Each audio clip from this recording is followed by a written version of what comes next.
So, for people with a higher than normal threshold for danger, the Gilded March is the perfect place to find glory, get rich, make a name for yourself. There's outlaws, lawmen, tumbleweeds, there's midday showdowns, there's lightning rails, there's magic, and then all of you, for various reasons, have decided to embark on this journey to head westward. And for many of you, head back westward from whence you came.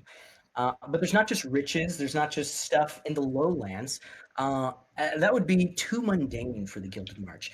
The whole continent has an entire ecosystem in the sky, floating islands, beasts soaring through them, magical phenomenon, all beyond the reach, high in the clouds of normal men. But of course, I am not talking to normal men. Y'all got a ship. You got a crew.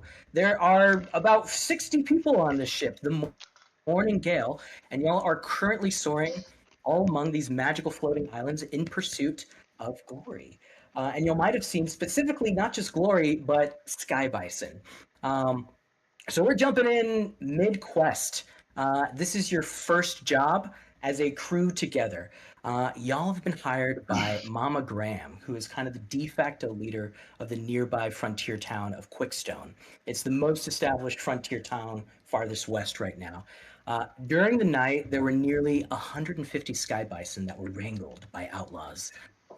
They know it was done by outlaws because the herdsman was awakened to the sound of a sky bison falling from the sky through his roof. So y'all have been trailing them for 3 days and have just caught sight of them. So with that said, we're gonna go ahead and hop over to this other map. Hopefully, y'all can see everything. Sky One. Beautiful. Sky One. This is indeed Sky One. Y'all should see your ship. To the north, you should see a whole bunch of outlaws. I will ask the entire crew, how do y'all think y'all would proceed? So y'all are flying through the skies. Y'all have been tracking these guys. Would y'all be trying to like approach them stealthily? Would you try to engage them from far away, close? What are y'all's thoughts? No, I don't think I would ever make the decisions first. I'm following you guys. Captain? So general question, out of character. Yeah. I assume the cannons are have way more range than our normal weapons, right? Your cannon right now. So whoever wants to, go ahead and give me a perception check on this opposing enemy ship. I will get whoever does it a bardic. I mean, you could roll me if you want if you have my character sheet up, but I'm just talking like in general. I imagine the cannons have a further range than my rifle. Yes, yeah, way farther. Yeah.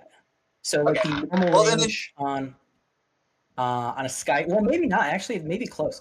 A sky carry cannon, which y'all have, has a normal range of 120 and then a long range of 480. So in four.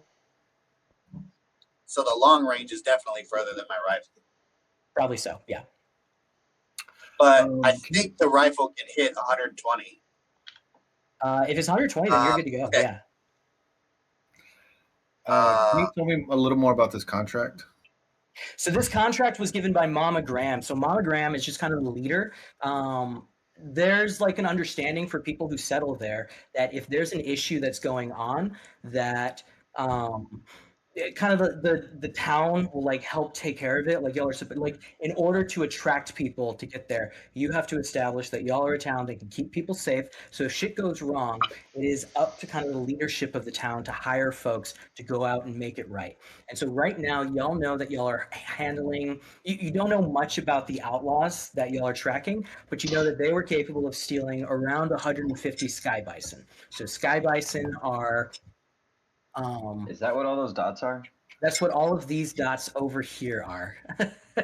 Remember, you can zoom in really far now. So Dustin, dirty 20 for perception. Hell yeah! Oh fuck yeah! I'm so good at this. On a dirty 20, it looks like there are a lot of smaller vehicles on this ship, but it does not look like it has like a giant cannon or anything on the ship. like to face y'all. Were we like Okay, so then I'll. in the wording of this contract, like we have to save a certain percentage of these bison? You get 2 gold for every bison that you recover and bring back. Okay. We'll Okay, get that's as much gonna gold as we can then. The other thing is that you don't know who these guys are. There are probably bounties on these guys. In order to get a bounty, you got to bring a body. There's going to be a few guys that you'll quickly identify as probably not that important here, and then a few guys that are like, okay, these guys are the leader here. So 2 questions, David. Mhm. Rolling my dirty 20. Mhm. One, do I recognize any like emblem or anything on the ship that would like as a bounty hunter myself, but I'd be like, oh yeah, there's definitely targets on here we should board. Doesn't look like they're flying any flags or anything. The ship looks like it's already like a little bit damaged, honestly. Okay, and then 2, sky bison. Mm-hmm. Do those things like fly on their own, or are they herded and It's a corralled on the mixed bag. ship? It is a mixed bag. So the way that sky bison works is that they eat a bunch of shit, and then as they like consume broomstone, they will float like higher, and they kind of just like float like balloons until they deflate a little bit. And so sometimes they're on the ground, sometimes they're not in the sky. It looks like what these guys have done is that they literally have a giant trailing net behind them that is holding all of these sky bison, just like their legs are just sticking through the net, holding them up. But is this like up where they're floating above the ship, or are they like dangling? They're trailing behind them. They're trailing behind them. But they are floating right now, from what they're floating right now. Yes, y'all are several miles in the sky. Oh, maybe we could find a way to snatch the net. Yeah. So does anybody have any other like out of character questions? I'm ready to roll. So, I do have one out of character question. Yes. David, I prepared Featherfall. Is that pointless? Yes. I will say it's kind of pointless. So in this area, same question. in this area for like 300 feet up and down, it's basically Featherfall is active. Okay. DM question that, though. on So Featherfall. you have like a few rounds for them to get you before You have 5 rounds. Yeah, you have 5 rounds from normal height to fall before. So, under the effects of like essentially a double Featherfall, right? Would it be possible for someone to say at a higher elevation, kind of sort of run on air? Or are they just going to fall very slowly? I've already ruled that under Featherfall, your jump speed or like jump distance is like tripled. So I will say under double Featherfall, your jump speed is times 6. Sextuple. So like if I were to just like run from the ship and he Featherfalled me, I could just theoretically. You could probably jump like 100 or 200. Really yeah, far. you could jump really far. Yeah. Okay, I'm gonna leave it on then. I'm gonna leave it on then. Yeah. It's pointless, but it is. We have. It is a. Yeah, it sounds like roughly. This is a. What distance would you want to be from them? Yeah, so I'll turn to the captain. Meatbag.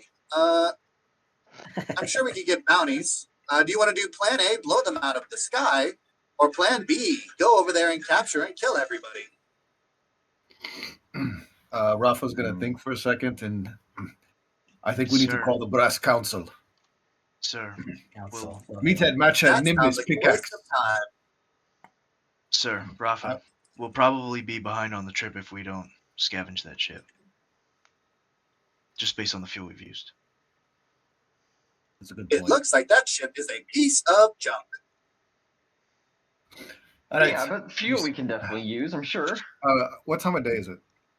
Matchhead grabs something on the ship that is barely hanging on and it snaps off. Yeah, that's it. It is around midday, but I will say from the west originates a lot of storms, and these are not normal storms. These are magical storms that it is not safe to like fly through.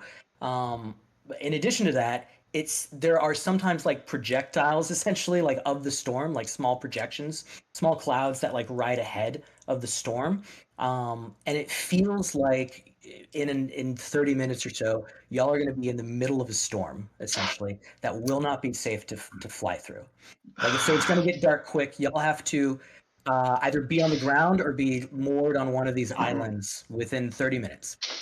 All right, And let's hit them quick. they know Yeah, that too. I told We you know guys, that the- Master George told me all about those storms. We got to get it to the I'm gonna- storm. Get out of here. I'm going to go ahead and place your ship on the map over here.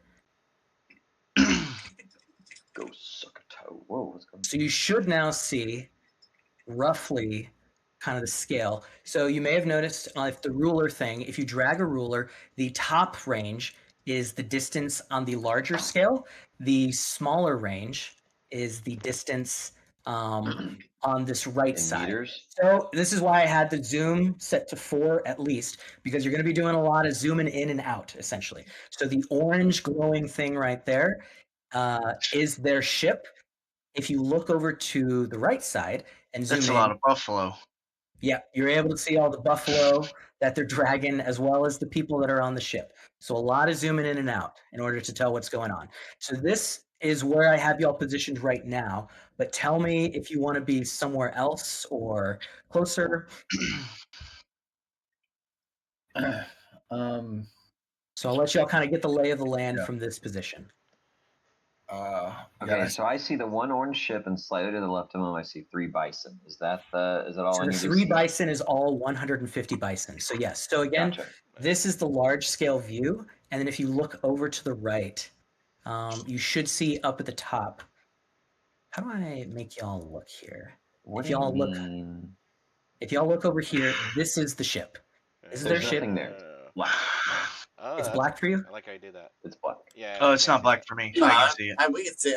We can't see everything, but you I can see see the outline. but it's like covered in shadow. No, I can see the I entire don't see thing. anything. Click on I it. see nothing. I see Did nothing. y'all configure your characters and claim Oh, I a clicked on it character? and it works now. Yes. Okay. Remember I Yeah. said So, 7. so remember, Click on so it. remember, we set it so that the so there is a wall in this Oh, middle there it spot. goes. I had y'all set so that if you click off of something, because you're going to be controlling multiple tokens, so y'all have control over this token over here, over this bad boy. But if you click off of him, then you should be able to see everything that all of your characters see. I think, right? And then you can select Yes. your character and see the stuff on the right. Okay. So this first encounter is designed as like a training system, essentially. Level 1. Probably a good idea. Tutorial. Yeah, essentially. So are we gonna Hey. have small tokens for the big Yes, view? and we're doing one step at a time. You will see exactly how all of that's going to work. Okay. Yes, you will have small tokens representing you out here. Am I remembering right that we had an uncommon magic item? Do not. You Or are not common? remembering right. No, you're not. I thought I was asking have for an nothing. alchemy jug. Okay, never mind. Yeah, you weren't. No, but I think as a artificer you get something. I don't know what. We An had magic infusion or tinkering, something. but not. Yeah, go make one. Go make your fancy jug.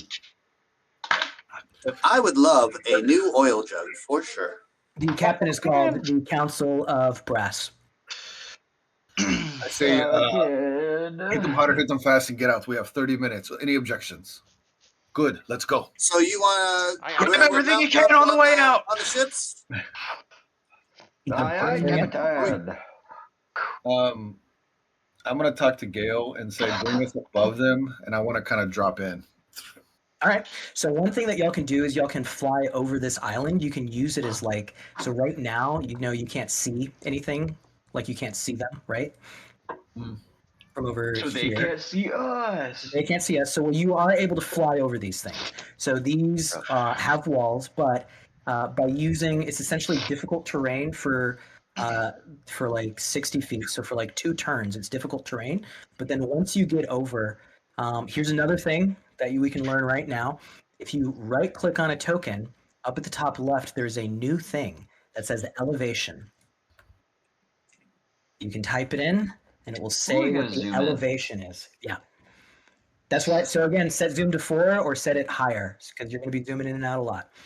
I put it at 5. I might make it higher. Yeah. In fact, So we're mounting up, Cap? doing. So I'm going to have everybody go ahead and click on their personal token and roll initiative just for their token. I don't want to do that. Oh wait, it saved it. It put it at 1 at 0. Oh, that's much better. So toggle. Yeah, my How do special you? Oh, right. I think I requires got you to roll. toggle combat for everyone. No, One second. Yeah, no encounters. Yeah. Dun, dun, dun, dun. So we hit our token and Yep. then Yeah. switch. Am I to able our to just do Let's all wait. my rolls in D&D Beyond still? Yeah. Yeah. And it Okay, should cool. just spit Ah. over here. If you Sweet. have the plug-in, yeah. Hey, which token? Did it work? Yours. I know, but I don't see it. I don't That's think the it worked. problem. Where is your token? I don't know. So how do Is it I- on the ship? Because mine's Nimbus right black. here, yeah. Nimbus. My ship's black. I don't know how to get the ship to be not black. Click off, and then you should be able to go over and see it now. Cool. So then I should be able And to after that doesn't work, I'm gonna initiative do- normal. Mine's going nuts. What the fuck's going on? Why is there so many dice? I just kept clicking it because it was going slow. So I have a black outline, Jesus Christ. David, but I can't see anything else on the right side. God, I didn't hit it that many Did you times. click off of the Click ship? off of it. Click off of it. What do you mean by off? Like Just click off anywhere. onto what? Anywhere that's not your. Just click anywhere. Click on the sky. Okay. I am. That's funny. Nothing's Are you changing. still unable to see? Did God you damn it, what's Ooh. going on? roll Jesus Christ. I did can you see the left reload side after fine. changing that setting? Oh, Wait, there it I goes. rolled an 18? Hell yeah. I rolled an 8. So I'm clicking on my guy over here, Freaking and flesh then I eats away. roll Look at it. this shit. Gasket, did you roll? Hell yeah, D&D boys. Let me. Can you pop out Foundry sheets Yeah. into So a if new you window? up at the top right, there's a little combat encounters thing. There's a little sword. If you right click it, you can do that. It'll open it, and then same thing with the text chat. Why If did you it roll right-click it. twice? No, how do I open my Foundry character sheet as a separate window? Oh, I don't think you can Double pop it click the out character. out of that. No, I can probably get a module to allow that, but Okay, as of I'm just going to multi-span across 2 monitors with 1 window. And if that doesn't do it, I don't. Well, I'm so confused. Why is it? oh, that's all fucked up. Never mind. That's not. I'm not sure why it rolled twice for Dustin. Okay. Well, I don't know either. it doesn't. Did you roll? Oh, you rolled for Amos, or Dustin no? as well. Okay, never mind. Yeah, he was. Yeah. Okay. I just rolled for him on That's this fine. one. However you want to do it, whichever. Your dice color. Okay. All right, we're loading up. Going to the So, scour jar. As Turn we're it all on. running to our vehicles, Matchhead strikes a flash match against the hull and sparks it against his head. His head lights up. He dives under his hull breaker, and as he gets in, it locks him in. So basically, he's in the torso of a dragonfly, and then with the flame shining from inside the body of it, the eyes light up.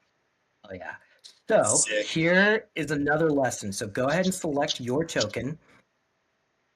I So can. make sure it's selected, Yeah. and then hover over your ship, Yeah. and then press the letter M, For mount.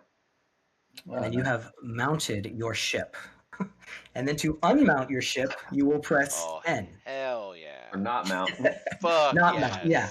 Not Okay. mounted. And so here's the way. Fuck. So everybody pay attention. Here's the way this is going to work. So now he is leaving the ship. So he will have an outline similar to them. I am going to go ahead and move him over to one of these squares, essentially. Okay. So in these squares up at the top is where all of the combatants will be, essentially. So you can go ahead and start moving yourself to a square there.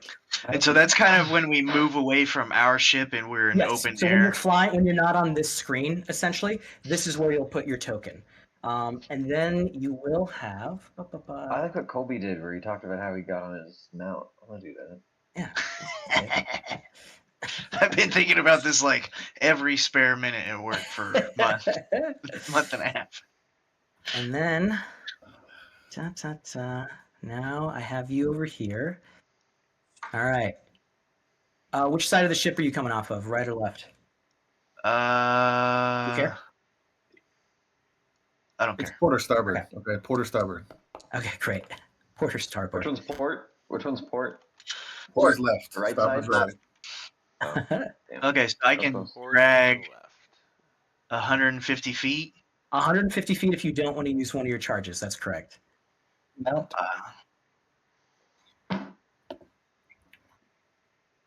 Yeah, Come on, I'll use a charge and end up.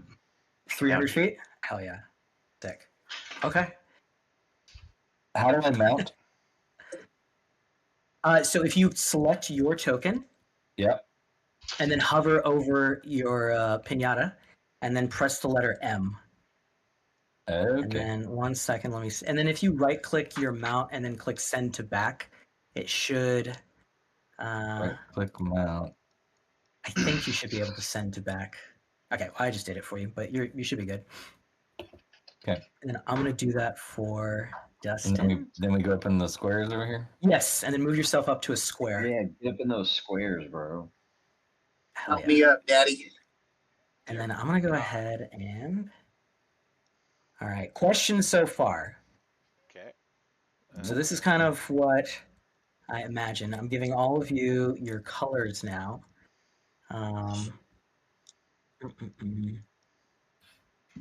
Pinata, you get a lovely shade of pink. And then He's we're gonna giving go us ahead. colors. I'm not a pinata. I bring the party. Wait, what did I say the name was? Party bringer. Party bringer. Yeah. Are y'all ready to bring the party? This is Let's already do fucking it. sick. So in this world, all of the ships, all of the bigger ships have essentially like a radio frequency, essentially. So y'all have the ability to communicate with the ship. Y'all can shout at them if you want. You can tell them to pull over. You can do whatever y'all want. Pull over, man. You'll also have the ability to communicate with each other as well. Also, can somebody try and find me a better Western combat music? Yeah, what kind of Thing. combat music do you want? Western. I will Oh, Western not. combat? Gotcha. Yeah. Gotcha. As they do that, and I hop into the scour jaw, Mhm. I take out my pistol Calvera, Yes. I put it in the ignition, I squeeze the trigger, activating its autopilot. Yeah, because it It has what? has an autopilot, the autopilot thing for it. I don't think so. I think you're confusing the hard points You mean- with yeah, I think No, you're confusing that the is- hard points with something else. So those are attunement Yeah, not slides. Tesla. Yeah. So I think you don't have that yet. Yeah, but it's a Okay. tune. It's there, right? And I have that. You do not have that. No. Why would I not have that? Because you don't start with that. Thank you. Are you almost done? Does anybody say anything Well, to then I just turn it up. these cattle wrestlers? I'm on my own channel that I'm normally on, Mm-hmm. laughing maniacally, and anybody is welcome to listen in or switch off. Join the But if laughing they line. tune to mine, it is just evil laughter. It's getting more and more clear and less static. I click over just to see. I What don't does it know sound what like? it says Here. try. Is Matt Chat doing his? Oh, yeah, he's still going.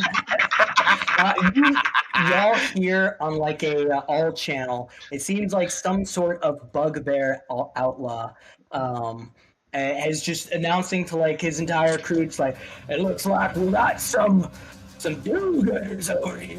Let's give them hell, boys. And you see that all of the people on the ship have started mounting. Oh, boom. I don't think this is the right order. I don't know what this shit is up at the top. Oh, I see. Okay, cool. Oh, that's sick. Do y'all see the combat tracker up at the top? Yeah. Yeah. Yeah. That's cool. That's awesome. I haven't actually played with it yet. Gasket, I don't have you having rolled initiative yet. I did I'm gonna go before ahead the and, combat was started. I'm gonna go ahead and it's roll 13. normal. Are you sure? You got a 19. Sure, 19. So yeah, that's what I got. Yeah. Okay, go ahead. I'm gonna let you go ahead and go. Describe how you mount up. So, Gasket Jack is this skinny little auto gnome guy, just kind of, spindly arms and legs, And so when he mounts his basically his Gundam mech, as he runs toward, there we go. He basically runs towards it, and as he does, like lights flash, and the thing opens up kind of like Iron Man style, and it's a perfect hole that fits his body. So he just jumps into it, and it closes around him, and it just like he becomes that. He's like, And so he's just like an extension of his own body, and then he just kind of like launches from it like Gundam style. hell yeah. And then I'm going to travel, let's see. My default movement's 150 feet.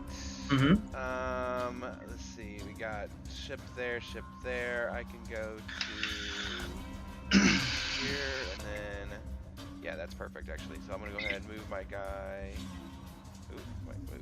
I think I'm stuck. Oh, it says it's not my turn.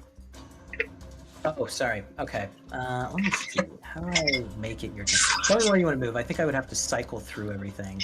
Actually, let me just do that real quick. Okay, boom, your turn. Okay, cool.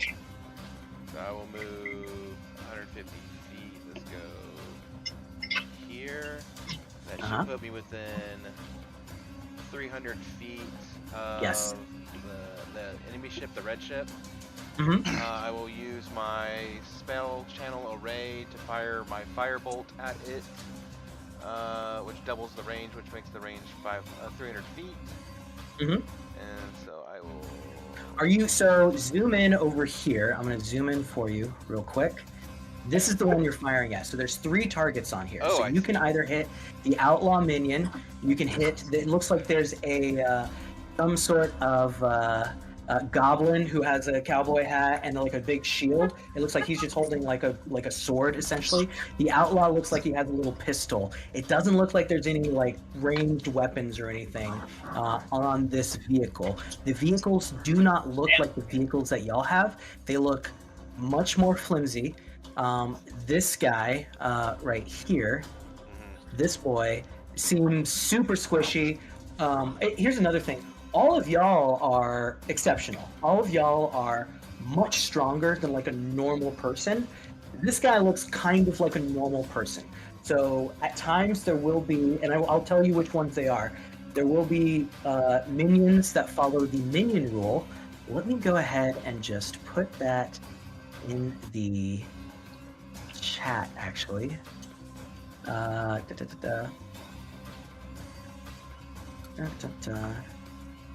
So I'm throwing that in the chat just so you can understand. I should be on their map now. I believe you are, yes. So if you click off, you're over here. Okay, so I can move myself on the right map to be in a corresponding spot I would expect to be? No, on the right map, just leave yourself there right now. Oh, so I should be on, I'm close enough to be on that map based on the measurements. Oh, if you're close enough, then yeah, go ahead and move yourself so that you're closer there. Okay. That works for me. On the right side. I don't think it'll let you because it's not your turn, or because it moved off your turn. But I'll move it here in a second.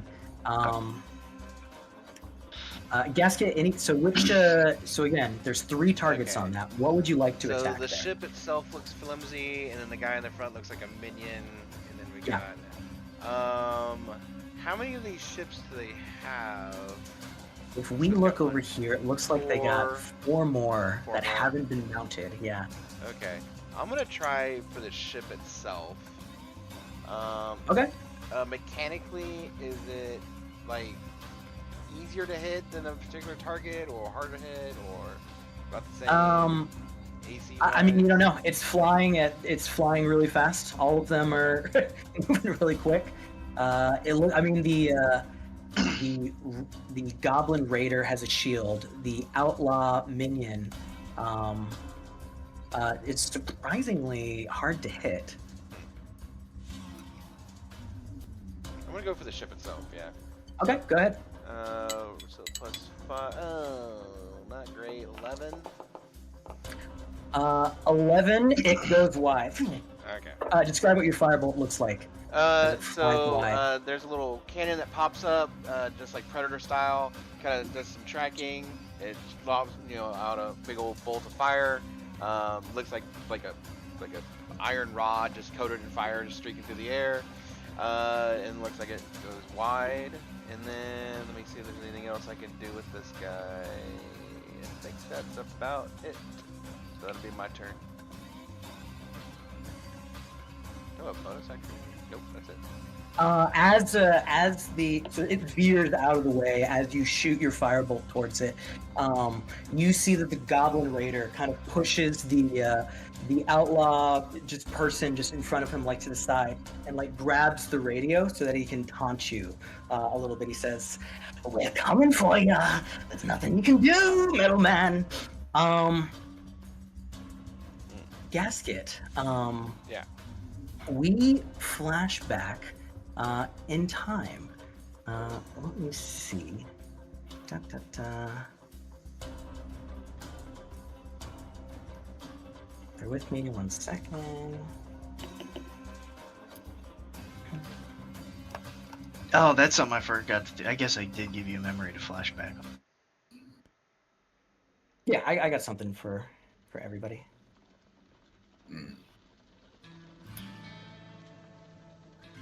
It's playing what I put on there. Oh, did you put something? Oh, I'm sorry. Okay. You want me to skip that? I just skipped it. Okay. It says there's no more tracks. Yeah, you may have to. I don't know. Reggie, I gotta say, because I'm just paying Oh, it attention said- to your dude, but I love your. Could I not love your find legs. on yours, I think. The new guy. We'll see. Yes, I love his legs for the whole thing. It's great. So Goliaths are normally 7 to 8 feet tall. I'm only a 5 foot tall Goliath because I have no legs. I have little I tiny love that robot legs. you're all You got no torso. legs, Lieutenant Dan. I got no legs, Lieutenant Dan. We flash back to during the war, Gasket.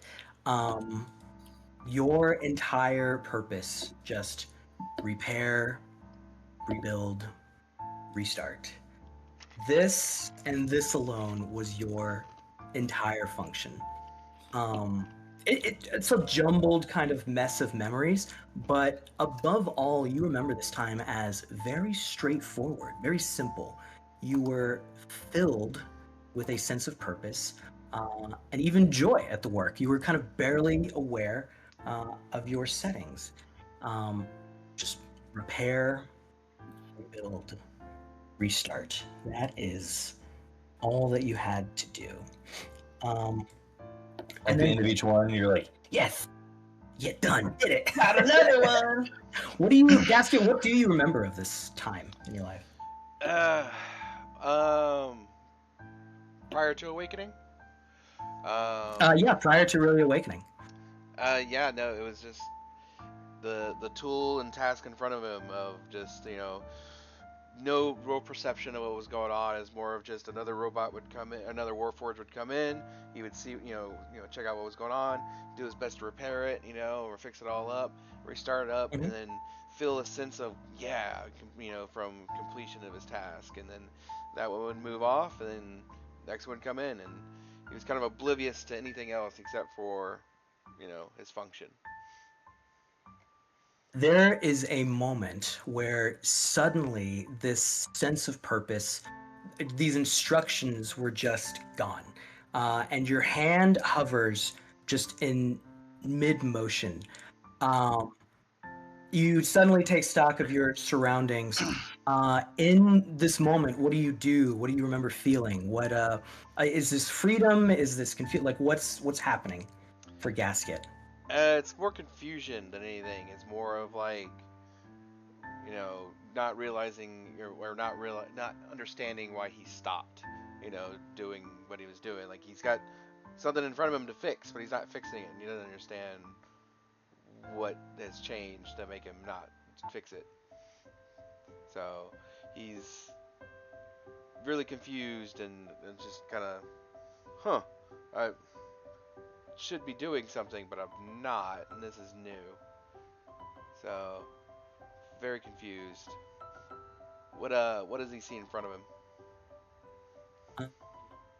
So I'm trying to find. I had different music. I thought, but that's okay.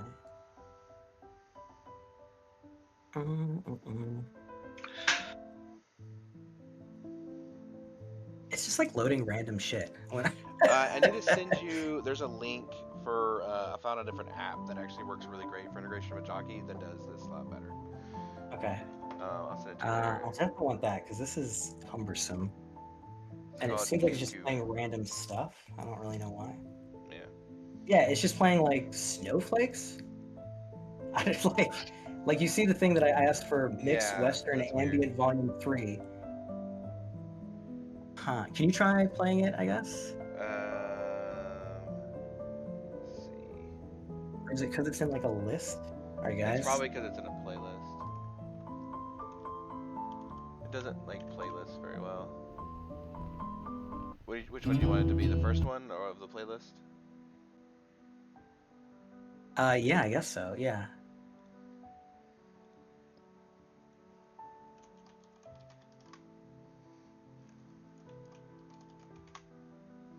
Oh, it says position in queue 82.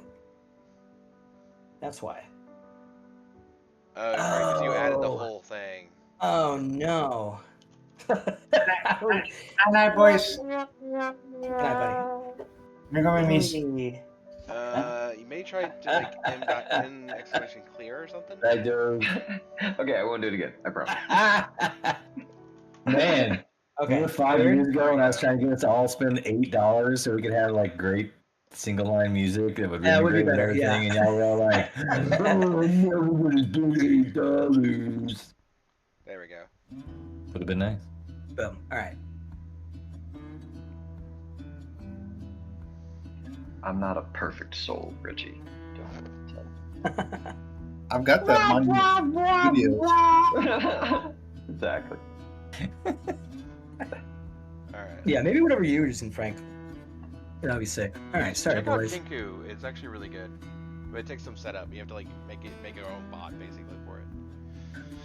You look down, you realize that what you've been doing is kind of repairing other Warforged, other constructs.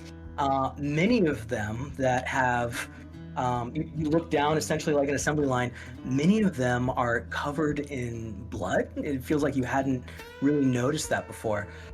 Suddenly around you, you realize there's tons of other Warforged doing either similar things to you or in semi-states of repair along like a conveyor line, and chaos absolutely breaks out. It feels like all of the people, all of the Warforged around you are maybe going through a similar experience as you. One of the repair Warforged he has like a driving saw for a hand, and he just takes it to his own head rather than experience whatever the fuck this is. A half repaired like combat Warforged just like opens up an arm cannon and just starts firing at people just around. An alarm starts going off somewhere. In this moment of absolute chaos, what do? What's going on?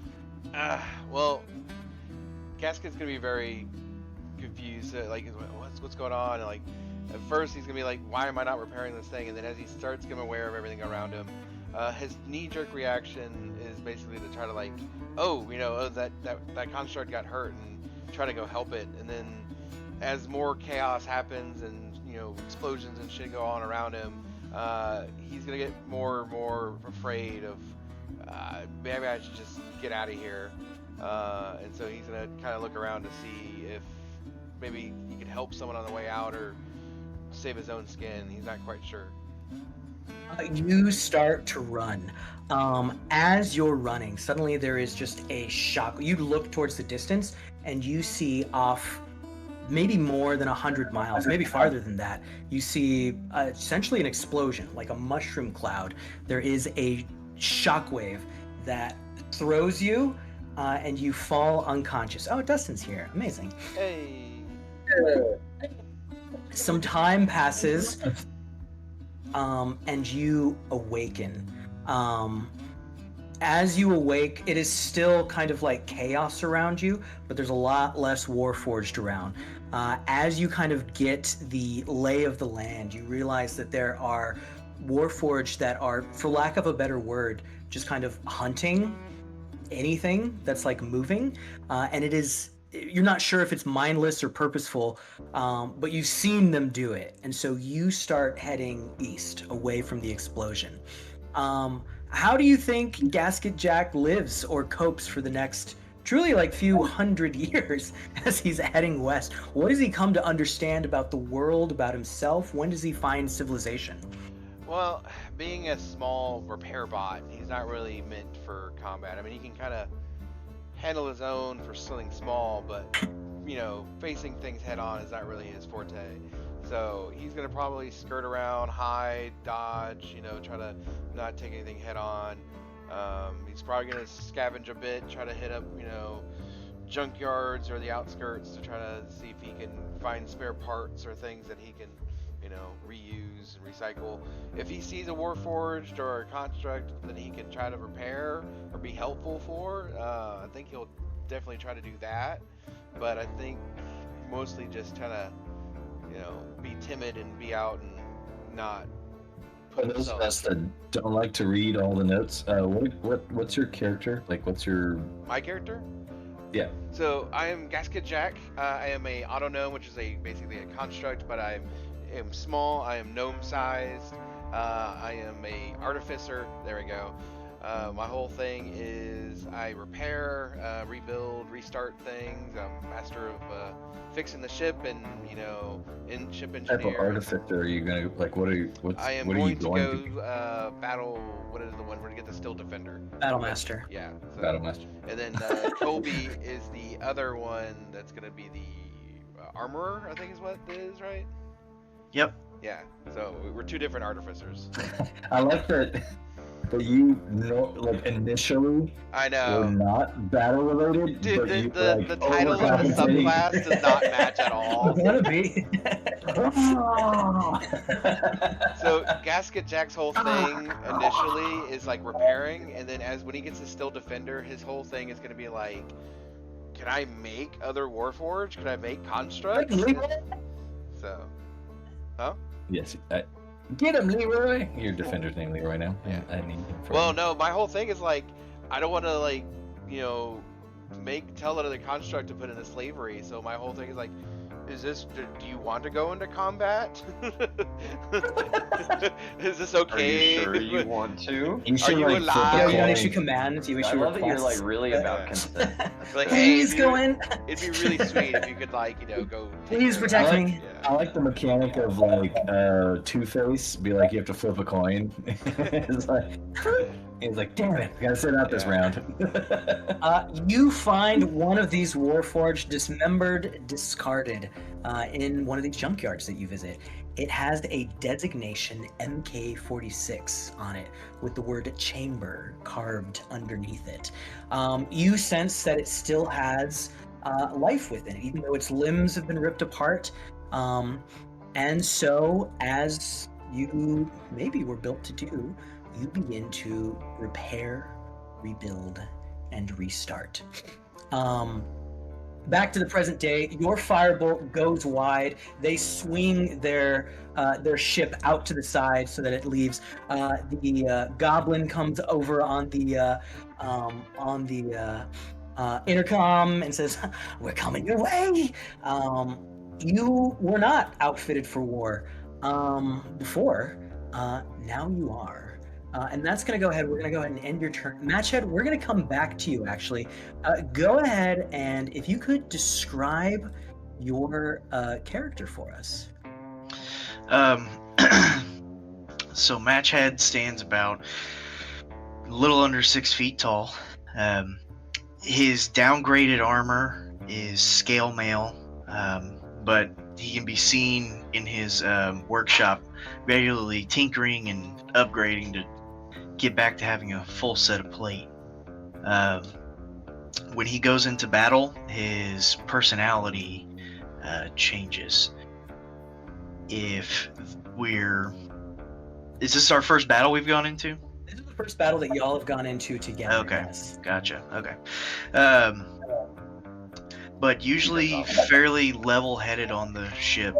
He tries to be a good, responsible second to Rafa. So would Other your than tackling that- be new to us then? Yes. Lovely. Great. And I guess if you haven't seen him in battle, you don't know any of that.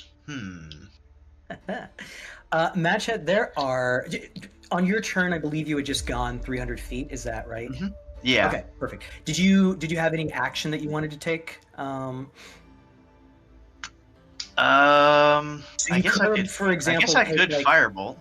yeah, you could firebolt. You could, for example, take like the dodge action essentially, Oh, which I'll would take the apply dodge to. action. Okay, so you can Absolutely. take the dodge action, advantage on deck saves, all the normal dodge stuff. It applies to you and your vehicle while you're doing that.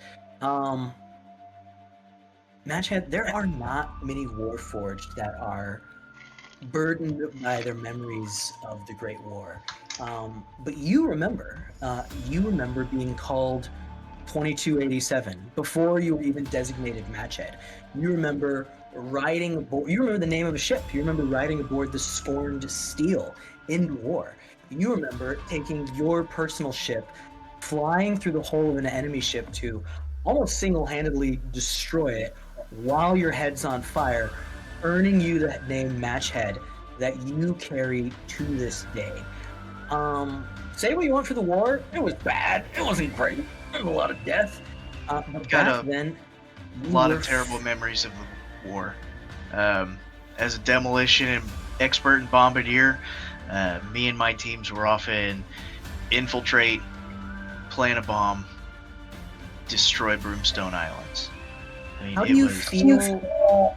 How do you feel that you carry these memories today? Also, Dustin, I think I'm echoing through yours. I carry them like battle is a brief reprieve.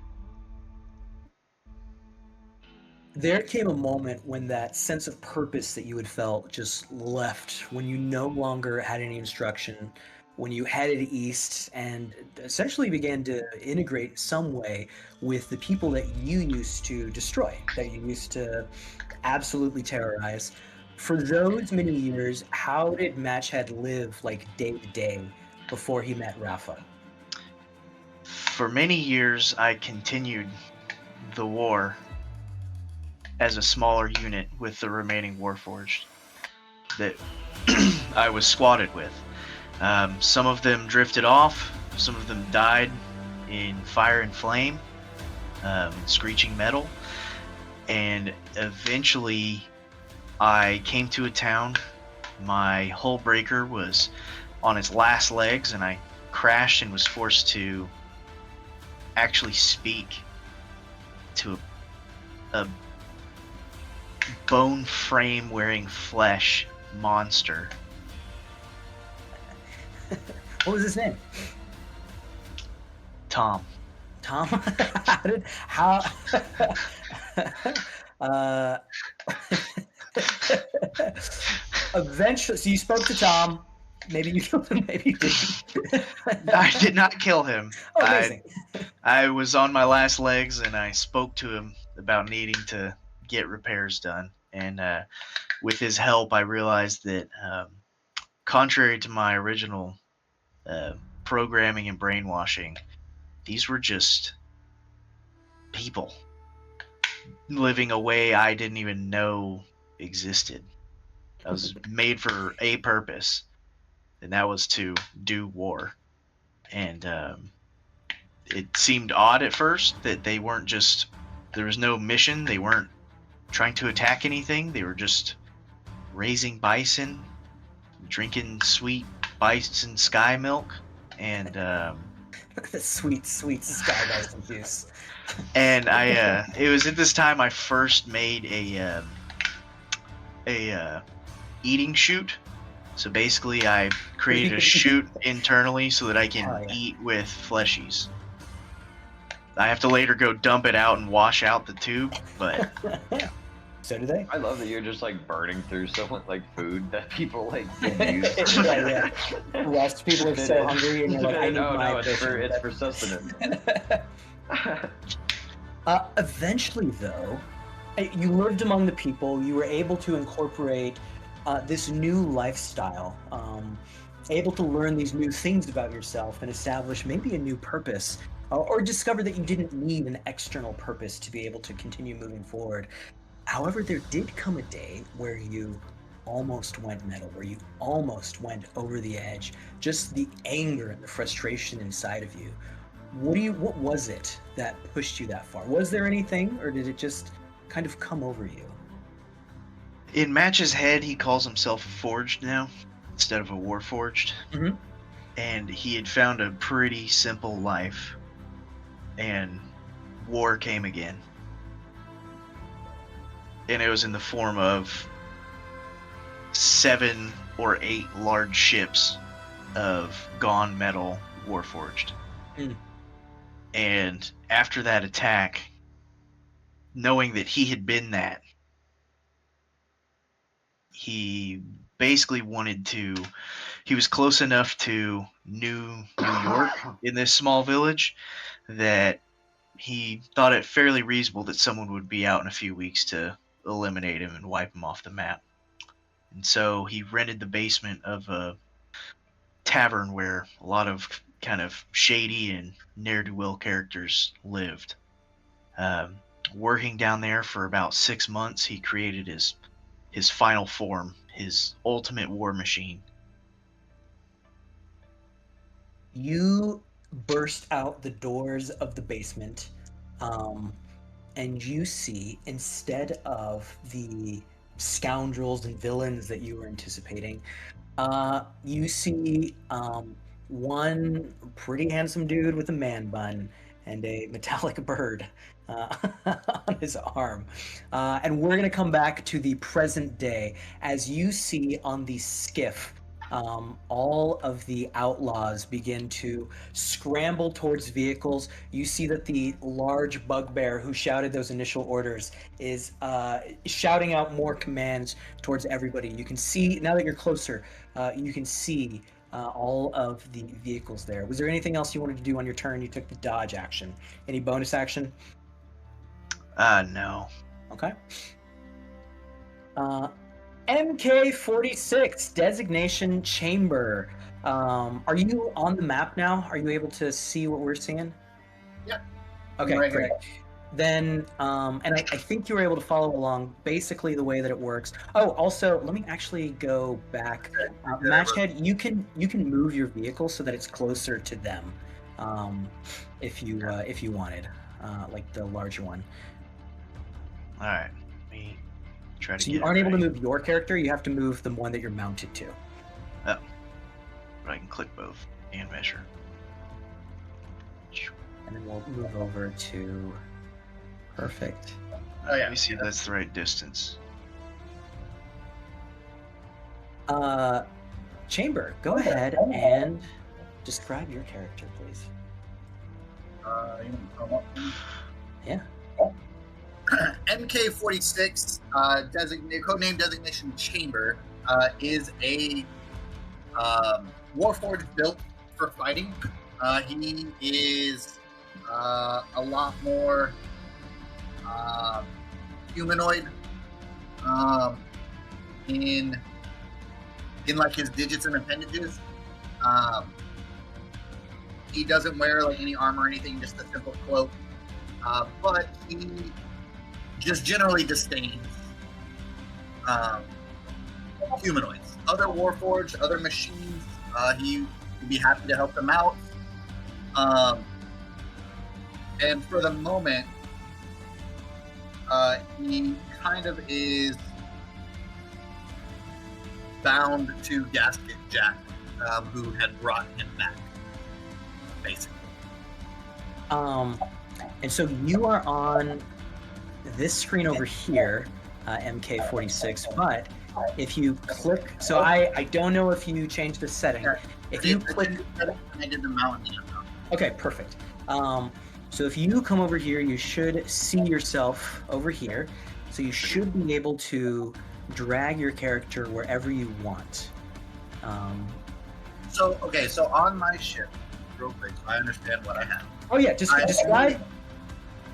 First of all, describe your ship. What does your ship look like? Are you able to put a picture up of it? Yeah, absolutely can. Oh, perfect. Okay. The Scour Jaw is an amalgamation of some kind of flying monster corpse that Gasket Jack and I found, and just a bunch of shitty wiring and scrap metal. And basically, we found it, and I said, I think we can make that fly. And Gaspy Jack was like, okay, just give me the stuff I need. And so it has this kind of front entrance in the chest. The cockpit is actually in the skull. There's a seat in the left eye for me, a seat in the right eye for Gaspy Jack or a co-pilot. And inside of it, it is a large hull vessel by design. And there is a small jail cell in the back. MK-46 is a bounty hunter and interrogator. And so the ship is designed for eventually grabbing hold of enemy vessels, tearing into them, allowing me to board, capture whoever, and then essentially jail them for bounties or whatever deeds that we need. So that is our job. As far as the items that you should have, I think I have just the bolt cannon. Is that correct? so you have the bolt cannon, then you have the big weapon. You can have both of those. A harpoon wench, I think is the Yeah, big you have one. the harpoon wench if you want. However, like the anything that's like an attunement slot thing, those you don't have yet. You only have the huge frame. Yes, correct. That should be the only things you have right now. And then the broomstone charge. Yes, you have broomstone charge for sure. Everybody So the uses a harpoon vehicle. wench, just correct me if I'm wrong, that's the one that's like basically I fucking shoot at him, and if I hit, it's crap. Yes. However, you do it's you shoot at them. However, if you read the thing, you need at least like 3, like maybe 5 people to be able to Yeah, operate it. Yeah, Okay. that's- So you have that's 5 just like random crew. people. Great. If there's robot people, I would take them. Yeah, Obviously. so your entire crew is robot people. It's hard for them to get a job.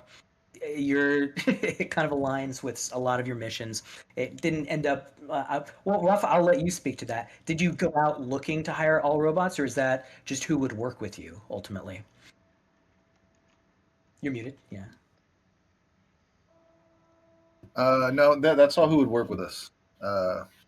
Try to hire some normies, some fleshies, but they just wouldn't do it. So They we just wouldn't got come whoever aboard. would. Yep, nobody would come aboard. Nice. Yeah, it's probably my fault. You've got more target bags. I don't have a good here. I'm just gonna put these things. Can you see how many people it takes for it to fire it? 4. 4. Okay, 4 perfect. crew. So the scour jaw, I believe we said can hold 7 or 8 total. Yeah, enough. You have plenty of room. All right, so I have all of these here. So these guys are with you. There's a stat block in the thing. I would take a co-pilot if I have space. That works. You want more? Yeah. So I would probably Sure. take. I don't remember what you said the rule was with the jail. I have to basically lose a crew for the jail. You have room for like 8 people or something, so you can fit more. Yeah. So I would take the 4 that I need for the wench. 1 random guy that maybe fires the bolt cannon with his shitty stats if I need him to, and then like a co-pilot so that I can dismount. Okay, great. That all sounds good. When the wench needs 4 crew members, but she only has 3 holes. Yeah. We'll make a new one. Let me real quick. Where is?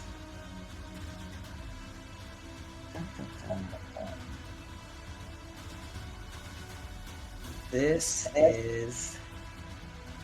I don't know if I can paste it there.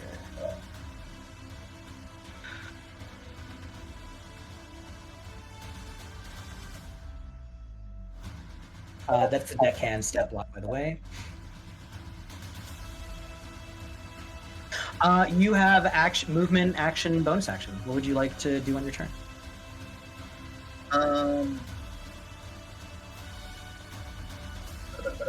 Ruler. Okay, so I can get here. Yeah, if you use your broomstone search, yes. Oh, right. What's my normal fly speed without dashing? 150? 150. Okay, and then the range of my cannon, I should be able to still hit him with the cannon. I'm going to fly 150. So Broomstone Surge is not an action. It's just a thing that your ship can do if you use a charge. Yeah. And then the range of the wench is what? I don't know off the top of my head. You gotta go to the. Hang on, let me go real quick. But that's why I'm gonna move in and I'm gonna fire off the wench. Are you trying to fire it at the big ship or one of the small Yeah, ships? that's the main ship. Yeah. So I will say at the main ship, you're probably like your sized vessel isn't going to be able to like stop it probably under normal circumstances. However, they are towing a bunch of sky bison, and you feel like their speed has already been slowed. So I will say for this encounter, while they are towing the sky bison, that you will be able to do it. I think the range is pretty short range. Hang on, I have to go and look it up. Control F. Wench.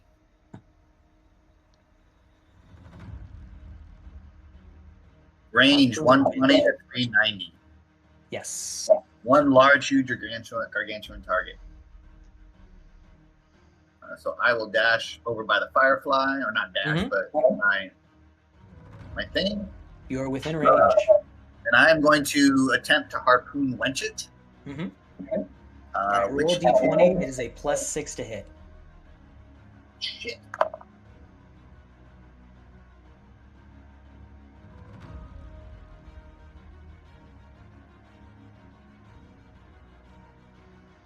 Don't fuck me, dice. All right, first roll in the new house, boys.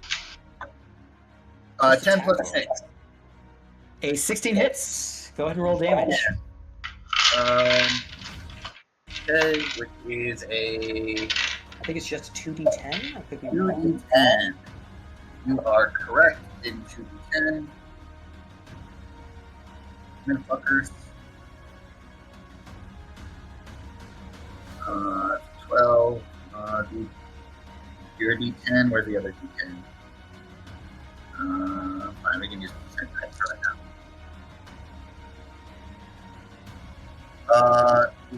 6 damage.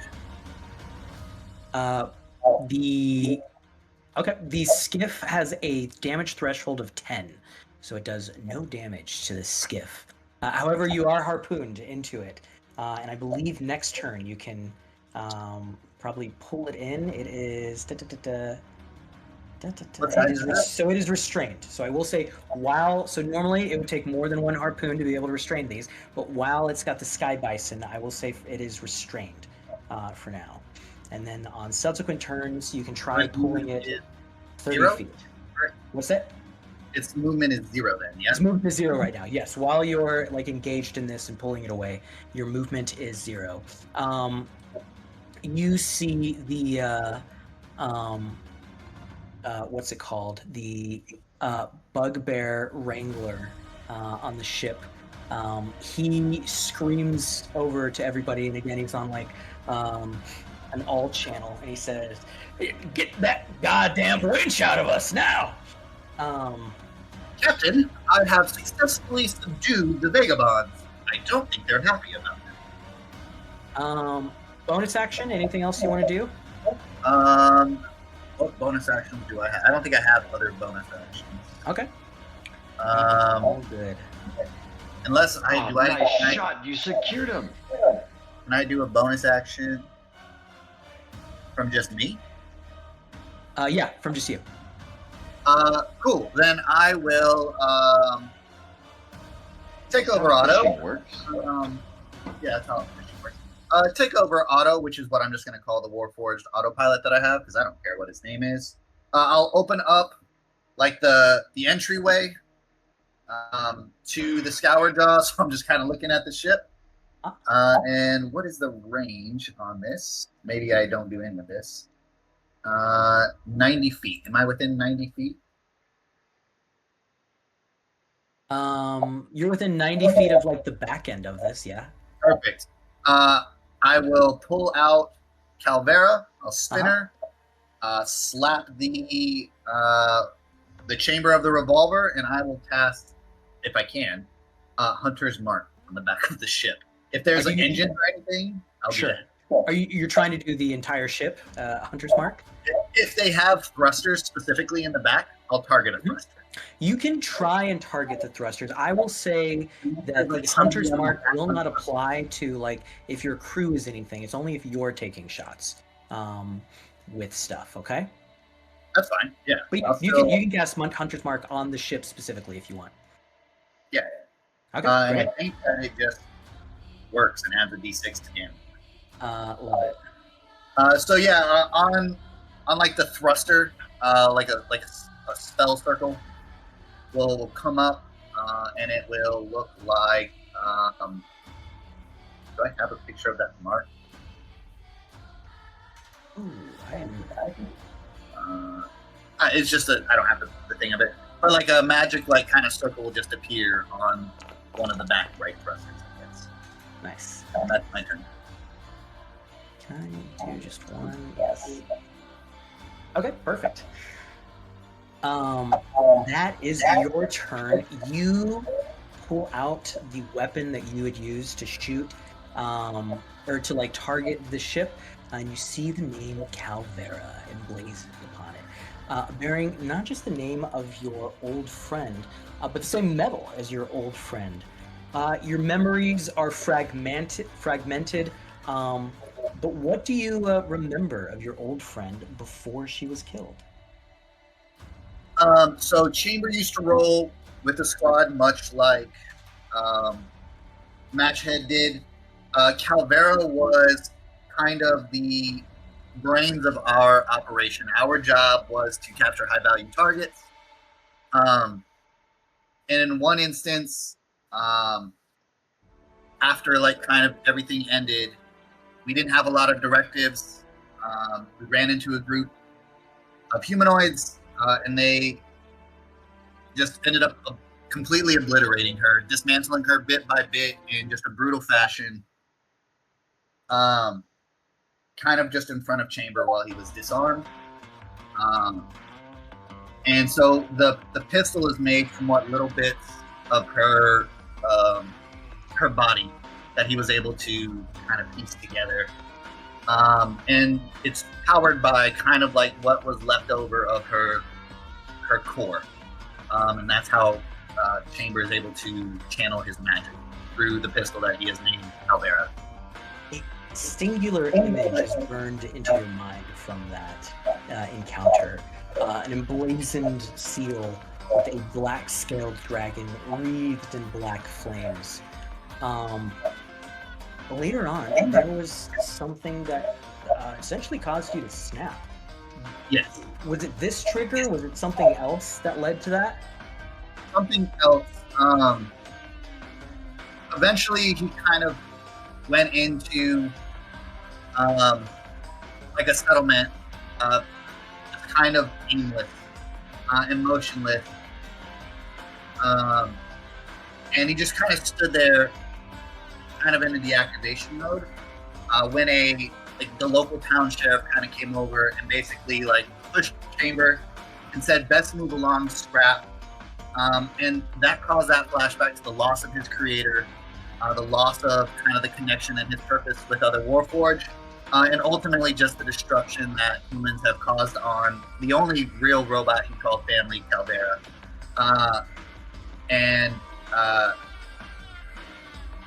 Pain kind of became that clarity, which became his rage, and he went metal. He blasted the sheriff and just started shooting anybody and everything in his path, blasting out magic with Calvera, using his pistol, just anything and everybody. And the last thing that Chamber kind of saw before waking up to Gasket Jack was a wall-mounted like ballistic cannon kind of swerve at him. He went to go and aim, and it all went dark. So I don't know how many he destroyed, but he basically went metal and laid waste to that.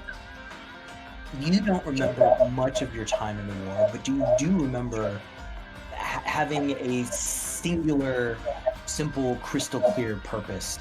And in that moment, when you started to kill, you felt that exact same just kind of sense of purpose. Just like, you know what, this is what I'm doing now. Gasket, we kind of come back to you two meeting as well. You lean over this discarded, destroyed robot. Once he repaired you, how did that go? Are you asking me? Both of y'all. Like, Yeah. So Gasket, you're repairing. MK46, you come awake. What happens? so there is a moment where Gasket kind of, I imagine, is just like, did it. He's fixed. He's on.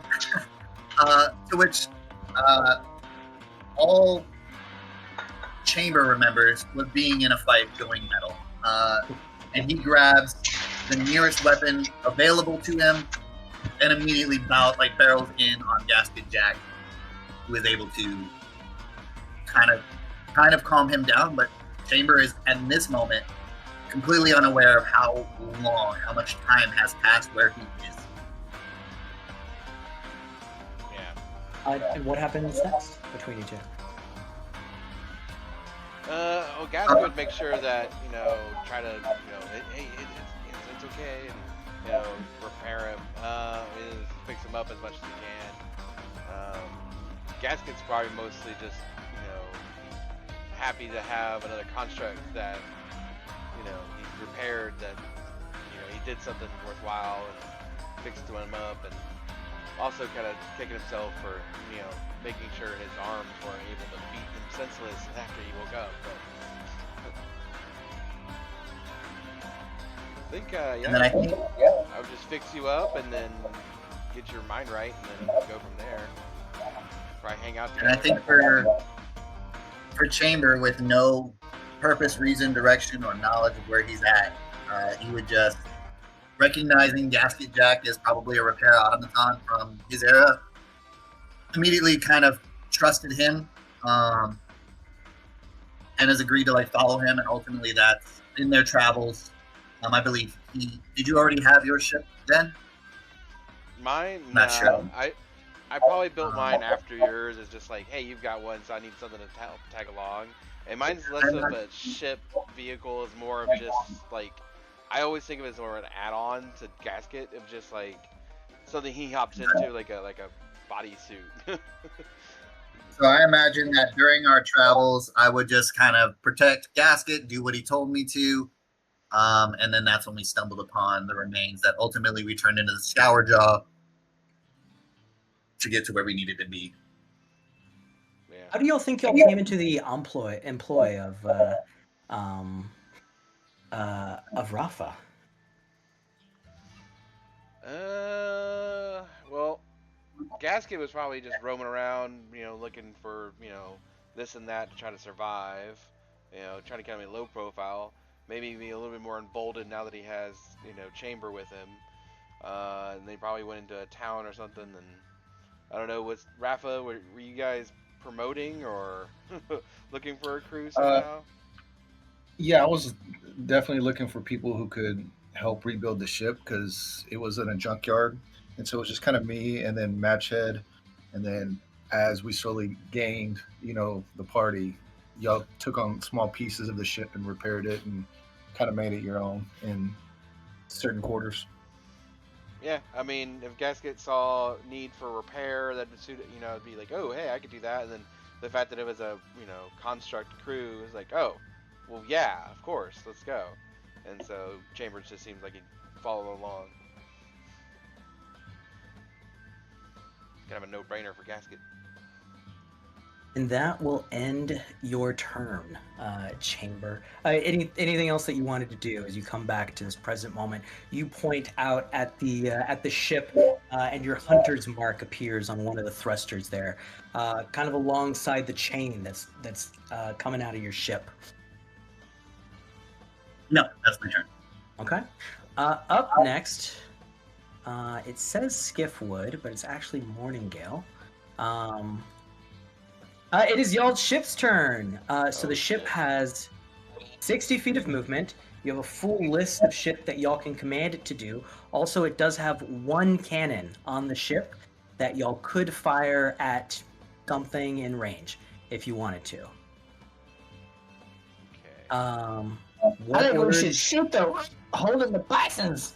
So, okay, the ship's Shoot cannon the- has a shoot the- range the of ship's cannon's what? How far? 124.80. There's a +6 to hit. Are we within range to hit? Aye, Captain, we're in range. Let's see. We're within range. Okay. Frank, are you muted? You shoot with Who disadvantage. said that? Who Frank? said I, Captain? Yep. I don't. Yeah, we're not in range, but So y'all can move. So y'all have 60 feet of movement. right. That's only like right there. Ooh, so it's beneficial to have a shitty roll because the boat gets to travel and then I can leave off from there. Yeah, so pretty I much. think that's. What's the range of the That cannon? got me in the range now. Cannon is 124.80 or something like that. 124.80 +6 to hit. Yeah, we could. 3 I'm digging this Three- Quentin Tarantino. Yeah, let's take a shot.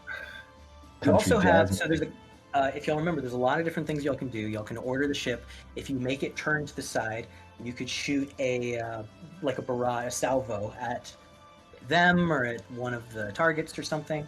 Oh, yeah. Uh, Officer commands salvo, reload, combat repairs, full steam, evasive maneuvers, repel boarders, and something else. Literally, it says something else. That sounds pretty dope. Enemy never closes off options. Right. Yeah. An open face So either sandwich. full all the steam time, ahead, or Captain let's Enemy. launch some shit at him. Yeah, let's. Okay.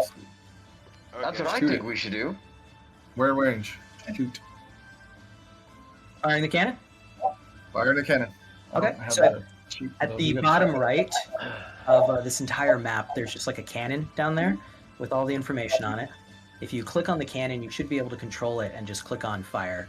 You'll be firing with disadvantage. Also, you need to pick a target that you want to be firing at. Do you want to be firing at the actual ship or Yeah, the ship. The Okay. ship. their ship? Yeah. Hell yeah. Left click. I can't get the maps to pull up. How do you fire the cannon?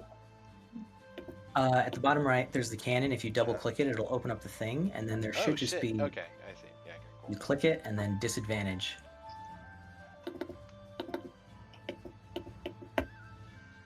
And so in the chat, There it is. Who clicked the Is attack? that a typo? Sky carrier cannon attacks with a sky Send the ticket? carrier. Sorry, Captain. no, that's the name of it. Disadvantage. Sky carrier cannon. Ugh. A 10 is going to go wide against it. So it's a single cannon like here, but Theater of the Mind, this is multiple cannons, kind of this is a representation of your firepower coming out. So multiple cannons fire out from the front of the ship towards the enemy ship. Even with like the chain, like we'll say the chain goes into it and kind of makes it lurch to a stop, and you'll shoot a little far forward from where it was going to go.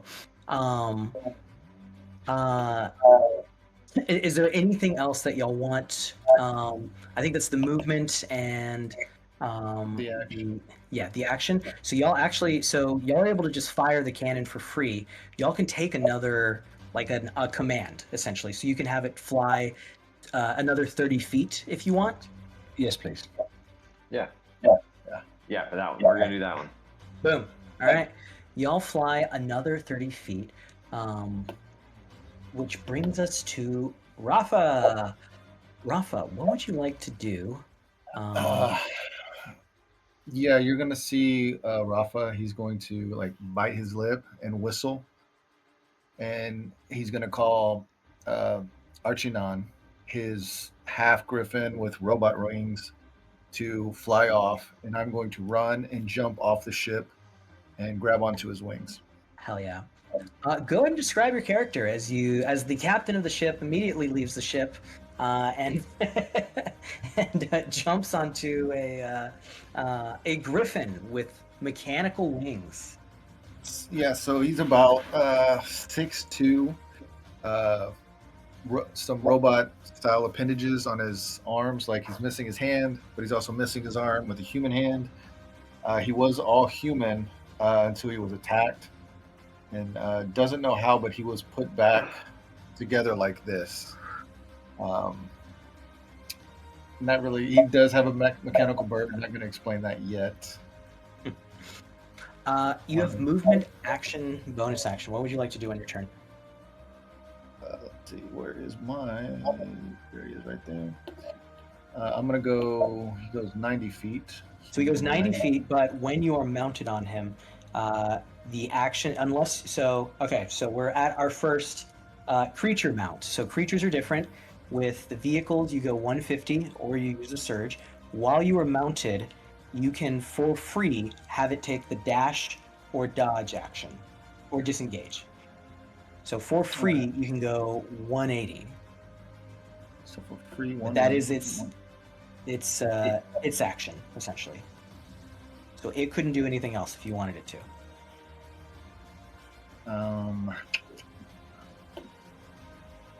Yeah, we'll do that.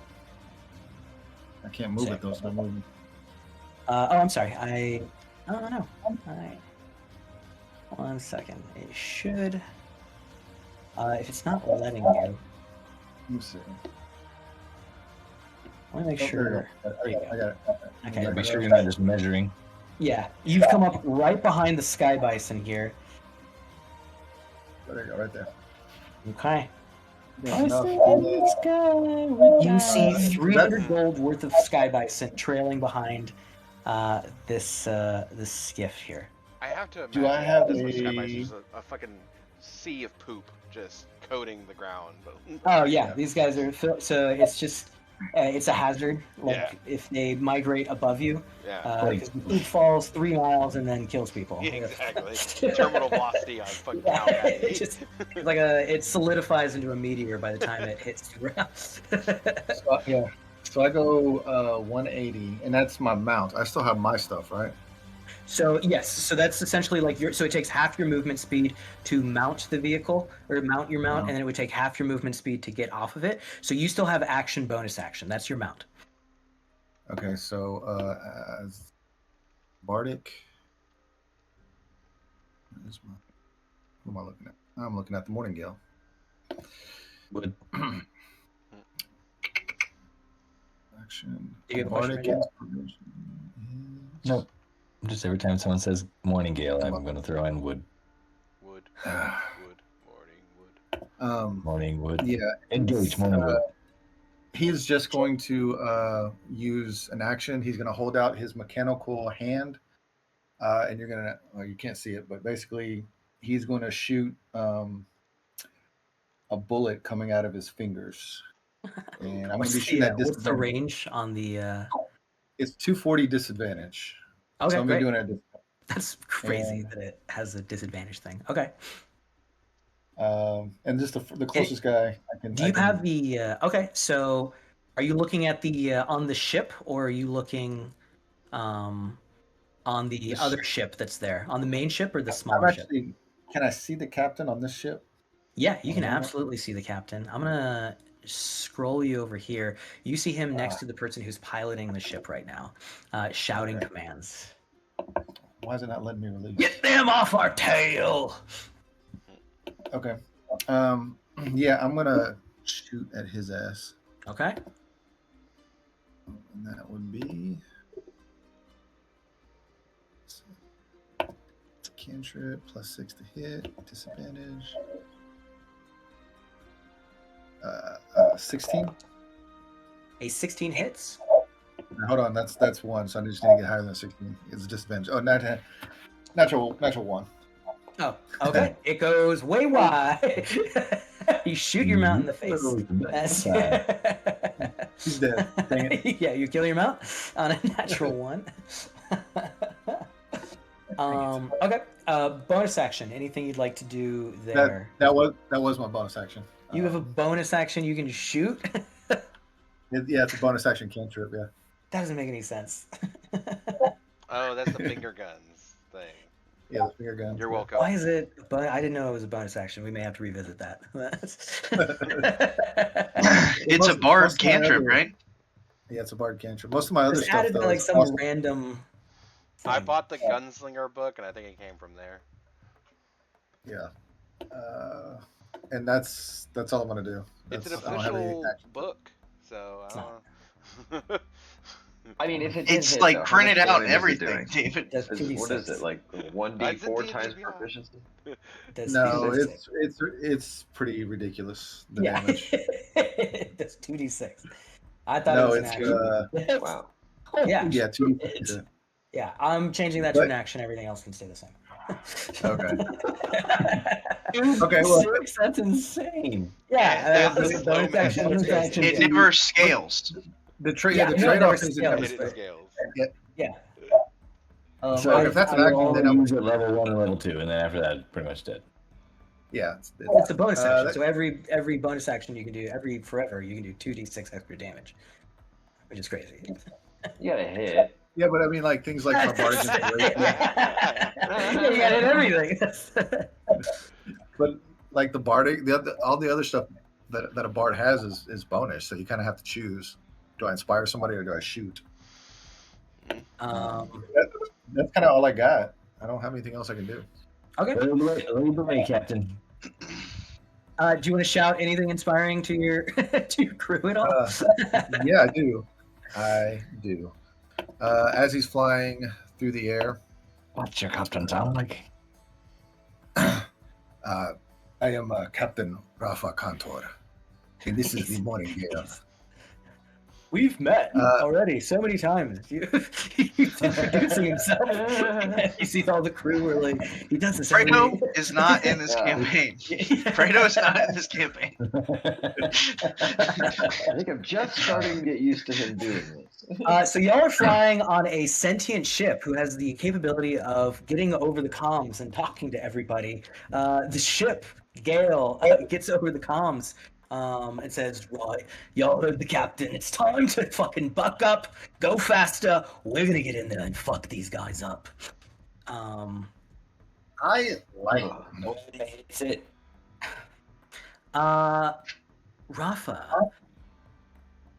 Let me get to to my notes on your. How are you feeling? Just in this battle. When was the last time you've been in like fights and stuff? Like what does this evoke for you? This is just a small stepping stone to my greater goals of one being a notorious pirate, but two restoring some honor and fear into the family name. So this to me this is like an exhibition game to that's all it is right now. As you miss a 150-foot ship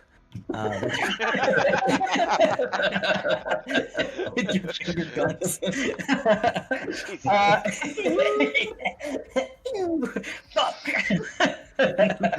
Truly broader than maybe 4 barns. His griffin bucked a little. It was rough. He was focused on the I did not want cool. to hit, I did not want to hit the merchandise. I did not want to hit the He was focused on the cool mounting that he did, which was sick, which was badass. 1 second while I do something for Reggie. See, Why you gotta bring my name into this? That's bullshit. it's not. Just while I do something. It feels like it's not pulling in the image. I may have to do something else. So I'll do that in a second. You think about the greater context of why you're here. You've been exploring the frontier before it was cool. In a country filled with people who are arriving here for the first time, you were born here. The frontier was almost back at the eastern coastline back then. but that's where your family was based. You remember your family's business dealings, some of the first merchants to ever settle here and found the city of Aldencrest.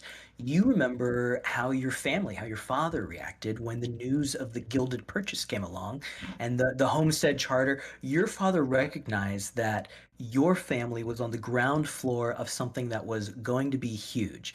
And he was absolutely right. Y'all prospered for a very long time. Ba, ba, ba. 10,000 years. 10, about 1. Uh,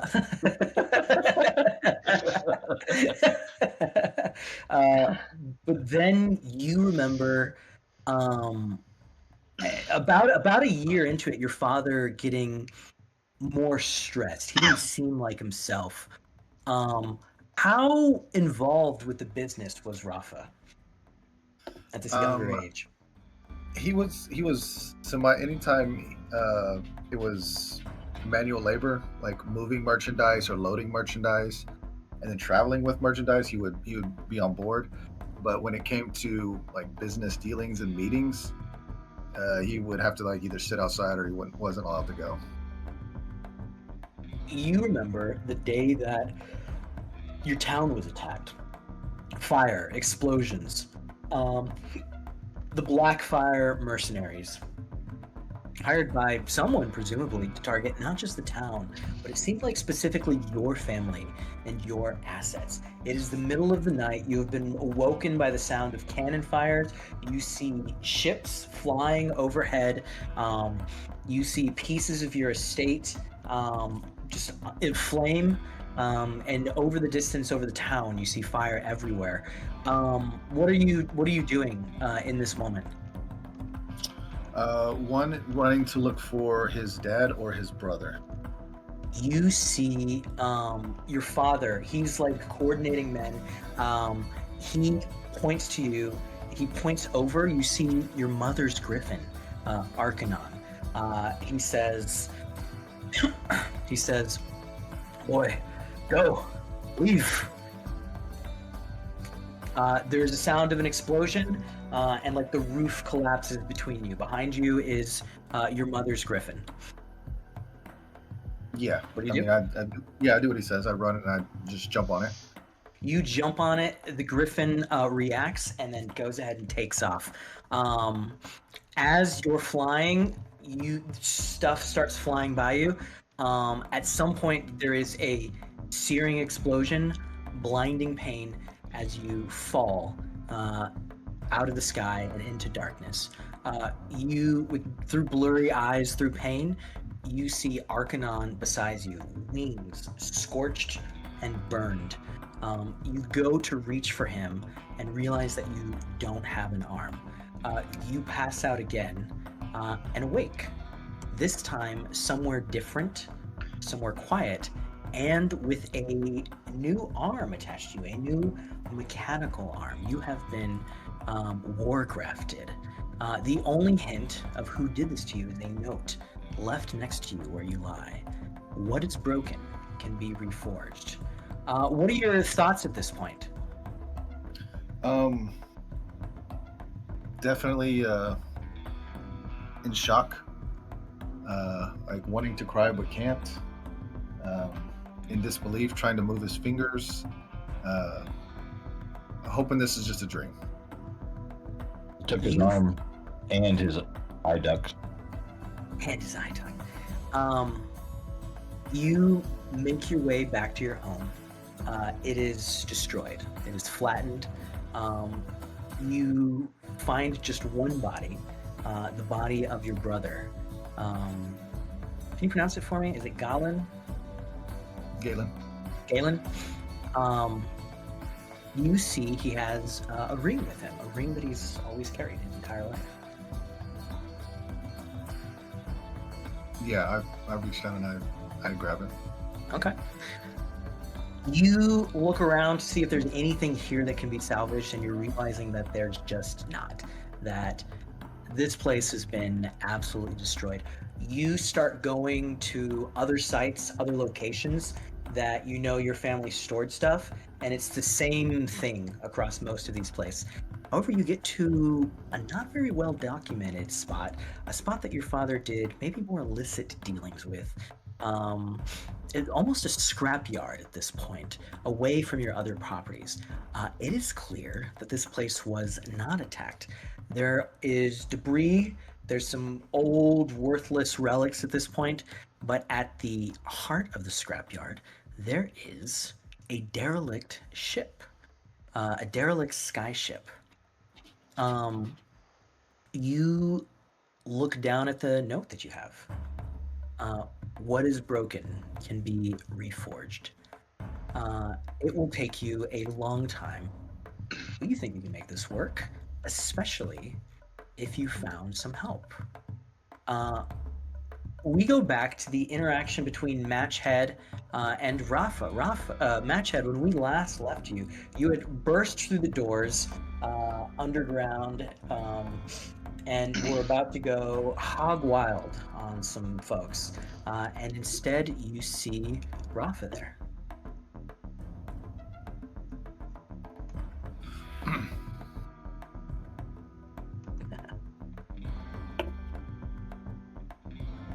Didn't you say something?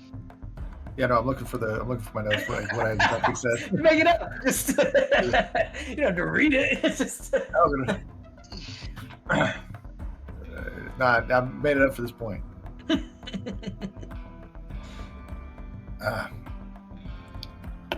He goes, you're late. I have been waiting for you, anticipating you coming in. Grab a drink, have a seat.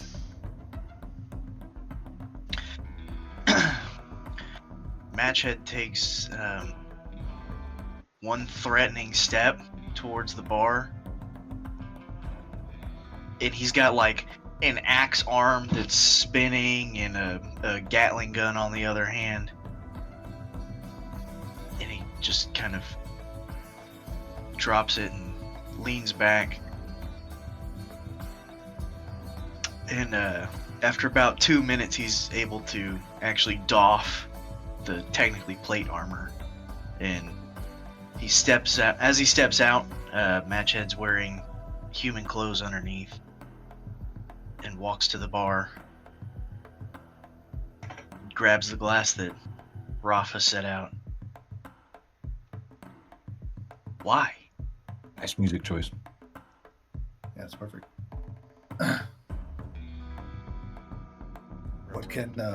What is broken can be reforged, my friend, and I think we can help each other out.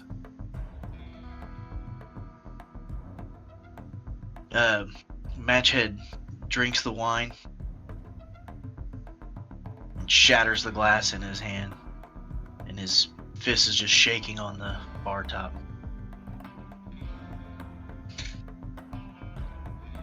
I can see you're upset, but with calm emotions, you can have your vengeance or reckoning. Just when you fight out of anger, you tend to slip up and make mistakes.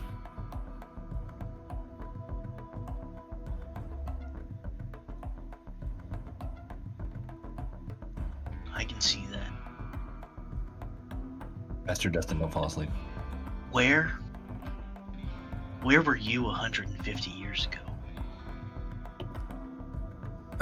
Well, Where were you when we destroyed the monastery? I was a twinkle in my grandfather's eye.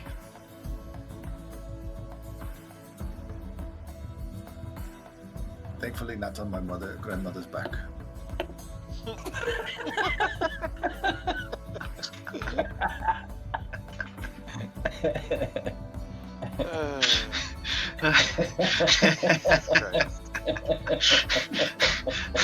The Matchhead starts cackling. He glances over and he grabs a rag and wipes the flaming oil off his head and tosses it behind the bar.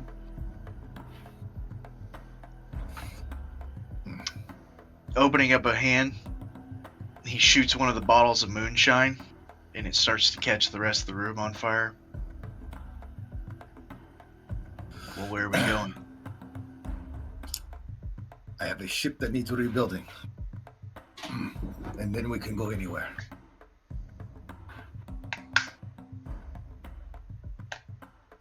Not as good at build. I'll do what I can. Maybe we kill some people along the way.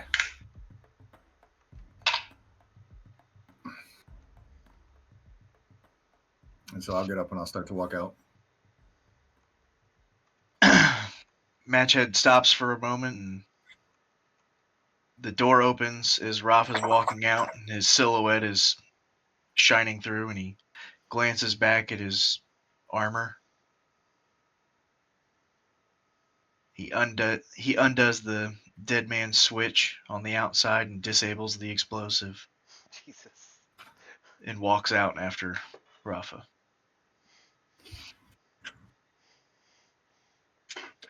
The two of you begin work on Gale,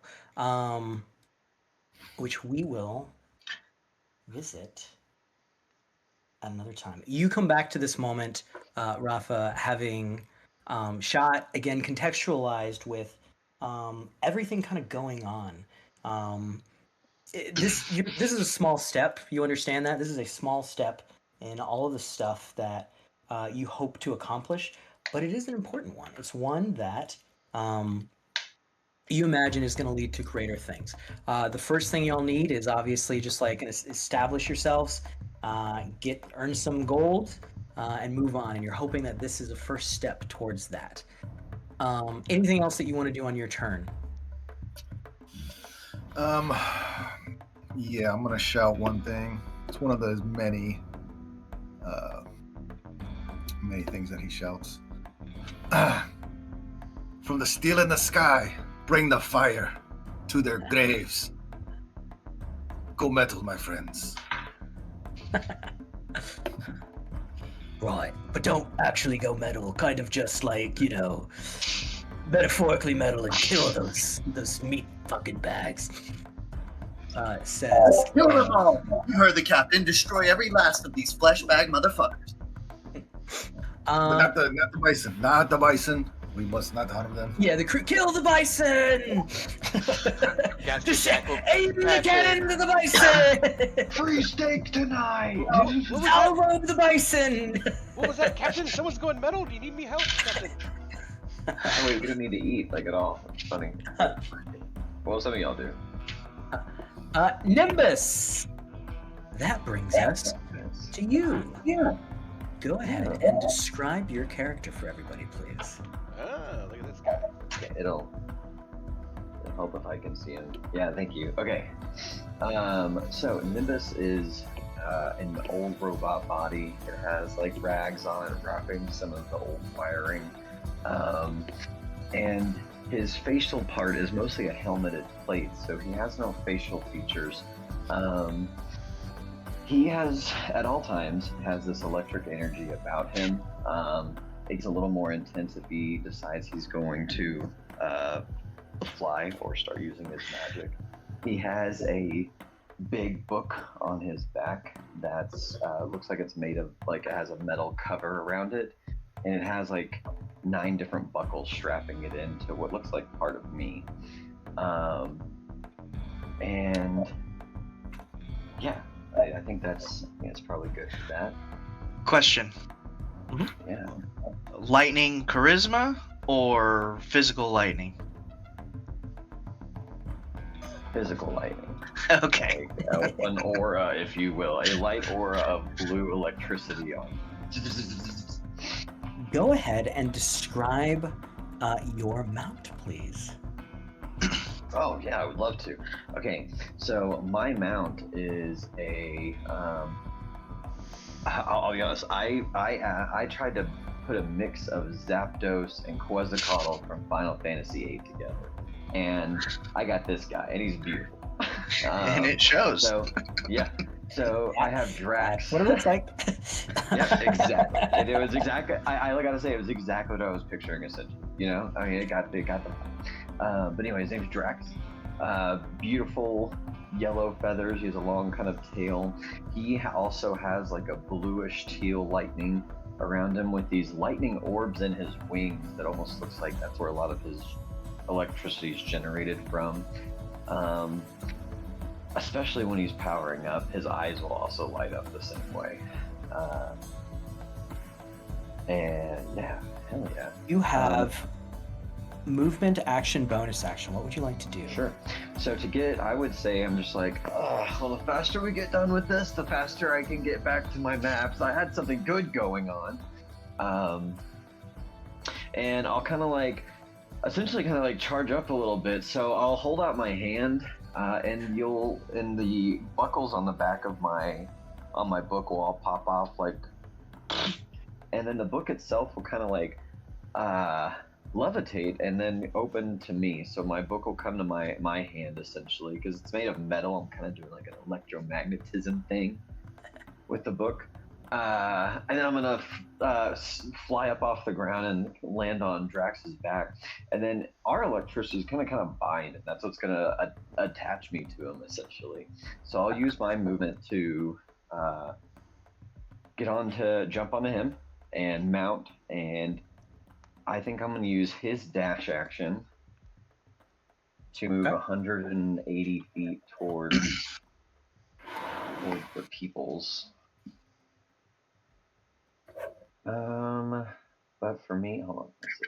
So 180 feet from here would be, I guess, about here. Yeah, so we'll just move there. Did I do that right? Yeah, that's perfect. Okay.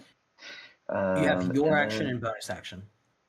Okay, now for spells, is that something later we get where like my spells have a bit different range here? Or You do have they double still range. You have it now. So you have double range with that hard point that you have.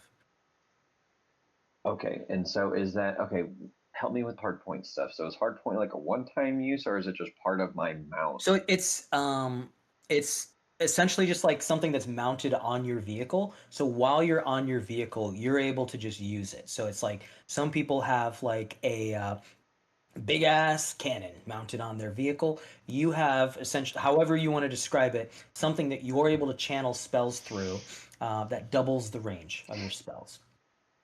Does that work for vehicles and mounts? Yes, you can put it on a vehicle or a mount. Okay. Because I don't remember picking a hard point besides the dash thing. Is that what The dash is not a hard point, but so you can. We'll say you have this. We'll say you have this so that you can. Yeah, your spellcaster is pretty. Yeah. This is the one you would Okay. have. I mean, that's what I wanted. That's what I would want. So yes. Yeah. Okay. Yeah. Great. So then let me measure this one more time. Then now that I know that, so that's. Oh shit! Hold on. I gotta zoom up a little. I can't see the numbers. So that's 210 feet just to get to the ship. And then this has a range of. Okay, so the only thing I can hit from here. That's funny. It would be Firebolt. You can flavor it like Thunderbolt. I was going to ask you because I'm literally taking mostly Thunder space spells. I was going to tell you I was going to take Chromatical Orb, but I was only going to use Thunder, Lightning, and Cold. Yeah, that works perfect. Yeah. So anyway, I'm going to then use Thunderbolt. I'm going to reflate the name of it. I'm not by my dice. Let me just do this. Just do it. Sick. 20. 20 hits. What are you aiming at? Okay, so what I'm gonna do is I'm gonna picture this where it's like, I'm like, Drax, get us up there, and we'll start flying up, right? So I'll land on Drax, we'll take off. He's gonna use all his speed, so this guy's quick, right? Like, so he's lightning himself up there. He kind of leaves like a little trail of electric energy, and then as we get close enough, he'll do like one little flap real quick, and his lightning orbs will charge up, and you'll see it kind of channel up into me as I take my hand and thrust out like a little thunderbolt from me. You have a ton of targets. What do you want to hit? I actually want to aim at are the little skiffs on the side, are those like things we could aim at? Yeah, absolutely. Okay, so do I like Just do I know if they have like an HP thing? I guess basically. Yeah, I mean they're breakable. Yeah. Which ping which so one you want to attack? There's one that's in the air currently that I think you are in range of. Yeah. Hold on. I'm having trouble. I'm not. I don't have like my good ones. There it goes. Okay. Hold on. Hold on a sec.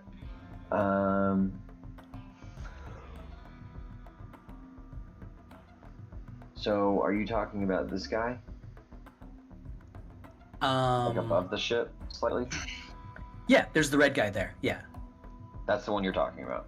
So here, so I'm going to show you again. If you come over here, that's this guy. So it's the ship, and then 2 people on the ship. I keep having trouble getting that right side to open up. If you click off of stuff, you should be able to see.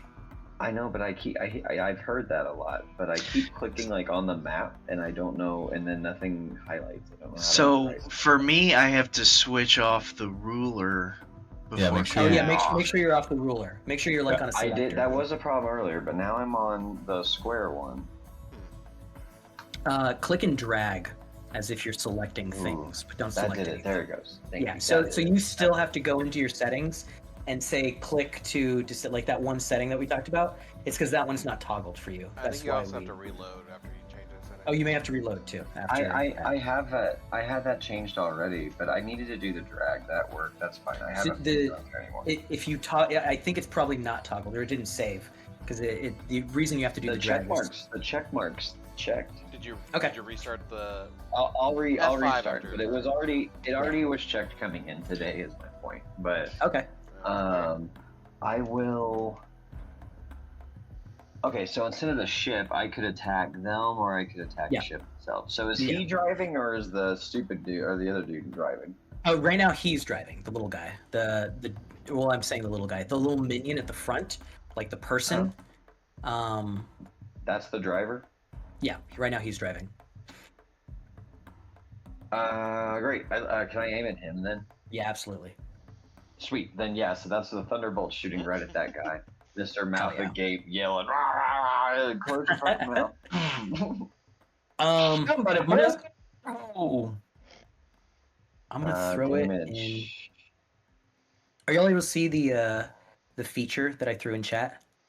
Outlaw minion. Mhm. Yes. Yes. The So outlaw minion.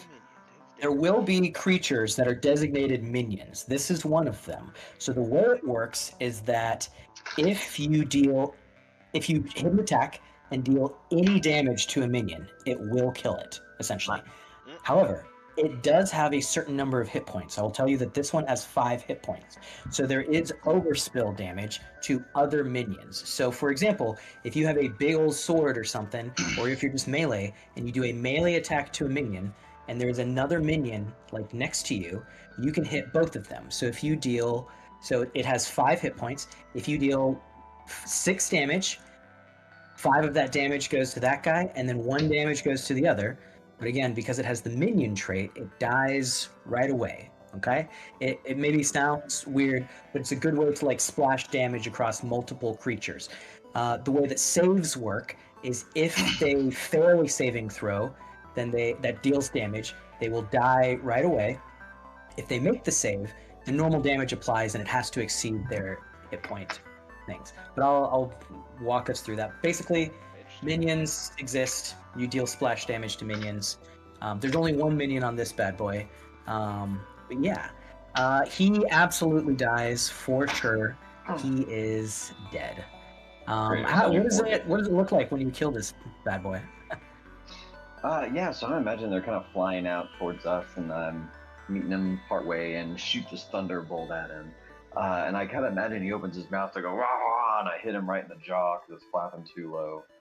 And he just throws him. I like to see if like his body gets thrown off the side of the ship, and no one's steering anymore, so the ship jostles around. The ship lurches absolutely. The Goblin Raider kind of leaps over to grab a hold of it. You see that his body kind of like spins out into essentially low gravity and slowly starts drifting down, dead. Great shot. You have a bonus action. Bonus action, I don't think I can do. Let me just check. Yeah, I don't have a bonus action in sight. Okay, all good. Yeah, that's it. We go back into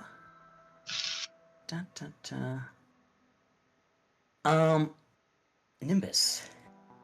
The first time, also this music was for this, but it played early, but the first time you gain consciousness, you've been conscious before, but it feels like there should be a different word for what that experience was. You now experience thoughts arranging themselves in a way that they never have before, processing information in a form you haven't really experienced. There is new information as well, some sort of internal storage that's housing just information. It's mostly language. You haven't had a language like this before. Even after just your first few thoughts using this language, it is difficult for you to imagine constructing thought without this language to give them form. You have new senses as well. In your old form, it was largely just like electrical currents, minute differences in charges, positive, negative, things that were more nebulous, but this feels very concrete. There's something that you would later come to understand is vision. There's something to sound. Your first awareness shapes swirl across your vision that you don't have any context for. You don't understand what you're seeing. There's sounds as well, rhythmic sounds coming from the two shapes.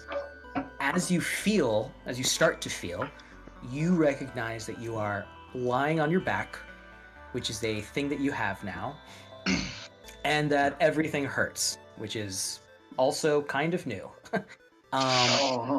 But to be gotten used to. Yeah, you'll get used to it. Everything hurts. Oh yeah, everything hurts. That's fine. You see the two shapes moving around. You get the feeling of weightlessness for several seconds, and then the feeling of impact and pain, and then unconsciousness. You've also never slept or dreamed before, so that is also a new experience. When you awake, you are on the ground in arid plains somewhere. What are you thinking in this moment? What are you experiencing? So I'm waking up, still trying to get used to like whatever I'm dealing with, and then you have hands I now. also You had have a body dream for the first. Yeah, sure. Yeah. So okay, I look down and I can see hands, and they're these like oldish robot hands, little wires sticking out and rags, and touching just touching around things. Oh, where am I? Me? Who's me? Where the fuck? What is this? And then I would try to stand. I would look down and attempt to try to stand up. Yeah, you find that you're very capable of using your limbs. It feels like whatever repository of knowledge you have seems to kind of provide these instructions. You've provided it form to be able to use this form. Okay, so then I would stand up. I would practice like some jumping around things, and then just be like, okay. And I'd notice I still had all the electricity stuff, and then that trigger that I know my elemental side. Do I? Yeah, remember give me parts. Sure, give me either like a wisdom check or a history check or some sort of intelligence check that you'd like to give. Okay. So do you have? That's a 5 plus, not that much, probably. You don't remember much. You know that, yes, you were like an elemental. You remember that you knew other elementals. Their names don't translate well. You remember 2 names, though. You remember 2 kind of names, I guess. One of the names translates roughly to that feeling when you're more negatively charged than your destination, and so the polarity helps you along your travel. And then the other name is the moment the current finds the path of least resistance. That's what you know them by. I don't think you remember even what your own name was, though. Like what you were called or what you went by. And I can send those to you if you want. Yeah, please. I'll throw those in chat, in this chat. Oh, perfect. Okay, I see it. Great. Over the next months, maybe years, you begin to head east. It's kind of out of necessity. It seems like frequent storms come out of the west, and you occasionally have to hide from like big, scary beasts. You familiarize yourself with your new body, your new mind. Along the way, you do find Thundrax. How is it that the two of you came to meet each other? Your giant Thundermount, who looks suspiciously like a Pokemon. Yeah, for sure.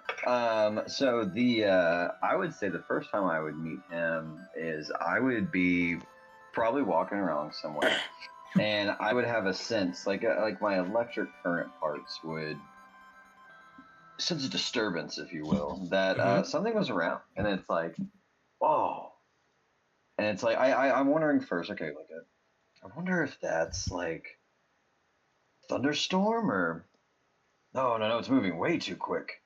And then I'd be looking, like I would probably stop and hide and kind of really look around, like something's flying really fast and it feels like it's almost coming at me.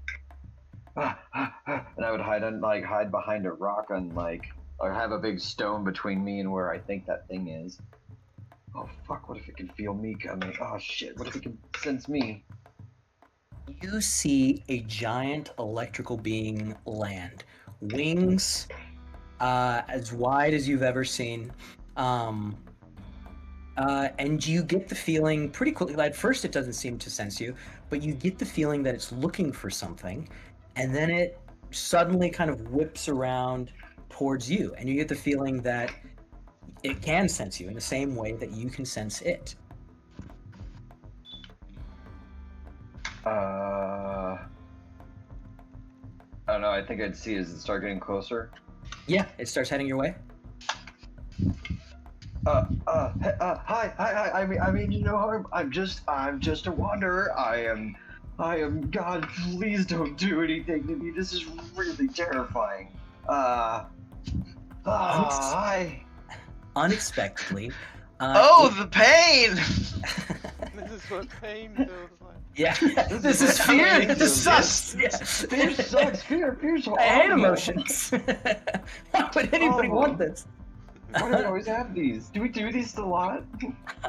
Unexpectedly, it begins to speak to you. It says, I'm a wanderer too. Oh. You can understand me? Oh yeah, I can. Oh, okay. Let's go. That's good.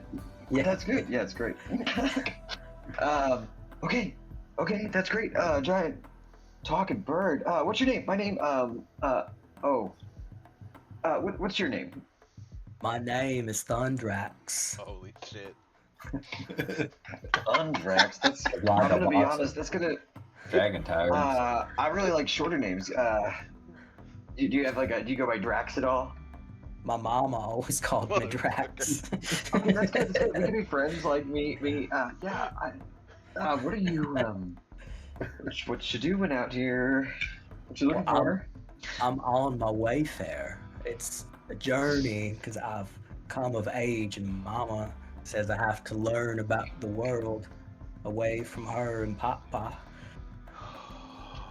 Wait, so you go on a journey to learn about the world? That's right. Do you want to go together? I literally look around behind me. Scary storms and monsters and all sorts of stuff loom off in the distance, and a giant bird made of lightning offers to. Yeah, you want to just be buddies? Just be buddies with me? I could use a friend.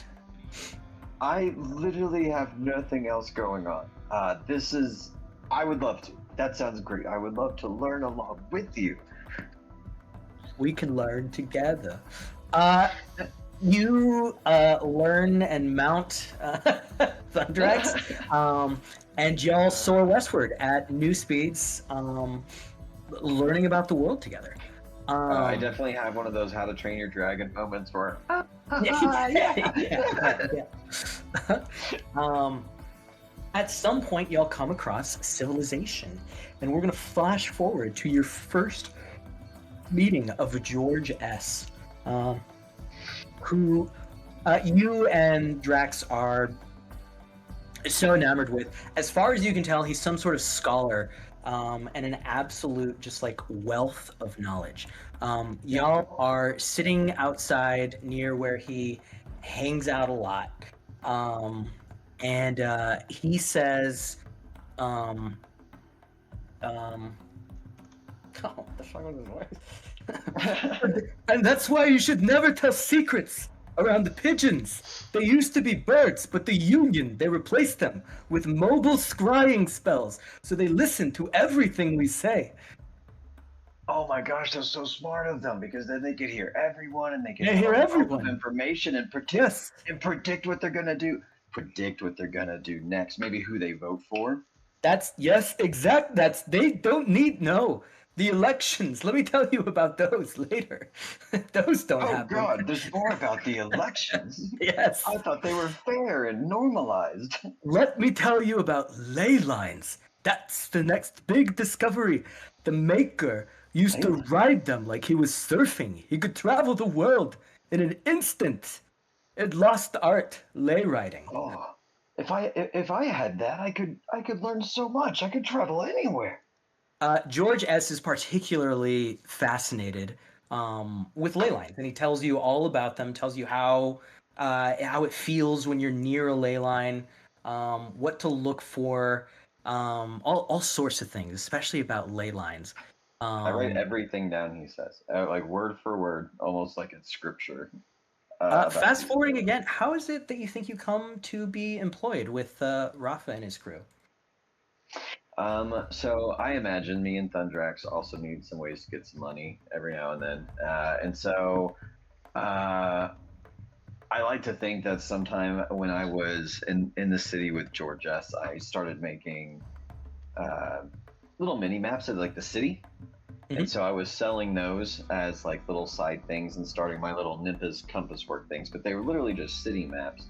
After spending some time and walking the streets, and especially with George's knowledge of the streets and whatnot, so I was able to make some really detailed maps and made some money, maybe a little name. But eventually, I realized I needed to get out there. I wanted to find more about these blades. I'm very intent on finding my own, mapping them out, finding focal points. So I started asking around to get on different ships. But I, coming up as a no-faced robot guy with electricity, just sparking out, like, hey, yeah, just like every now and then. And like I feel like anytime I give a handshake to anyone who's not a robot, there's always that electric. You know, like you touch, like you've been like walking on carpet too long and you touch someone. Yeah, it's like a little static shock. It's just a quick one, sorry. But yeah, so I try to go to this different ship after ship after ship turns me down until I see this ship.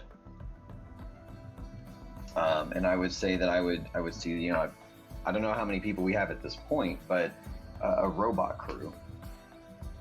Yeah, and Rafa would definitely, you know, we could use a navigator who makes maps and can read the stars. Can you read the stars?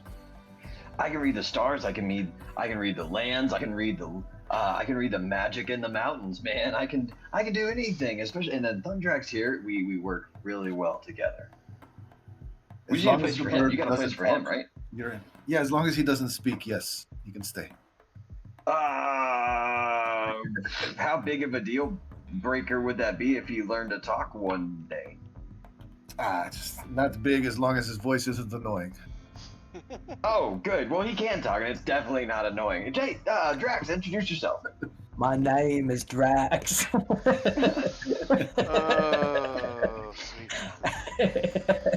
Hey, I appreciate it. I promise you're going to have the best navigation. You were muted, Colby. If you... We make the best maps. Matchhead steps up Um, next to Ruff and says, "Sir, we really need a cartographer, map maker. Like really I bad." would make. And I We want to got make the business. voice. I want to make money with it too. It's gonna be great. And I know all about the best place to find alien artifacts as well. It's a bonus for everybody. All right, you're in. Yes. Gosh, did you hear that? We made it. I'm so excited. And we come back to the present day, where you just firebolted a dude in the face, and he is slowly drifting off before he will plummet almost 3 miles, having been killed by you. Anything else that you want to do on your turn?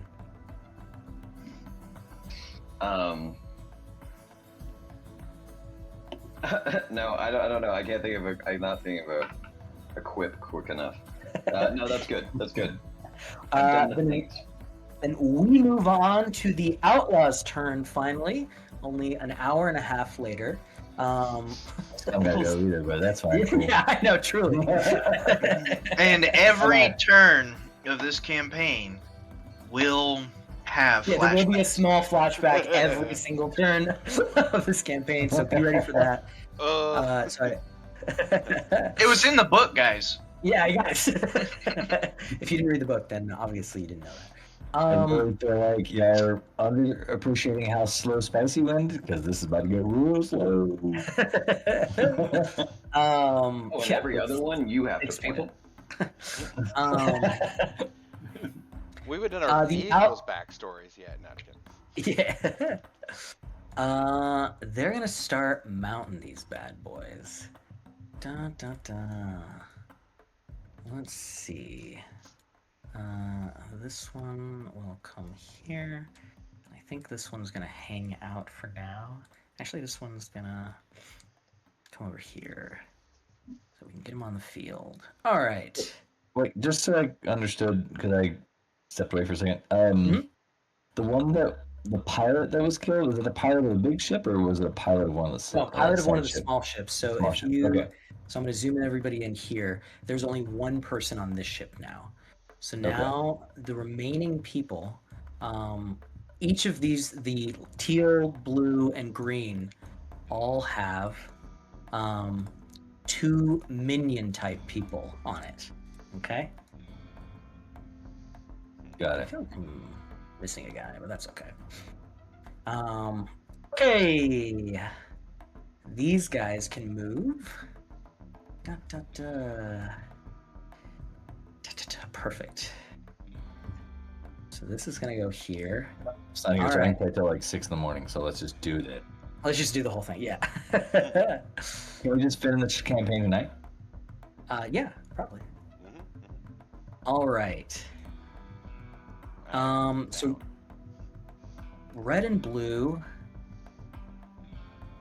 So the way this works is that the same way that like you occupy a 5-foot space on a smaller scale, you occupy a 30-foot space on this bigger scale. So if something's within that, like on an adjacent tile, you can still melee attack. You have disadvantaged on ranged attacks, everything like that. And that will be represented by essentially just dragging them into your tile right here. So y'all are, so they're not literally just like sitting on you like this, but y'all are engaged in like a dogfight in a very tight space, essentially. So y'all are flying around each other. Rafa, they are coming for you. Oh, there he is.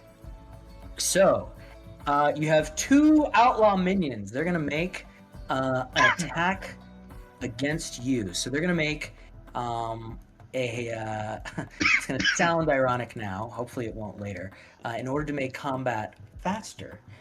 Minions can make group attacks, they don't have to like do their own individual attack, and so essentially what happens is that math on the back end. But this will have a +4 to whatever this is. So the 16 hit. My mount or me? You. Hold up, let me go to my sheet. I have my mount up. I think so. Okay. You see both of these guys.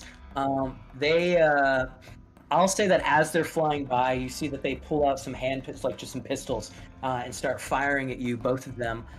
hit, you are going to take 2 points of damage from this attack, from both of them hitting you. All right, I'm hurt. DM question. Yeah. And a So bit. on my character sheet for my features for my race, species, Mhm. whatever, it says healing machine. If mending is cast on me, I can roll a hit die and heal from that. Whatever. And I am also affected by healing word and all that. Is that apply to all constructs or is that just a me thing? I don't know. I'm not sure. Like, if I were to cast mending on Rafa, is that going to not have really any effect unless I'm like repairing his arm or something? Because he's mostly. Yeah. Well, thankfully we Biological. don't have to figure out because mending takes a minute to cast, I believe.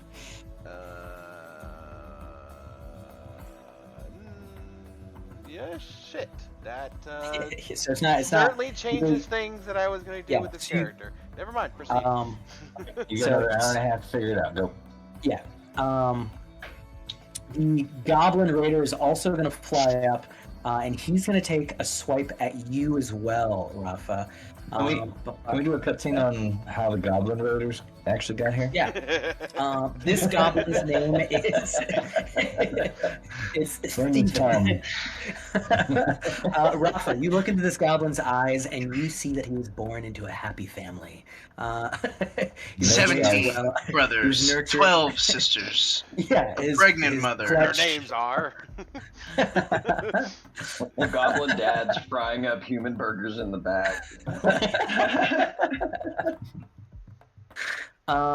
He's gonna go ahead and take a swing with his hand axe. This is not a minion. You can tell that this guy is pretty beefy for the level. Actually, no, he's not gonna do that. He takes his shield. Aimed it up. He's gonna try and push you off of your mount. So he's gonna do a shield shove. Kill shot. Shield shove. Ooh. Does a Lovely. 17 hit? Silver barbs. Does a Yeah. does a 13 hit? Still hits. That's rough. Gotta give someone an advantage. Well, there goes Captain. Yeah. It deals maximum damage. It deals 6 points of damage to you, which is obviously huge. Gotcha! I'm still up. Fine, I'm still up. Okay. Captain, my captain. What are you at right down, now? though. I'm at 2 right now. All right. So in the first round of combat, your captain is down to 2 hit points immediately. I need you to make a strength saving throw. You need to get a 12. Maybe this captain should stay on the boat. Nope. I need a 12. I might use a luck point for this. Yeah. Also, you can use luck to make people re-roll attacks as well. Really? Oh, I didn't know. Yes. Yeah. Yeah. I'll use it for this. But An often forgotten. Shit. yeah. That's why just about every one of my characters has luck now. All right. Also, Zero can on somebody my find roll. another combat, like Western combat thing? There we go. I like this one. Do It something from sounds like Borderlands. it Do a sounds like Borderlands one. it Well, sounds like a I- movie. This is RimWorld. What's drink save? Borderlands DC 2. 12. The third one's too disco-y. Do 2. This one's a little too tame. I think if I can find one. What I got a. What was that? 13? I got a 12.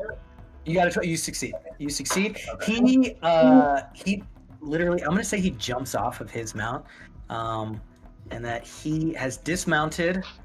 So he's using his movement. He's jumping onto your mount.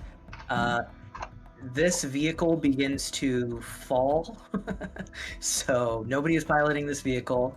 It goes down 60 feet, and it will crash eventually. Question. Yeah. Charge abilities for mounts. Are Yeah. those reaction or are they action? They're nothing. It depends on your mount. So your mount, you would have to use a bonus action to command it to do something. I think. What did you take on yours? Breath weapon. Yes, you would have to use. You would have to Reaction, command it to do right? something. Like, yeah, I was like, reaction? No, a legendary reaction. So now this Goblin Raider is on top of your mount. He's leapt off. He was trying to force you off of your mount. He has a shield. All of you can see that your captain is in trouble.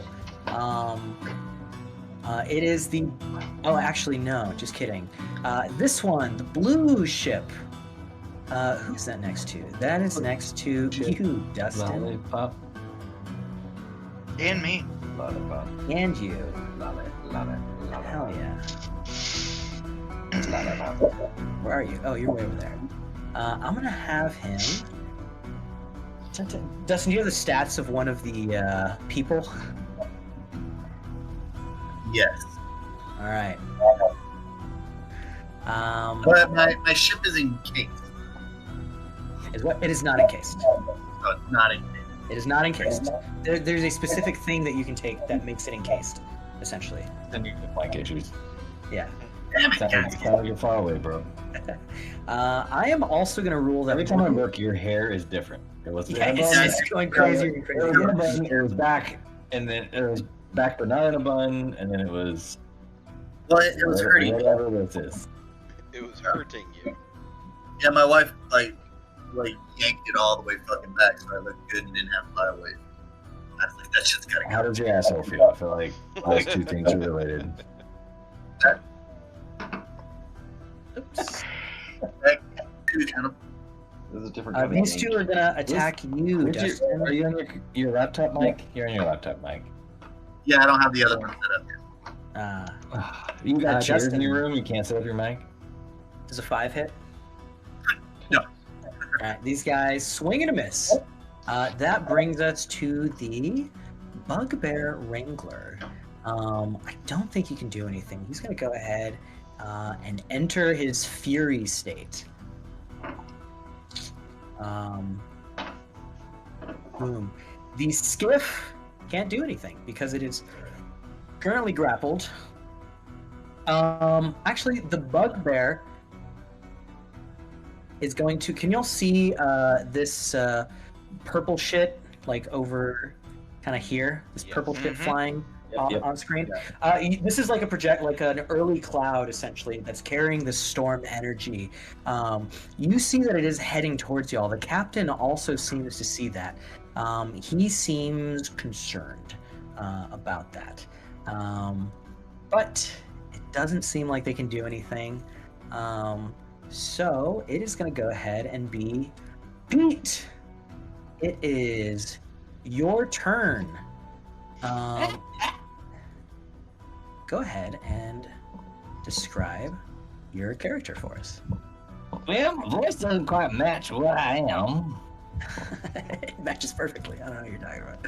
Yeah, it's great. Well, you see, I was a Goliath security force attached to a dwarven mining group. Are you shushing me? Who's shushing? I think he's... We were mining brimstone, like, well, they were mining. I was security force, and as we were sitting there, we had recruited a fellow mercenary to help with security, just to kind of encourage encourage security. Sorry, I didn't really rehearse this at all. Hey, you had an hour and a half. I was listening and trying to understand what the fuck y'all was doing.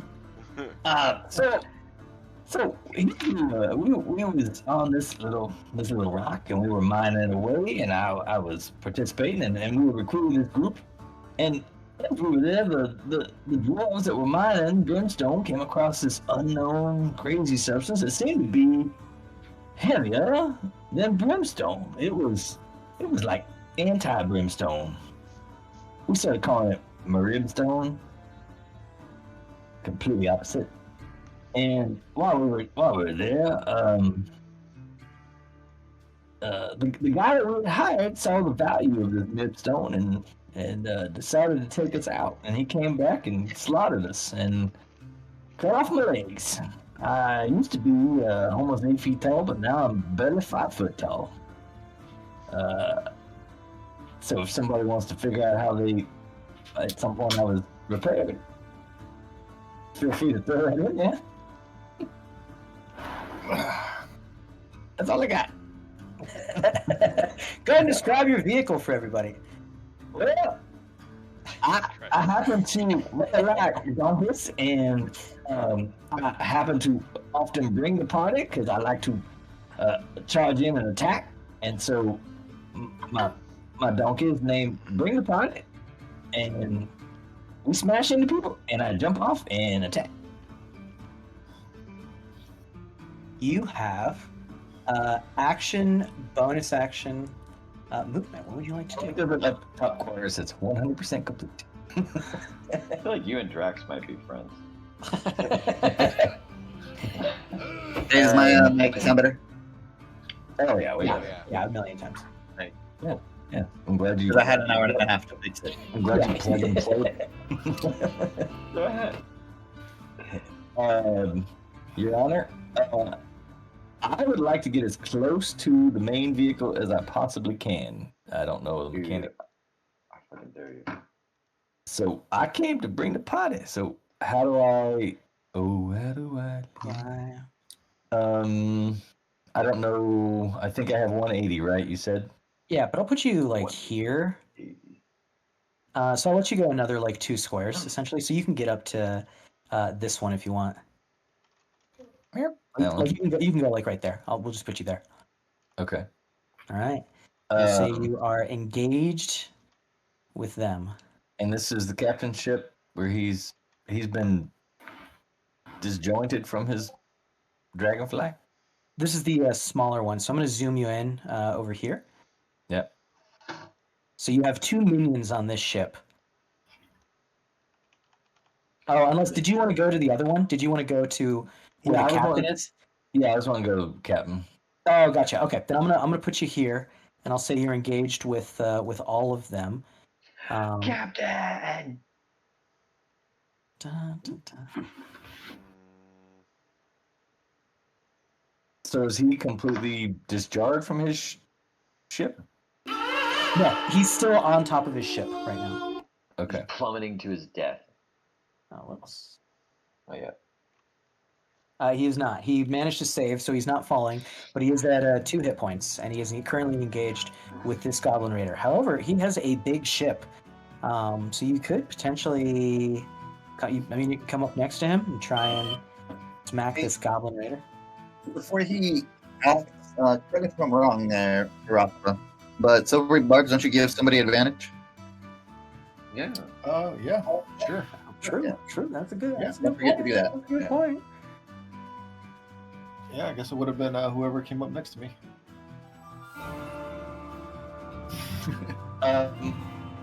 Okay, so I don't understand scope and scale and distance and what we're doing. So We're fighting at this scale, so you're able to engage like anything that's around your square, essentially. So you can punch this bison. So I'm gonna zoom you in over here, so you can see. So, I'm just gonna put this here just so it kind of makes it more clear. Anything within like your 30-foot, like anything adjacent to your 30-foot square, you can engage with essentially in melee. So y'all are not just like standing static next to each other. Y'all are in a dogfight, like flying around, like doing maneuvers, but you're able to come up next to all of these if you wanted to. okay. Go back over to. Actually, this red one is falling, so it doesn't really matter. So would I be where I am? Okay, I'm over here in the little box. Sure. Would yeah, I- but would I- you are able to attack any of these enemies here. Yes. Okay. And he's been boarded by Goblin Guy. By Goblin Guy, exactly. So you could fly up adjacent to him and attack Goblin Guy, Yep. or I am fine. or grab him. Yeah, I'm definitely gonna grab Goblin Guy or attempt to. Now, Actually, so I don't know if you read all the bullshit that I have. With Tavern Brawler, I have enhanced unarmed strike. So my Right. unarmed strike is a grapple. And I'm going to do a grapple attack. That will deal damage if I land it, and I get an option to push 5 feet. What does it do? It allows me to. Basically, I'm going to grab him. If I hit, I grab him. It does a little bit of damage. 1d4 plus 1d4 plus 3. And then on the back end of it hitting, so granted everything has to hit. So he's grappled. I basically crunch him with my hands. Indian burn. But then I get the option to push as it's not even an action. It's just it just Amazing. happens. Okay, yeah, awesome. So Go ahead. basically, my job is my goal is to try to grapple You're just gonna him, push him off. Yeah. crunch him, get a little bit of damage, and then wing him off in the Amazing. woods. Yeah. Go ahead and make an attack. I will let you know now that this guy has an AC of 14. However, he has an ability called Splinter Shield. He can raise his shield. You will splinter his shield across the attack, but it's essentially like a shitty shield spell where it breaks his shield, but he gets +4 bonus to his AC. So you essentially for this attack have to hit at least an 18 in order for him. Yeah. With advantage because things. Great. Well, he gave advantage on the thing, right? Yeah. You're good. Go ahead. How many shields does he have on him? He has 1 shield. 17? He is gonna. So his AC is 14. He's gonna go ahead and raise his shield as a reaction. You smash the shield out of his hand. It splinters. His new AC is now 12, but the attack does not hit. Okay. Do you have any other bonus action that you want to do? One hit wonder. I'm a no hit wonder. Okay. All right, see you in 2 hours. See you in 2 hours. We not quite because exciting. We have a flashback. What the fuck music is this? What am I listening to? I don't know. You don't like this? I'm listening to StarCraft now. I don't know. Trying to find something. Western It was like combat Star music Fox from like the old days. hard to find. Yeah, I think Western DLD. combat is All I'm right. telling you, Borderlands 2 fight music. Alright, I'm looking Borderlands too. Borderlands 3 is way too techno and like dubsteppy. I could also be wrong, but I remember there being a lot of like Western shit. Wait. This is the last one. We flash back to a little more recently. You are in a small broomstone mining outpost, not too far from New York.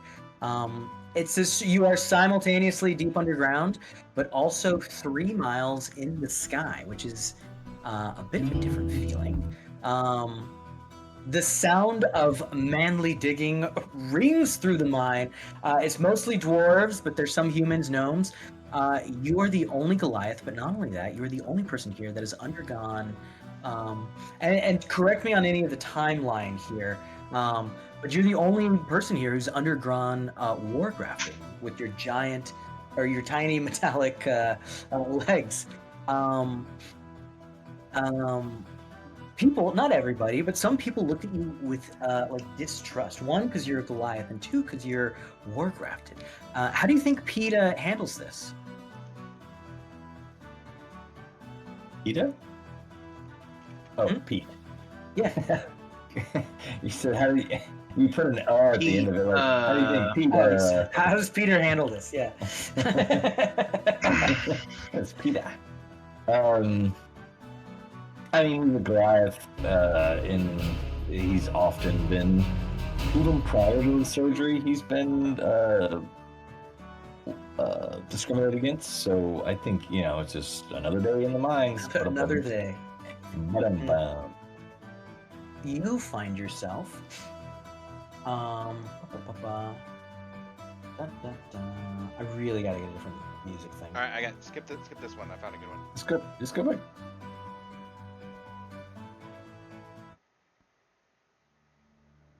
Wait, I have a few other things that I'm gonna play specifically for this Okay, one. okay. It's like, and again, correct me on any of the. This has been adjusted, but correct me on any of the lore if you want to change anything.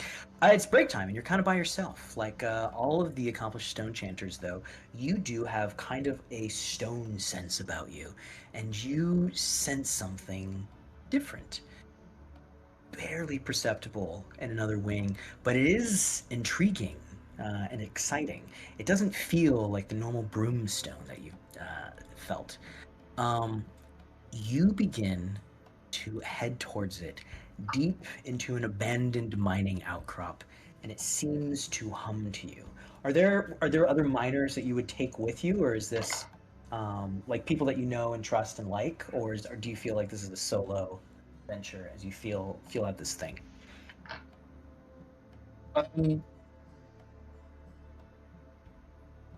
I think that I like the idea that I would have brought Clarence with me. Okay. I like the idea that he would jump in on the discovery. Tell everybody who Clarence is. Kind of And me. What's Yeah. that? I kind of, I guess I kind of jumped the shark a little bit. Yeah, so I was part of the mining force, but also like Got it. security force, and he would have been kind of a security mercenary that Got brought with me, Okay. and we developed kind of a close relation. I helped him get the job. Yeah. Helped him kind of, brought him in, knew him from a long time ago, and prior to him being a mercenary, and he hit me up, and so I kind of pulled him in, and as I started feeling this pain, would have just reached out to him as a cohort and be like, "Hey, come with me, watch my back on this." He says, "What are you? K-Lover. What are you feeling, Pete?" Yeah, there's something in there.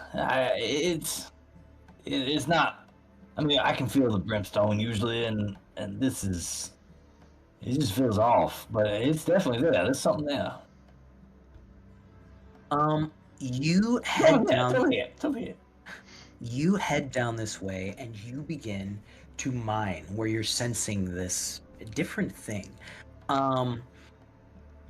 As you start to mine it out, tell me, what do you see? Do you see it? How do you store it? How much is there? Like, what are you finding here? I'm kind of pinging around, picking, with a pickaxe, you kind of dig in a little bit and you pull it off, dig in and pull it with. And as you pull off, it kind of crumbles through, and you have to kind of sort through to find, the ore that you're looking for. And it's kind of hidden behind the actual brimstone, but as you pull through it, the weight difference is substantial. Like what should be a normal, like almost brimstone, when you pull it out, it almost kind of like puffs up. It's almost effervescent, and the effervescence kind of goes around, but then there's like a solid audible like clong, like as it hits on the ground, and it's no more than a pebble, like a gravel, just a small little chunk, but it came out so suddenly and it landed solidly in the tunnel itself. It just landed weird. It felt funny. Funny. Yeah, it fell funny. It fell heavy. It fell heavy. Like normally the rocks fall and the brimstone comes up and you scoop it up and put it in your bag. But this was like just and when you go to pick it up, it's with all of my strength, this one little gravel beam is 30, 40, 50 times its normal what it should be based on that. You hold up the very first piece of merbstone that you have ever seen. You've kind of like heard rumors of something like this before, but they've been just that, just rumors. Like nobody really believes it, but there's speculation that, like, if this has the same type of applications as Broomstone, then this could be huge. This could be massive. You hear the distinct sound of a pistol being cocked behind you.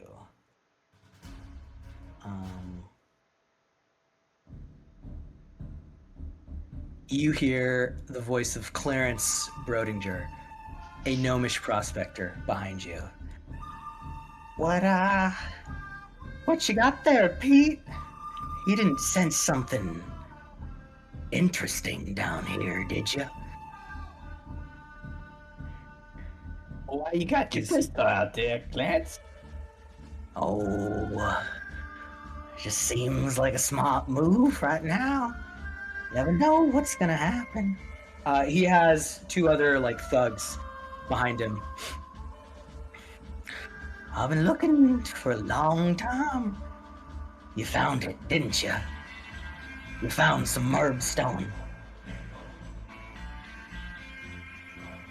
I'm glad it's unknown, but there's a settled upon name. It's only been theorized there, Clarence. I don't know what this is. You My don't know son. what this is. I know. And you know. And you know that I know what that is. Give it here. Oh, well, wait, hold up. I don't know what as long as my legs are, you never get this.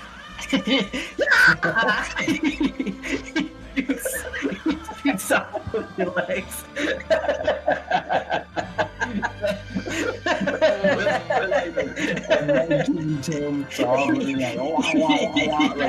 Donkeys are throwing water or some stupid shit to make it turn. Do you have your mechanical legs at this point, or is this when you? This is okay. Yeah. He shoots both your kneecaps out. Your friend. He.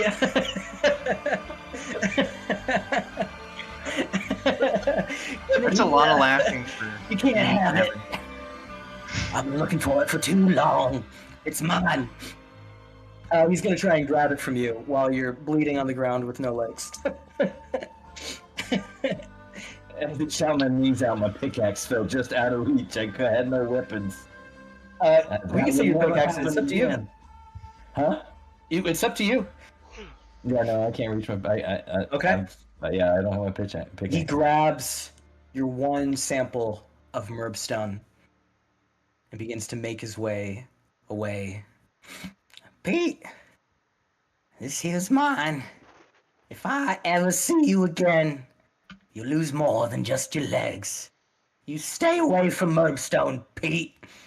Stay away.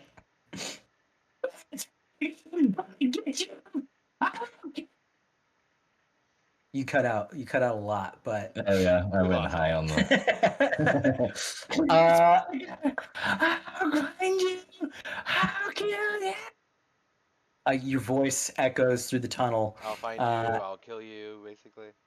Your voice echoes through the tunnel as Clarence Bodiger, the gnomish prospector, leaves with your one sample of Merbstone that you had found after crippling you by shooting both of your legs off right away. How is it that you came about your That's your rough, leg? buddy. That's rough. That's a bad day for anyone. Well, I mean, I feel like I grabbed my pickaxe and crawled out, elbow and wrist, and I got a pretty strong upper body, so it was pretty easy to just, basically stand on my hands and walk out. Super amazingly strong gorilla style, just like. I don't know. I think that might be a way to tie us to the group since we have 27 repair people here. Sure, we can say who wants to do it. I'll build him. Who Who wants? wants to meet Pickaxe Pete? Probably Gasket Jack. That'd be right up my alley. I'm not Y'all, gonna fix him. y'all cross paths. Gasket, you feel like you could do some good here. So we'll say that you're the ones who, out of some scrap you found, you're apologetic because you can only find very small-sized legs. but you promise that you'll eventually find more. I think probably together y'all build the party starter, which is, of course, your donkey-shaped vehicle with multicolored leather streamers and tassel for armor off the side. To the like aerodynamics of how fast it can Yeah, fly. definitely. Yeah, it's like a wing Yeah. jet. You can kind of tell like how Yeah. fast you're going. It distracts the enemy. And you, we'll say you, along with MK46, y'all link up with Rafa together. And holy shit, we did it, boys, just in time for 1 a.m. We got through AM. one round of combat and 6, count them 6 backstory flashbacks. It's up to y'all if y'all want to keep going or stop here for now. I've got top 3. Yeah, I want to finish the fight at least. Okay. I need to crash into this hole. I've been Yeah, right. salivating Already have Nice. over it for an hour. I'm gonna crash into this hole. At the top of the round, the wind blows. The storm is coming in, and there is an early cloud coming in. All of you, and it's coming fast. Came in Shit. quick. Holy shit. All of you would know exactly what this storm is capable of. This is, they call them the Maker's Storm. They always come out of the west. These little projectiles come out like ahead of them. If you stay in these for too long, anything that is organic and not specifically designed to live like in the storms just gets shredded completely. So the Sky Bison would die. Y'all would start dying. Your vehicles, your mounts, everything. There's a lot of danger here for sure. And I will say, just so to keep it fair,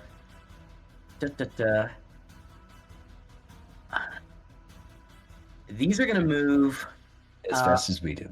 180 feet every turn. So you have, from your position, whatever, like about 3 turns before it's right on you, essentially. So 3 or 4 turns before it's right on you to try and get out of its way and get the Sky Bison and potentially the ship, potentially whatever else you want to get. We're at the top of the round. Gasket Jack. So we're going to move faster now because there's no... Yeah. Quick question. Can anyone issue officer commands, or is it just... Everybody can issue officer commands, but it is on the ship's turn. Oh, okay. That makes sense. Yeah. All right. I will then, seeing my captain get beat up, I will... Absolutely butt blasted, yeah. Yeah, I will activate my arcane charge to double my movement for the round, giving me a total of 300. Good. Did you already put the basic? Yeah, that's fine, whatever. Yeah.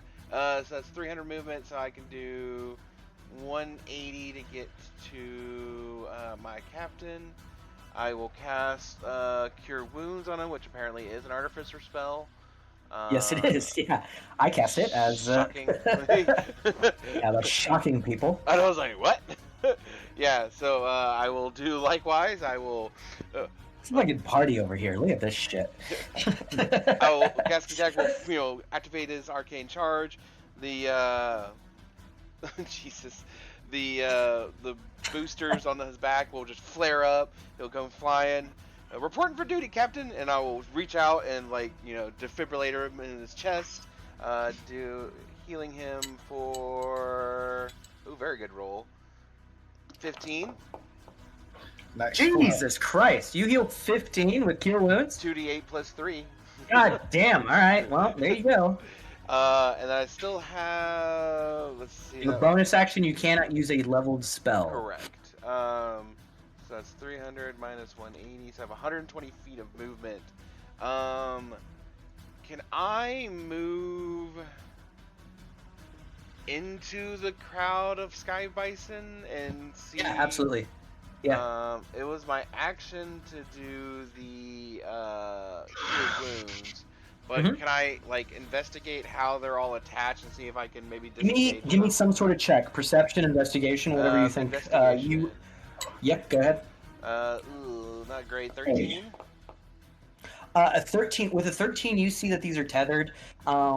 There is. It's essentially the way that this works is that it's just a normal like net with like large holes that the sky bison's legs are just like dangling through essentially. So it's like they're just like trapped because they're just got their legs like dangling through the net essentially. You see that on the ends of the net are like essentially like encapsulated broomstone to make the entire net float, but they're just trapped right there. There is just a few cords of rope that attach like to a point to the ship right there.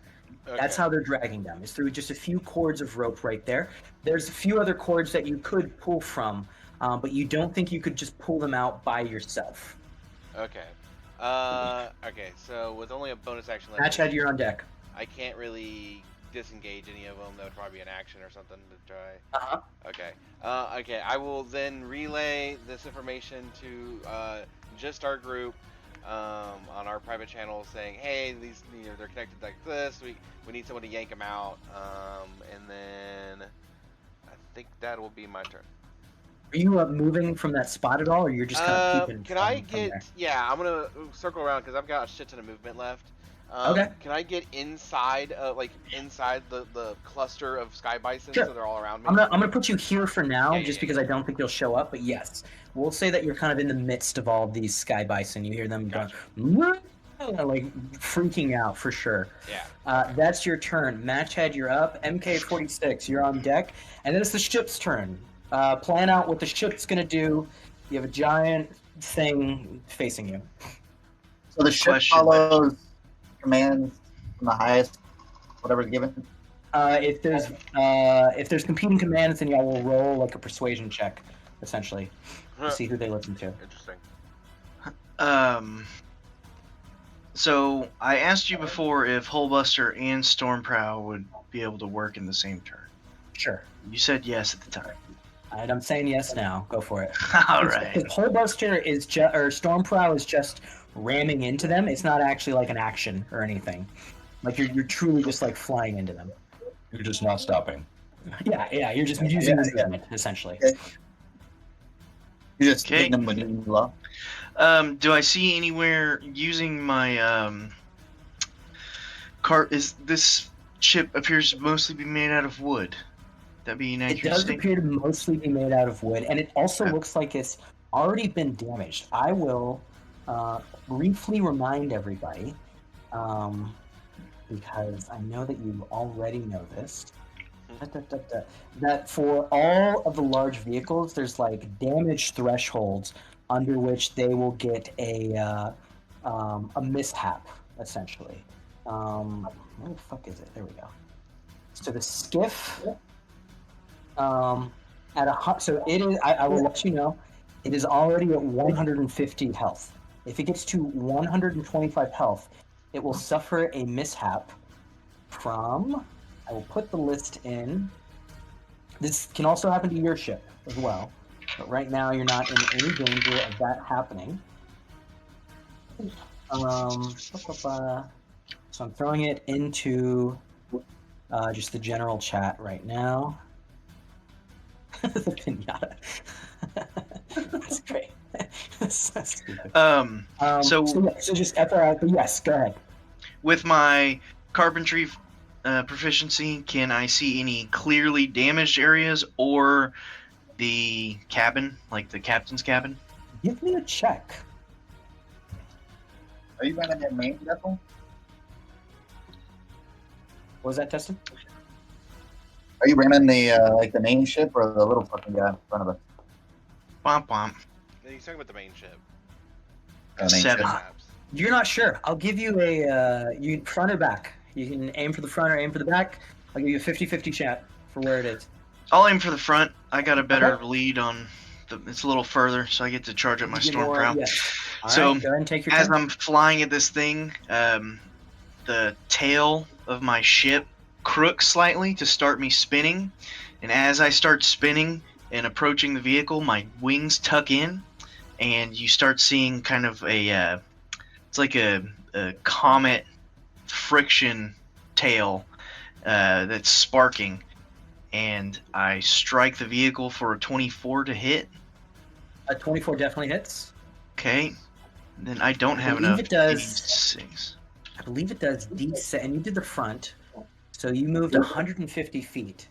So whatever Does he that get is. anything So special since I have it 5d6. grappled and restrained? 5d6 plus Hull Buster, which is another 5d10.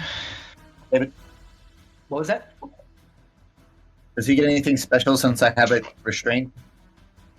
I'm gonna say no, not necessarily for this. It stays within range. It would have flown out of range for sure if you didn't have it restrained.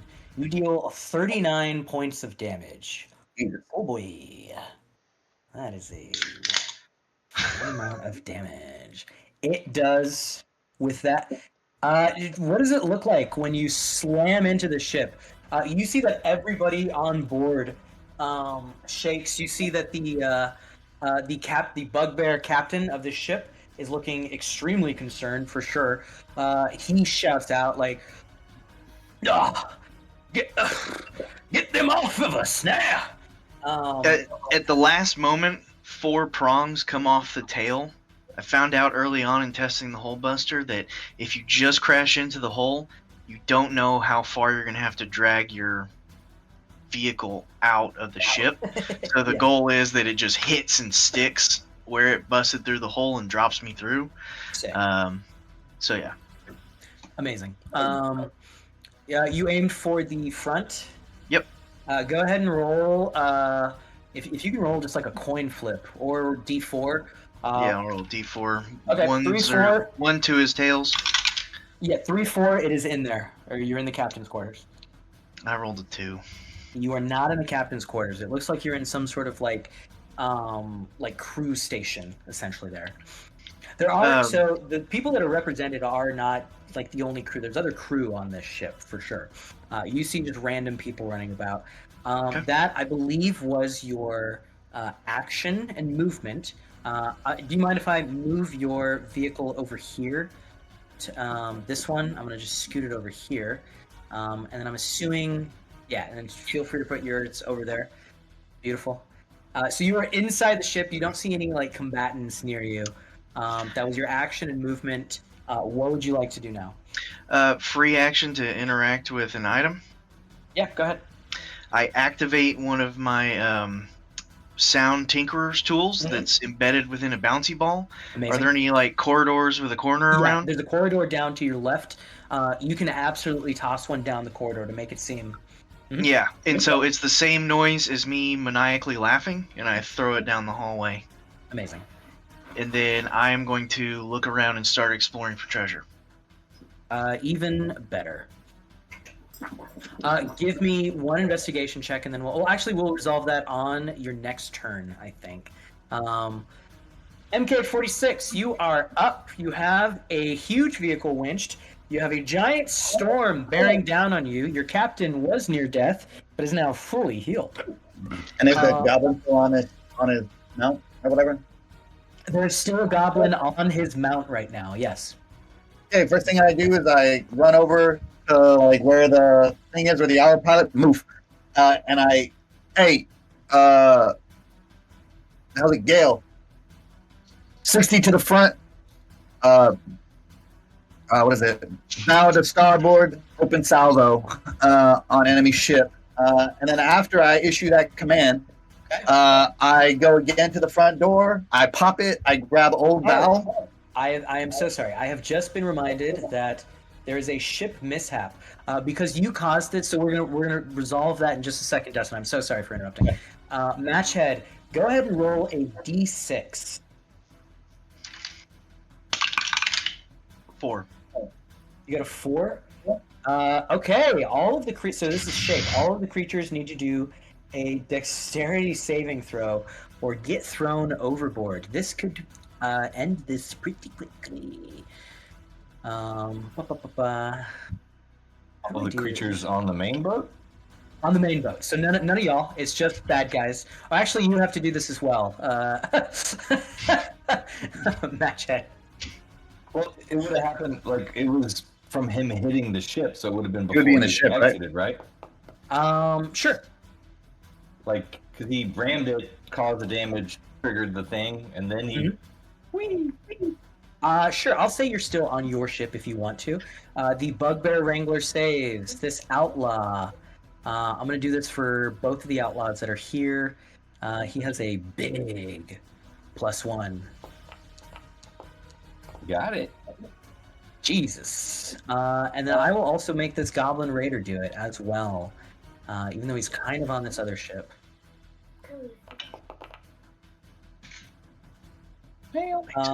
He fails. This guy is no longer mounted. He is falling. He has fallen 60 feet so far. Okay, sorry. Okay, back to your turn, MK46. So I issue an officer command to the vessel for free, right? Yeah, you can do that for free. Yep. I'm going to tell him to pull forward at 60 feet because that's its movement, right? Yes, there are then- restrictions, but yes. And then point its bow to starboard so that it turns right. So Yep. basically, I want it online and then open salvo on enemy vessel. Great. Okay, sounds. I'm going to good. give it the command. Then on my intercom, I'm going to. You will know this as well. The way that salvo works is it doesn't target a specific thing. It is essentially like a cone attack, but it's just a 60-foot wide line. So Beautiful. everything in that line, everything in that line. So you have issued that command. How long is the command or the line or whatever? 700 feet. Oh my god. Okay, I'm going to tell it 60 to starboard.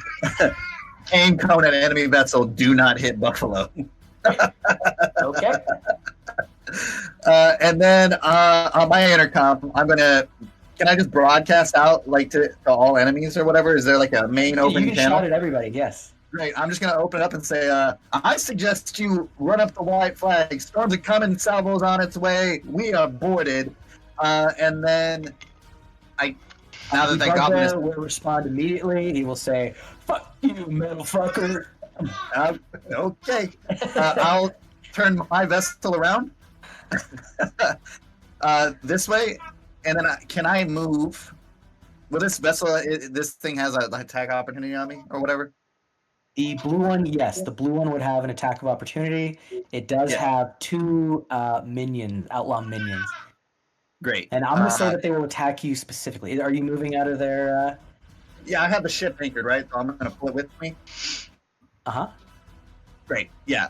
You can try. I will say that the ship. So normally, I would say actually because it's a skiff. Normally, no, but because it's a you said skiff. damage. And because it is currently thing, I will say you can only move it 30 feet. Great. I'm going to attempt to move drag it. the whole thing 30 feet. I'm going to attempt to move it 30 feet, like towards this blue ship, basically. So how you tell me where I need to move for that? They shoot at you. They miss. Yeah, they 100% miss.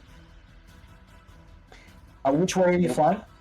I'm going to fly down towards the Phoenix over here, Thunderdrax. You can And I'm only going to move attempt to one move square. the whole ship. Okay, Yeah. that's fine.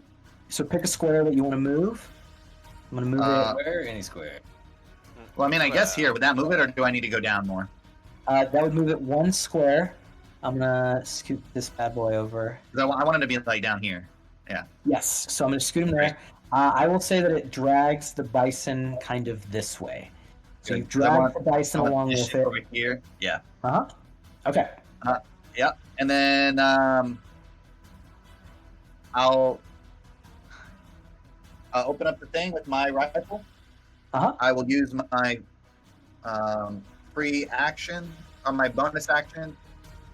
But I have a feat that allows me to cast Hunter's Mark for favored enemy, basically. Okay. These guys are humans on this vessel, right? Yes. Yeah, I hate Some of the hate common. them. You're talking about this one right here? Yeah, the ones that I Yeah. can see. And actually, I will say that they do not leave your range with that movement, so you don't take an attack of opportunity. Okay, yeah. beautiful. They miss anyway.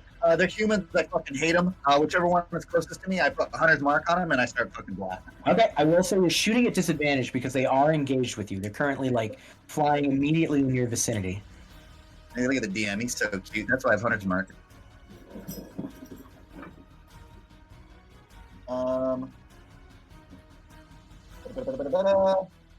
I also have. Yeah, and actually says, okay, disadvantage. Disadvantage, yes, they are engaged with you. And then it's the We're gonna ship lose up them. next, and then Rafa, you're up after that. Okay. Here we go. Nice. What's my bonus? I have a +5 to hit. 9 + 5, 14. 14 just hits, yes. 14 just hits. Awesome. The minion, yeah. Are you aiming for the minion? Yeah, the minion, yeah. Okay. I will say, because they're both like engaged with you this way, that okay. So they're minions. The way that splash damage works is that After 5? what's that? You said after Yes. So 5, for right? these guys, it's after 5. But for minions, for ranged attacks, you're shooting through them whatever the regular distance of your attack is. So I will Okay, let you great. shoot through. If you get more than 5, then you kill both of them. But the first one will die. It is 1d10. It's a max damage, so 10 + 3, 13. 13 damage. Yeah. Both of these guys are dead. Oh, right, correction. I have Hunter's Mark. Yeah, go ahead. Do it. An additional 5, 17 damage. I'm gonna actually also look at. Okay, And I have a 400 max range on the rifle. what's the minimum range? What's the shorter range? Shorter range is, it looks like 100. 100. Yeah. So here, I just want y'all to see where I'm looking. And So this is a heavy crossbow, so it has the push feature. If you want to flavor that in there, cool. yeah. What was the shorter range? I apologize. 100 feet is its minimum I range. think you are just within range of also. I'm gonna take everybody If I can over have a here. bugbear, that'd be great. You're hitting, so it doesn't work on. He's not a minion, but there is the guy who was flying the ship over here. I'm gonna let you shoot him as well. So he also just gets blasted off the ship and dies. So that's 3 minions dead in a single shot. Not bad. So nobody is piloting this ship right now. And then I'll somebody just have on the something intercom, wanted to say? You sure? You sure? All your base are belong to us. Yeah. Yeah. Oh shit. Okay, maybe. What do I get? If he gets a turn, I don't know, man. I don't know how many people I'm about to murder, but whatever. All right. It is the skiff's turn. So the way that movement works for the skiff is it has to move in the direction that it's facing for its first. I'm gonna face it. Yikes. Well, One movement that way. I can't like turn it, which is very annoying. I'll let y'all turn it kind of that way, but not really. And then one movement that way. Right. You would ordered it to fire. It isn't within range, but I will say it's a 60 700 foot. feet. No. It's in range, but it's a 60-foot wide. Right. So it's 60 foot So- wide. Hey. Well, There's Draw- no safe path. Yeah, there's not a safe path. You shot yourself. yeah, that's okay. Blast it. You said you can do competing commands, right? Yeah, So you can do anyway, I competing started commands for laughing. sure. How high is this storm? Can I see It's the top? at the same like level. No, so this specific type of storm extends throughout like the entirety of like this area essentially. So as high or as low as you fly, you will be in the storm. Okay, so you can't fly over it. No. Can't go over it. Okay. Can't go under it, Gotta go through it. just like the bears. Come on now. Going So on a bugbear. I don't know if y'all can see, but it does end. Y'all would have seen as you approached. It does end like here and here. So it's not the full like width of the map. It's only like a quarter of the map width. Like it doesn't. So it's safe. Like if y'all can get to this horizontal, like here, then you'll be out of it essentially. Or if you can go north to like the very top of the map. Okay, yes, that I would give it like a full speed ahead this Okay. direction. Turning again. Sure. Well, too bad yeah. he can't until his turn. It's firing. I'm gonna scoot it that way.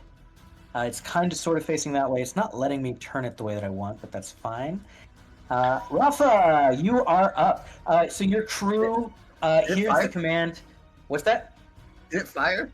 No, absolutely not. So I will let you know that it does like 5d10 or something. You die immediately. I'm not gonna. So you die. Your mount dies. I'm out. Match head dies. Your vehicles explodes. Wait, why do I automatically die? No, you're not. You're not dead. You're fine. Die. It's been overruled. Oh no, I'm just saying, even if it's shot, I'm like hiding in the ship, so unless the ship is gonna completely disintegrate. Yeah, yes, it would. It's very possible. Look up, Dustin. Go ahead and pull up the thing and calculate how much damage you would do. You have 50 crew members. Yeah. No. It's not just 5d10. Look up how much it would do, and then tell everybody how much you were going to deal to everybody. I want all of the Rafa, you are flying. You currently have something on your mount's back. How far is this? This is 60 feet away. What are you pointing at? The one that's red- sinking, it's more than 60 feet away. So whatever the hypotenuse of 60 and 60 is. And it's falling pretty fast. It's falling pretty fast, but I will say that... How much crew do we have? What's that? How much? You have 50. You have 50 crew members. You are able to just fall 60 feet for free. So yes, it's about 60 feet away, actually.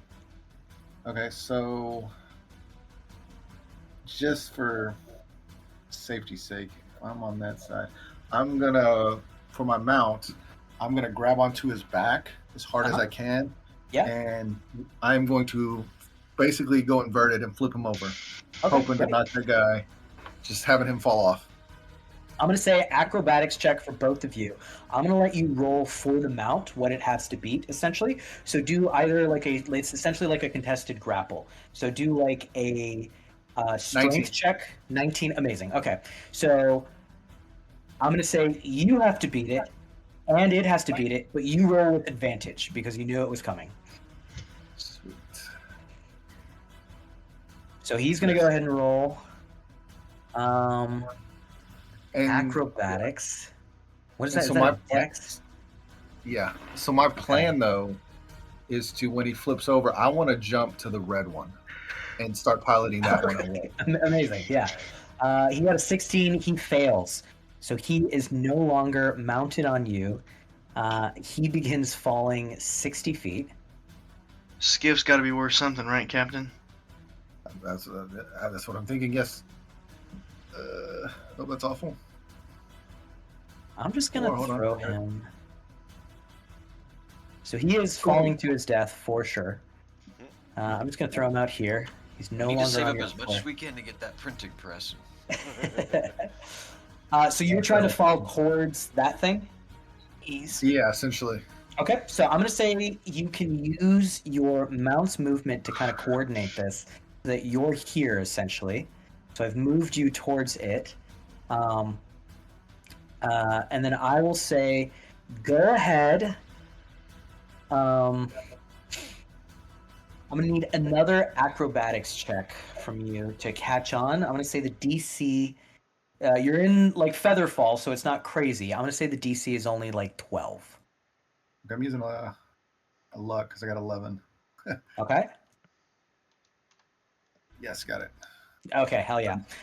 Yeah, you're able to... Do you want to raise up 60 feet on this bad boy? Yeah, if I can. Okay. Oh, that's... So we'll just have everybody at even elevation.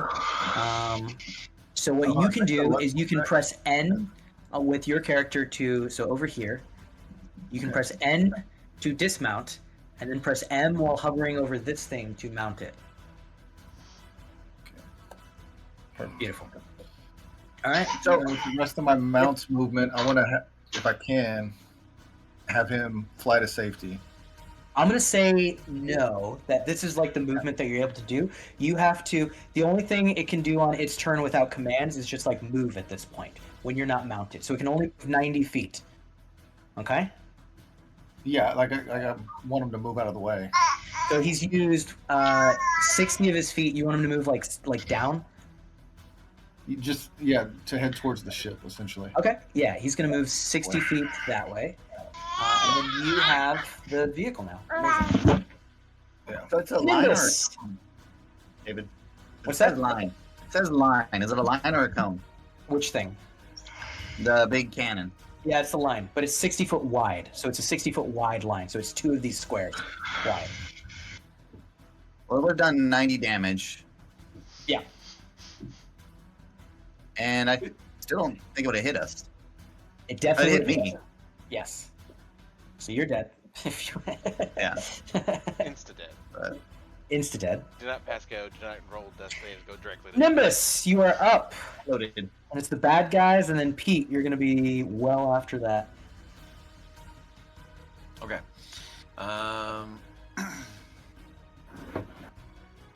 So we've got 3 ships. So the red ship's going down, correct? The red ship is no longer going down. You see your captain has jumped onto it and is now piloting the ship.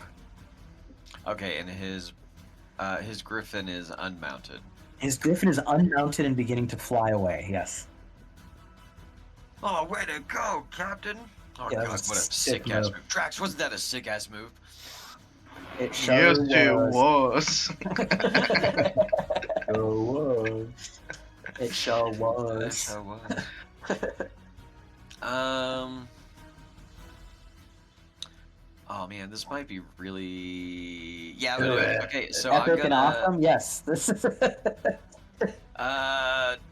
Drax is gonna use his dash, so he's gonna fly as fast as he can and get right above the ship with all the Amazing. rest of the shitty crew members. Okay. And what I'd like to do from here is just look at him. It's like, Drax, pull it, and I want him to Sonic Step. Amazing. Okay. I'm going to let you go ahead and position your actual mount on this side. Are you able to see this side? Yes. Okay. So what's the range on Sonic Step? Well, oh, I actually forgot. Is there not really any people over here now, or is there? There's very few. So there's the bugbear. There's the boss guy over here. There's this guy who is falling to his death, and then one minion who is shitting his pants right now. So one minion shitting his pants. Yes. And then the one guy driving the whole ship. The one guy who has not started driving, but yes, it's going to start driving because the pilot just got blasted by Chamber. They can't go anywhere though. I've got them mounted. Yeah, They're true. They're restrained. So DM question.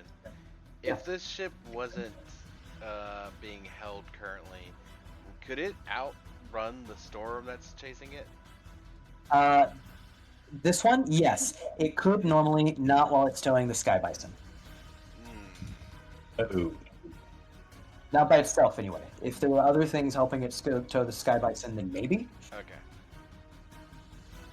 How many Sky Bison could each of our vehicles and or mounts kind of carry or pull? It's going to be more of a collective thing where all of them are in a net, right? Uh-huh. So if they're all in the net still together, it's going to take quite a few of you to be able to. There would be some strength checks involved. Strength checks. Okay. Sense for us to all hook up to the ship. Yeah, y'all and drag it. can Power Rangers megaform, and then Our vehicles combined. I would Woodland. pass. Your legs. Nimbus, I need an action. So I am gonna do the Sonic Step, but I have an idea. Okay. So I want to use the Sonic Step and have us teleport to try to catch this falling guy. This is the captain. Yeah. No. So this guy's the captain right here. This guy Okay. was knocked off and is falling. He's 60 He feet was down. But the he doesn't pilot. look like He was the the pilot. other pieces of shit, right? He does not. He looks looks like the same type of guy that was trying to knock Rafa off his ship. okay, so Or he doesn't Paladin. look like one of the commoners, is what I'm trying to. No, fix. for sure, no. Okay, then yes, he's the one I want to go grab. If Drax can grab him with talons, or if we can catch him, I'm Yeah. trying to figure out a way to do that. It would be like a grapple check for him. But I will say, I think a grapple check would be your action. Is the step thing, is that a bonus action or an action? TD.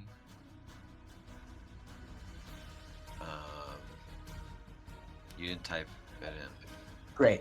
Or wait, unless that's like it's a charge ability. It's going to be an action, I think. Okay. Then yeah, I guess I don't want to do that. I want to go save the body then. So no, none of that then. I do want to send this out then. And I should have enough range to just do it on my own. 90 feet? Yeah, I can still hit the captain of the ship guy. Before we dive down to catch the dude falling, I'm going to send out a magneto bolt. Amazing. Yes. Who are you shooting? The guy trying to go and steer the ship. Okay, yeah. Oh, fuck. I'm going to burn a luck because I don't want that. Okay, gotta beat a 14. Gotta get a 14 at least. Oh, hell yeah. 14 plus 5. That does it. 19. Okay, go ahead and roll damage. It's going to be 1d6 plus it does... can you do a strength save? What's that? A strength save? Yeah. 13. DC 13. He makes it. Damn. Okay, then he just takes the... Oh, damn, that sucks. Okay, wow. He takes... Ooh, it's rough, guys. It's 1 damage. Yeah, 1 force damage. Boonk. Ah, damn it. Drax, let's go get that guy. I said maybe, alright? I said maybe. Wait.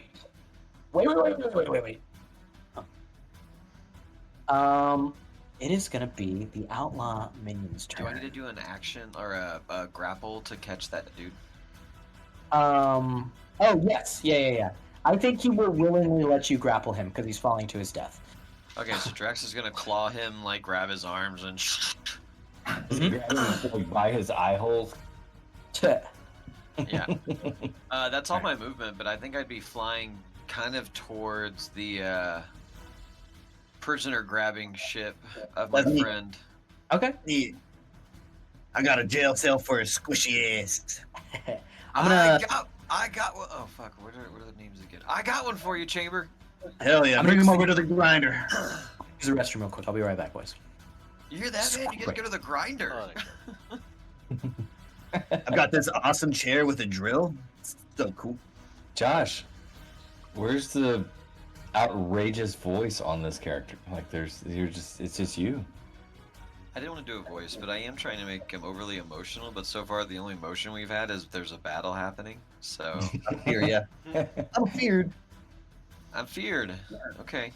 So I think we need to clear and get control of this ship, and then get the fuck out of Dodge. I was gonna try to dock to it and. All you gotta do is kill this guy, and I can. I mean, it's grappled to me, so. Well, I can't do shit all for strength checks, but I can certainly start steering the ship. That I can do for sure. I felt like he was saying we need to like dock and drag it. So like we can, if we all hook up and connect it. Obviously you're already connected, but if I can connect and pull it also, then we can. Well, I think like you can fly it, but we've gotta do it's the extra tonnage. So we need to dock up to it and pull that extra weight. If we get 4 or 5 people hooked up to it, now we're hauling ass with the bison meat. I wonder if he'll let me. Oh do yeah, the hey, ship maybe command this and guy run has piloting. a. He kind of leaned into like we either need to go north or south to avoid the. The Prometheus style of don't run in line with how it's falling. Yeah. Try and capture the captain that are alive. He's probably got a bounty. Ooh, The good point. he's coming with me. I Where tried is to the make him captain? prone. That magneto bolt, if they fail the strength save, it's a cantrip, but if they fail the strength save, they go prone. Oh, the captain's still piloting. Okay. I mean, he's running to go pilot the ship for no reason. Not gonna go anywhere. So not unless he breaks the strength that hold on it, I guess. But He only learned that 6 seconds ago. God, give him a break. that's true. That's true on the internet. Come on, I see some progress in the background. Looks good. There's a chair and some other chairs. Boxes.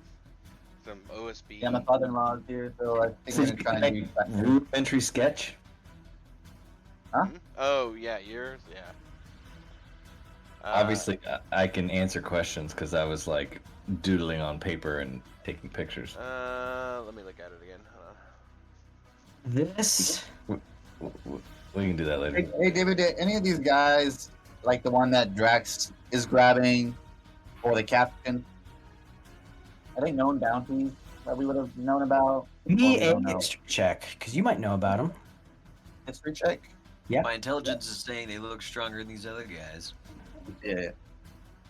I'm glad you can tell the difference between a human and a goblin. They're all meat stacks to me. History. 12 plus 1 for a 13. Yeah. This is. You don't know who the little guys are. You think they. So the minions don't have any bounties. You think the goblins probably do, but they're not like The one that named. Drax has. Yeah. Yeah. You think that you get as you get closer, you get kind of a closer look at this guy. You see that he has like a scar, like on the left side of his face, and that it is like still kind of bleeding a little bit. Based on this, you think that this is Bleeding Jack Marin, who has a wound that like just kind of never really healed, and always bleeds. You think he has a bounty on him? Yeah. Got him. This is Bleeding Jack. I don't know, whatever the fucking meat bag's worth money. Grab him. Bring him to the grind. You think he has a pretty sizable bounty. You think it's like more than 200. I think it's a pretty big bounty, Captain. Easily, 15, 20 gold for everybody. 75, 80 split with me. You. Do you know if it's the same dead or alive? They're all You know the if same. it's the same dead. dead or alive? All of them are the same dead. That's a dumb question. Nobody gives a shit. I just need to bring a body back. Hell, we could just bring his head for all I care. You see that the captain shouts at this guy. He says, "Get over here now." This guy is going to use his movement just to go there. Do we get an opportunity? Oh, no, Drax is down. You don't get an opportunity. Drax is lower, picking up that guy. Go Drax. You don't know what Drax is into. The polarity that makes me feel funny. These green ones never did anything. They're gonna actually come up alongside, and they're gonna go up into the hole that you made. The match head. Are you just like next to the hole? Are you? What are you doing in there? He's looting. Yeah, I'm trying to loot. I'm looking around Got as it. quick as I can for any treasure chests, anything got that his looks priorities. valuable. It's These not guys are nailed. gonna hop in, I think. Yeah, they're gonna hop in. Also, we'll put this purple one on the board. They're gonna hop in and try and attack you. They see you in there. It's just 2 minions. They're gonna go ahead and take an attack with 2 folks. Normal attack. Does a 19 hit you? That's how Match Head died. Yeah, you take 104 points of damage. No, you take 2 damage from these minions. You son of a bitch. They come in with like machetes and like, ah, get him, get They him, actually, yeah, they weren't expecting to hit anything. Yeah. go away, please. And that'll be their turn. I'm gonna put them over here with you.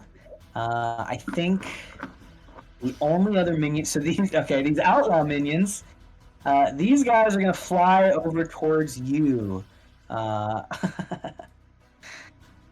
Rafa.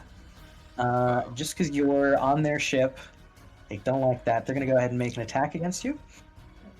Oh shit, son. Whatever this is, +1, 19 to hit. Sorry, 22 to hit. That is. You're gonna go ahead and take 2 damage from these guys. All right. He's dead. Luckily, he got healed earlier. The Bugbear Wrangler is going to Run up the white flag. abandon ship. He's gonna hop on this one and he's gonna take control of it. I'm gonna say it already used some of its movement getting there, about 30 feet, but it's gonna go ahead and fly a solid 120 feet that way. Fuck you guys! You can have the goddamn ship. Good luck. As he begins to fly away, him and his massive bounty. All right, They're on pink ship. they're on pink ship. Yeah, How fast did he go? these guys move 150, the same as the other vehicles. They're just much more. The vehicles are nowhere near as strong. Match head to flagship. Because Salvo. you're on a vehicle. Salvo enemy captain retreating. Salvo. Because you're on a vehicle, I would say that you know. That's his face. We need his head for proof. Yeah, you just need like a good old chunk of him. These vehicles. These vehicles have 15 hit points. As long as you can recover a body, then yeah. I mean, we got a little bit of time for him to, fall down or whatever.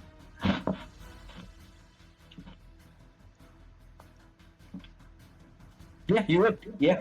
So his body would be falling slowly, for sure. He's a beefy boy, though. The skiff. It is the skiff's turn. Nobody is piloting the ship. The ship falls 60 feet. Oh shit! Does that pull me with it? What's that? Oh Does yeah, that pull me I would with say, do a strength check, not a save, just a check. You gotta be a 15 to be able to kind of combat it, because it's not like a full weight. Is it my strength or like the It is ship? the vehicle's strength. Shit, I don't know what my vehicle's stats are. Actually, I'm just kidding. It's a vehicle, so it's your stats. Yes, so it's you Oh my make God. the saves for it. So It's my stat. yeah, it's your stat. So your strength check. Gotta get a 15. Well, boys, we're going down faster than the Titanic. You feel a sudden lurch. Yeah, it's a 4 minus 1. That son of a bitch is getting what? You feel a sudden lurch on your vehicle. Who's the blue? Oh, the blue ship is just falling into space. Great. You feel try and commandeer it too, but this works. you feel a sudden lurch on your vehicle. I'm gonna say. Scary ship, Captain. Do we care about this skiff, or can I dislodge? The skiff is definitely worth some money.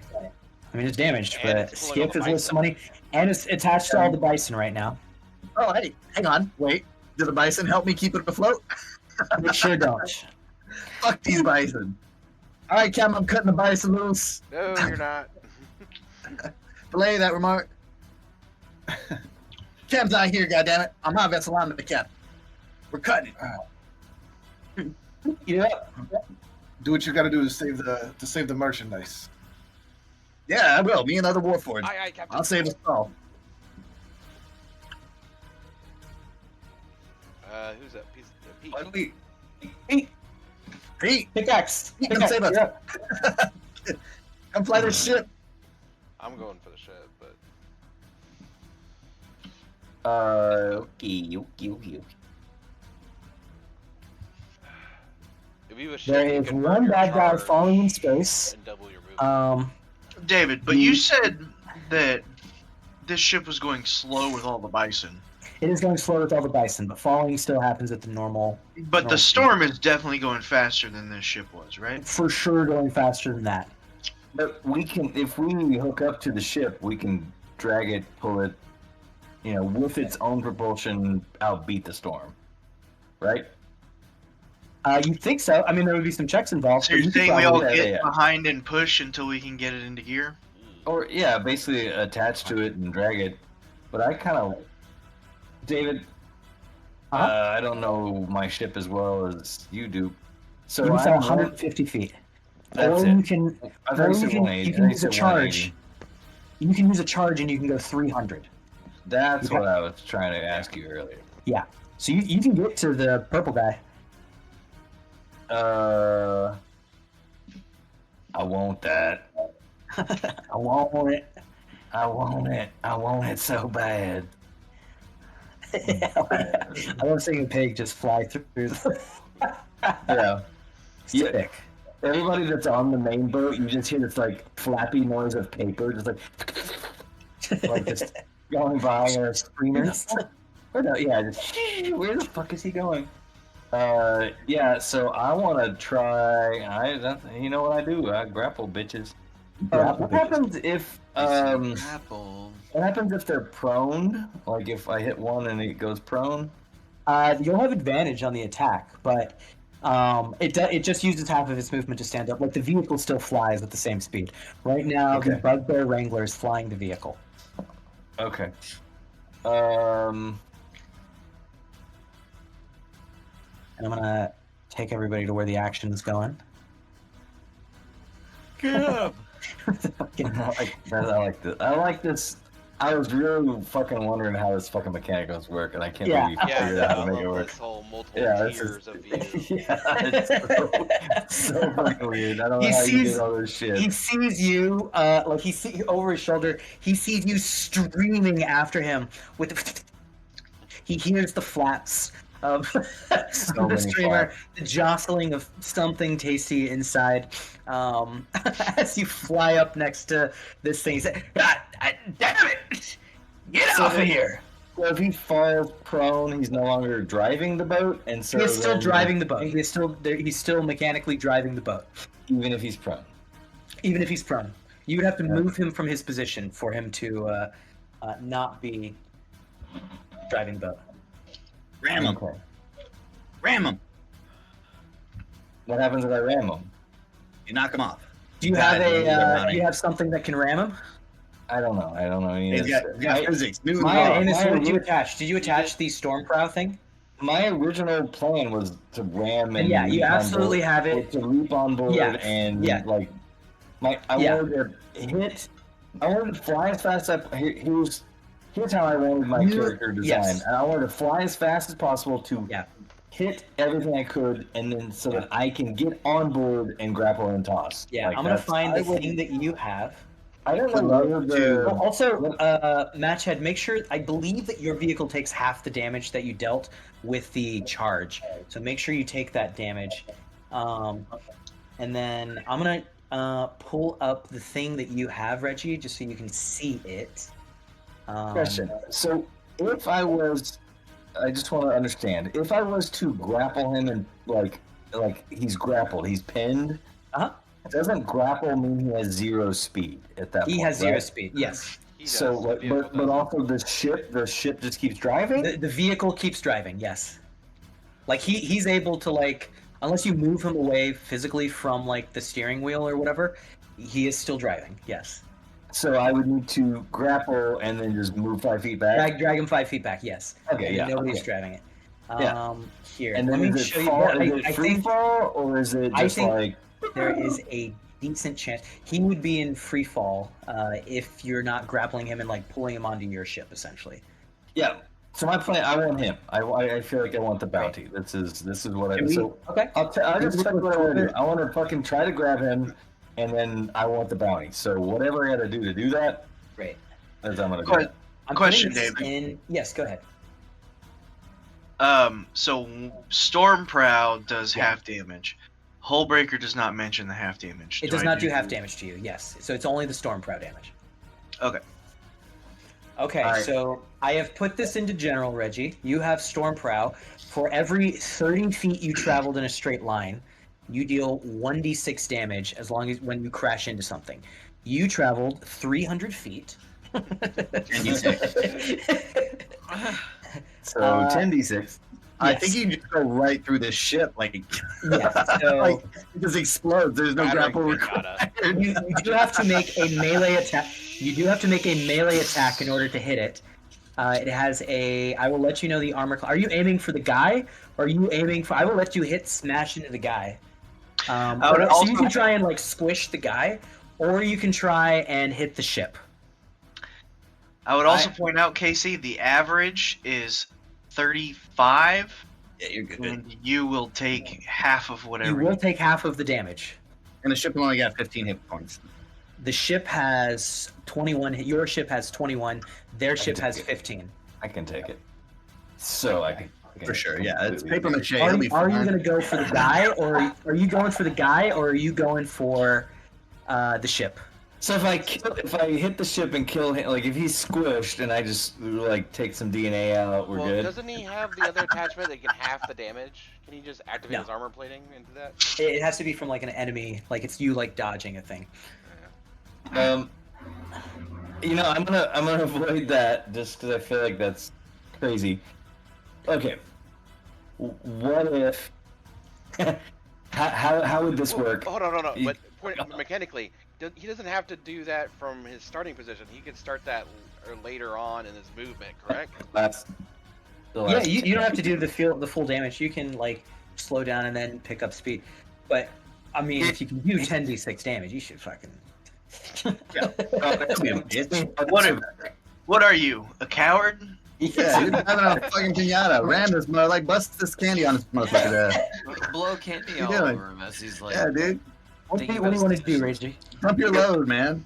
Make What him really if- think about what led them to this Pete, moment. it's Pete's turn. Pete's turn. What do you want to do? If I pull up next to him, toss him to my ship. Uh-huh. I mean, I'm trying to think of like plucking him out, pulling him on my ship as a like. He's grappled. I jump on board. I grapple him. He takes a little bit of damage. I drag him back to my ship. Nope, Is just that- beat the shit out of him. Yeah. So is that that- what you can do, what you want to do, if you want to use the charge, I will let you either, I will let you charge into the vehicle, which will almost certainly destroy that vehicle that you're charging into, and grab. So that's just your movement. There's no, it's just your movement. So you could grab him before he starts falling. Essentially, is what I would let you do. Right. So you're literally crashing into him and then just bear hugging him. But if you miss, so you have to make an attack with your pig in order to attack him. It's just a normal melee attack with proficiency in order to hit the vehicle, and then you would have to whatever you need to do to grapple, essentially. My unarmed strike does both of those in one action. Great. Then that's what you would do. So, is that what you want to do? Oh, God damn it! No, that's not what I want to do. It's so. What do you want to do? Are you attacking? Okay, so that was that the attack for the charge?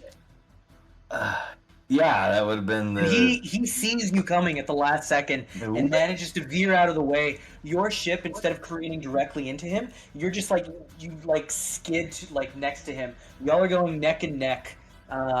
It said he his ship and yours. AC can continue moving. Has he moved a full 300? What do you mean? Yeah, that was a. Nah, it wasn't a full. The description full of storm 300. prowess, he can keep moving if he's got movement left. Yeah, he doesn't have it. It was a full 300. Yeah, it was full 300 to get there. You are adjacent to him, so you can attack him from where you're at. Hold on, what is this one? This is the. Oh, it's the same thing. I don't know why it gives me a second thing. Yeah, I'm gonna now attack him. Great. Go ahead, make your attack. A little I'll bit. tell you his better. AC is 14. 15. 15 hits. Tell me what happens. All right, so he gets within my range, and I literally grab him by the neck and squash his neck enough that he's gonna take not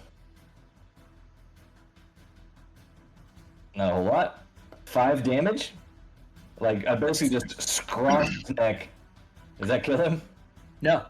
So he's a beefy boy. So now he's grappled, and well, normally I was gonna yeet him, but I don't want to do that. I've updated him so it shows his health bar. Okay. Yeah, so he's grappled, and I'm gonna pull him on my boat because I have. Oh, yeah, that's fine. Yeah, I'm just gonna bring him back on my boat, which is Okay, a little bit great. of movement. So now he's on my boat. That ship has no master. It has this outlaw minion who has 5 hit points in a dream, and he's gonna 5 hit take points control. in a dream. He's gonna take Oh, control. that's good. All of his friends are dead. He we make a hasn't close amounted channel, to please? much of anything. That's pretty much all I got. I just have one action. So, okay. Just kidding. I will use one of my hill giant tumble, and he's technically prone.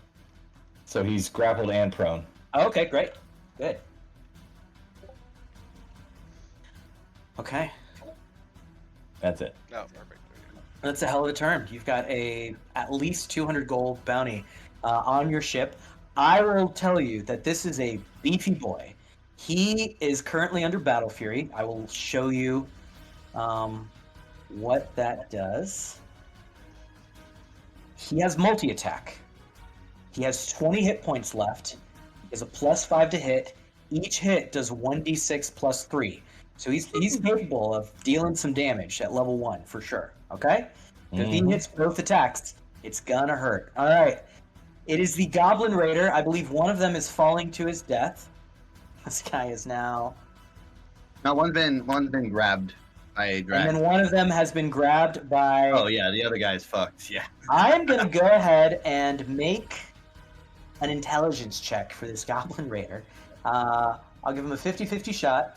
Either he understands that the only thing that's saving him is the thing that's holding on, or he will attack the mounted, the thing that's holding on to him. So this is an intelligence check, 11 or higher. He's going to skip his turn. That sucks. He's going to play nice, skip his turn. He's not going to, and I'm going to go ahead and make him mounted with you, but we know that he's just grappled, dangling underneath. Trash, can you believe it? He made a smart choice. Incredible.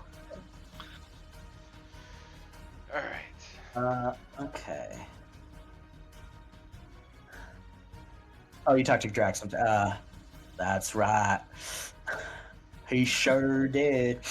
Back at the top of the turn order, Gasket Jack. Seeing the ship, Matchhead, you're on deck. You have 2 minions with you, Matchhead. Gasket, go ahead.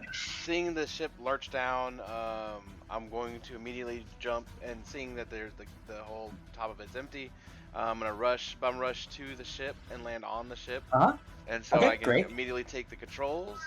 Amazing. And I would like to ask if I can use the ship's navigate the ship and do like an officer command or something, and make it do like full steam or something, and basically turn into the right. I'm gonna say no on officer commands, because the officer command is making like the crew obey your order. Okay. The crew's all dead. You're kind of just steering at this point. What is the So amount remember, it's press N to dismount, in? and then you'll get big, and then you can drag yourself. Okay. So now Gasket Jack has taken control of this ship. Okay. I So have not. So it's in the book, but it doesn't. I haven't really brought it up because y'all have a sentient vehicle. It takes basically all of your like everything to navigate like a full sky carrier. It's not easy. Okay. I have action, bonus action, and a bunch of movement left. I know that it's being grappled on the right-hand side, the starboard side. Yes. You can communicate and you can tell him like stop pulling. Like, No, start I pulling want him this way to keep instead. pulling. I'm gonna radio Got it. to chamber and go. Mhm. We're going right, and I'm gonna crank it hard Okay. right, and then just full throttle and see if we can go south towards our ship, and just try to like make it like down past the storm. Just go south as far as we can. Amazing. And then because it is your turn, the ship is, you're the one who's commanding the ship. I'm going to take the skiff out of the initiative order. Okay. On your turn is when this will happen. So the way that large vehicle moves, so I'm zooming over here so everybody can see it. The way that large vehicle movement works is so this has technically 90 feet of movement. However, because it is dragging this, right now it only has 30 feet of movement, okay? Assuming MK46, are you giving slack? Are you allowing it to move now? Yes. So I'm actually because, like he said. okay, because of the way that skiffs, that large vehicles work, it has to move directly in the position that it's facing at least one turn, and then it can rotate, okay? So it is now facing this way, and on its next turn, it can start going that way. But that is its full 30 feet of movement, okay? And then I'm going to remove your vehicle from Actually, Yeah. I'm going to leave it here just so you can see. Okay. It is still dragging the Sky Bison with it. These guys are still over here. Okay, Matchhead, you're up. You have two minions, two outlaws, facing you down. They just stabbed you for 2 points of damage. Okay, so they're like right on me. They have like parked their ship like on top and have gone in the hole essentially. Okay. Am I standing in a hallway or did You're in a hallway. Am I in a room? So you're in like a it looks like a storage room almost, and there's a hallway down one side. Okay. Yeah. I'm actually just gonna park this here. So, is there anything 1 to 5 pounds in this room? Yeah, tons of things. All right. many Anything things. look? But they're basically standing close to my bike, or they're standing up on me. So if your bike is like at the entrance, then yeah, they're like they've crawled over it. They're going towards you. Okay. So I am going to. How much damage does that do? And then MK46, you're on deck. Yes, I'm gonna grab something valuable. Great. With basically it's a light what are they called, the beams that pick stuff up that aliens use. Tractor beam. Tractor beam. Yeah, so I fucking flash my palm at a small Sick. box that looks like it might have valuables in it, and Yeah. I fucking rocket it at one of them. Hell yeah. Is that a what spell is Chassis that? catapult. Hell yeah. Go ahead. I'm gonna let this do splash damage. So these guys, it's a 13 AC for them. It's a dex saving throw of 13 for them. Oh, great. Okay, then I'm gonna make. This is a Dex saving throw. They have a +1 to this. Shit. He succeeds. So It go just ahead and deal. flies out the hole. Go ahead and deal damage. Oh, okay. How does it work? How does catapult work? Is it save or suck, or is it? Yeah, it's just save or suck. Oh, okay. Then it rockets past them. These guys well, are depends if it has untouched. anything to hit behind them, right? If their back's up against the wall, but I will say there's a set of stairs where you could go upstairs. You could go deeper into the ship. They will get an attack of opportunity. But you No. saw they each deal 1 damage if they hit. Let me see, because I haven't ever cast spell. Why the hell? Do I have all the spells available? That's not right. Okay, Bing, cast. All right, resource used, I think.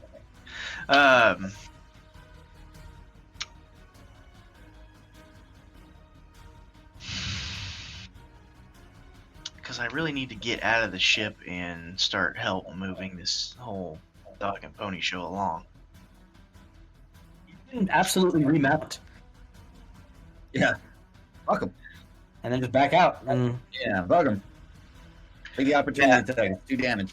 I don't give a fuck. So I'll just sprint. Yeah, I'll just they're sprint not past him, that strong. and basically I'll try to shoulder check one of them with my shield as I run to my hull breaker, and I slide into position, and then the legs wrap around and tuck me up into the thing, and the Oh, yeah. grapples push me back out, and it kind of falls for a second until the wings unfold and re-engage, and then it rights, and I Incredible. Rides you. try to fly to the back of the ship and start pushing. Amazing. Right, Go man, the ahead. back start pushing. So the skiff has 90 feet of movement normally. We're gonna say for every, so it's gonna be cumulative. For every 20 points of strength that is contributed to this, you will go another 30 feet. So if you roll and get an 18, then you're at 18 of 20, etc., etc. So go ahead and roll me some sort of strength check that you want to roll. Athletics is +4. Go ahead. That's a 20. You got 20. Okay, you managed to by yourself with what's this? I'm forgetting everybody's name already. With Gasket also like trying to steer in this direction, y'all get another 30 feet. Nice. You have to go in this direction. What direction do you want it to face? Do you want it to be facing like down? Like, so I'm over here right now. Do y'all want it to be facing down like this or continue in this direction? Away from the storm. Away from the storm. So I'm going to say, You like, wanna in go this south? direction, like, do you want to go south, like, to get out of its path, or do you want to get, I think out of the Like a- path like- seems faster. yeah, like on a railroad track, run from the train? Yeah, so just kind of angled away Okay. at a South 45. or angled? Or actually, I I'm mean, going I to think leave it up to specifically to Gasket. Gasket, south or Yeah, angled? gaskets here. You're driving. I mean, we have 3 more rounds, Yes. maybe 3 to 4. Got 2 more rounds, I thought.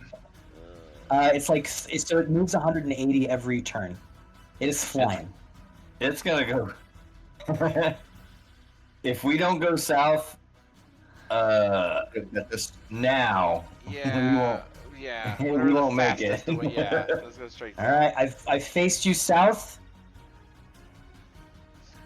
That is 30 more feet of movement that you've done. Okay. Let's try to get out of here as fast as we can. Yeah, you are. I love because of the way that like it turns and stuff. It looks like y'all are just whipping these bison around, like just because it rotates like on its Right. middle axis. So it's just like, yeah, you're just slamming them into rocks. Okay, MK46, you are up. Oh, Match had anything else? I think that was your action, bonus action. Yeah, that was all my stuff. Okay, then MK46, you are up. It is your turn. on our turn, we get the call. I yell at Otto, the guy driving my ship, and I tell him, "Hey, we gasket. We need to pull that. We need to pull a piece of shit tub." And then Whoever- just the guy because he's got better strength. Than He's got better strength. Funny. Okay. And then I'm gonna open the door while I say that. I'm gonna like put my hands on my chest, and then I'm going to cast jump on myself for the bonus action. Sick. Amazing. And I'm going to attempt to jump onto this other ship in free fall. The blue one? Yeah. Great. Go ahead and make an Jesus Christ. acrobatics check. I'm going to say it's fairly slow because it's like Well, it should be like right next to me, just like straight down. it's not hoping I can quite. just, So like- remember, this is a 30-foot scale. So it's within 30 feet of you. yeah. So still Can pretty I far. roll with advantage, and can I just tell him like, hey, as you fly over, like just I'm gonna say drop me? if you're casting jump this way, I'm gonna say acrobatics. The DC is 12 to catch on, or you are in free fall. I don't like Or athletics, whatever you want to use, whatever makes sense.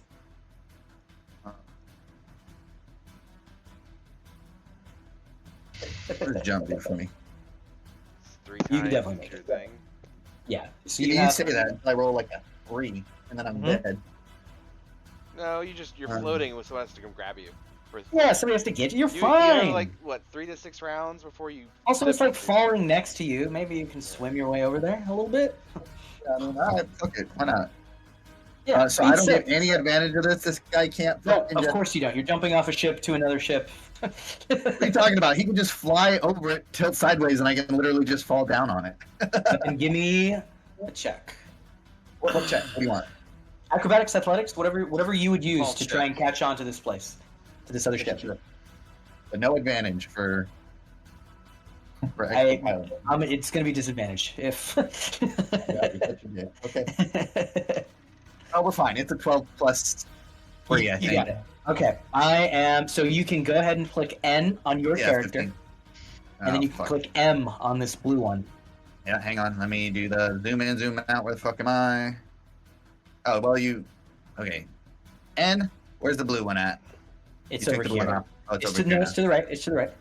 It's the light blue. Yeah, the light blue. There we you go. You're now flying that one.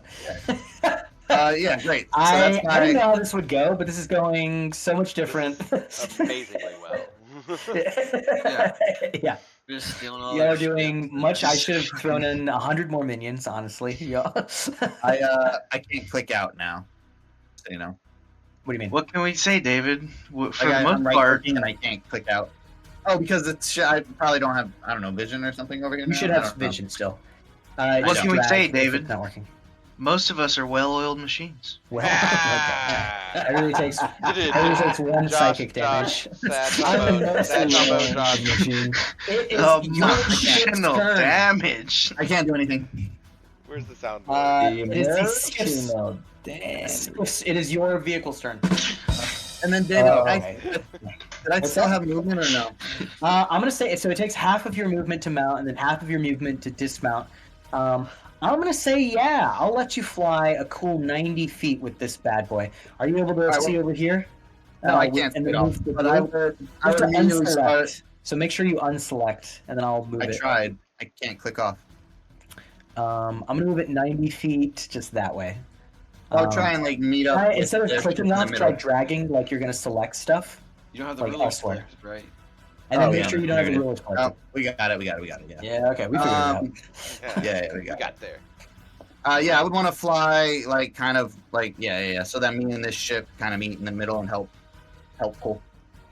Okay, But yeah, that's my turn. Fuck yeah, that was sick. Yeah, it's good. I got another one for us. Nice. amazing.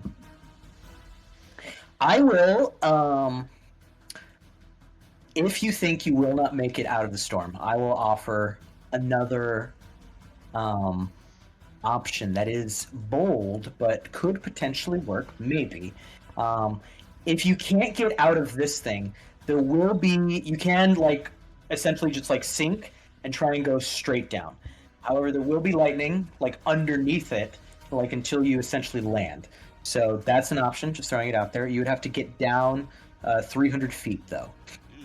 Question. Yeah. This is a floating island, right? This is a floating island. Can we fly under it Yeah, you can absolutely fly under it. like an umbrella?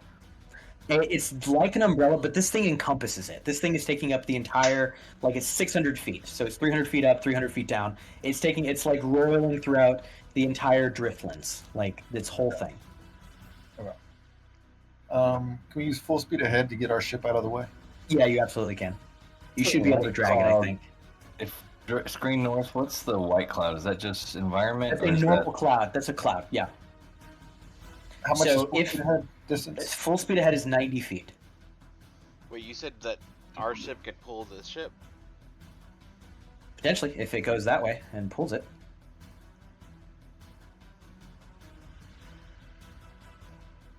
I don't know if we're gonna make it. We only get 90. You don't get any more 90. You get 90. Jesus. All right. We're going Rafa, down. you're up. The crew shovel brimstone fuel into the furnaces. They're trying to make it go as fast as they can. You hear Gale go, "All right, you motherfuckers, you better fuel me, motherfuckers. Get in there." As y'all try and get everybody to escape this storm that is bearing down. It will move 180 feet at the. Can I move it Sure. at the top of the round? Nope. Oh don't my think so. god.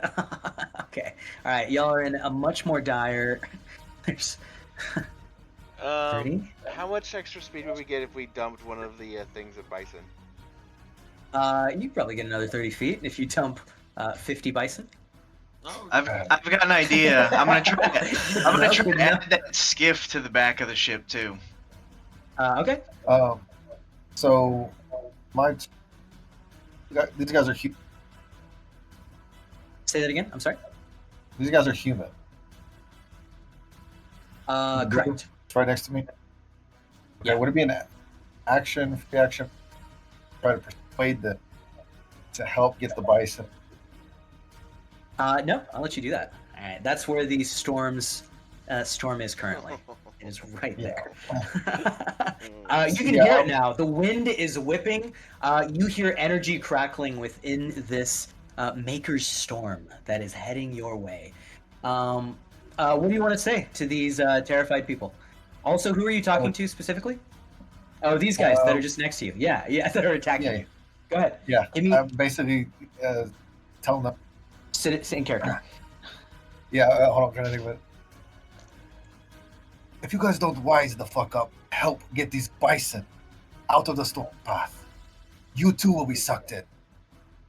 Give me a persuasion check.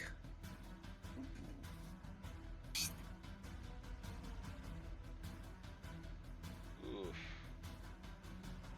Awful. Yeah, this ain't gonna work unless What'd you you get? guys help. Yeah, 11. 11? I'm just gonna roll a d20. Because what you're saying makes sense a little bit. If this is higher than an 11, they're not gonna do it. I'm gonna say if it is at an 11, they're not gonna do it. So you got a 50-50 chance that they do this. Okay? Just All right. saying, their captain abandoned them. They exchange a glance with each other. They look at the impending storm. They look at you now control 1, 2, 3, 4, 5, 6, 7, 8 vehicles on the field. They see that they are right in the middle of literally all of that. And they're going to go ahead. They'll say, and you let us go? I will reward you in somewhat. You'll let us go, right? Both of us go? I don't think he's going to let us go. No, I will let you. Okay. They're Very going good use of the word "I," Captain. to... All right. Remind me I'll on their definitely- turn. I'll definitely say on as a free or I even need bonus action. When I they can clear shoot from them the when they leave, storm, though, right? yeah, take them out. Okay, great. Yeah, you get on the comms like, fucking kill them once the... Hey, Don't let them get on our ship. They'll stink it up. Was that an action or a free action? What you say that? I'm going to say that was just a free action, sure. Okay, now can I? This move's 150. Nice. Oh, they failed? Yeah, they failed. Yeah. So the blue's gonna go bison They're going to ship. try and help the bison, yeah.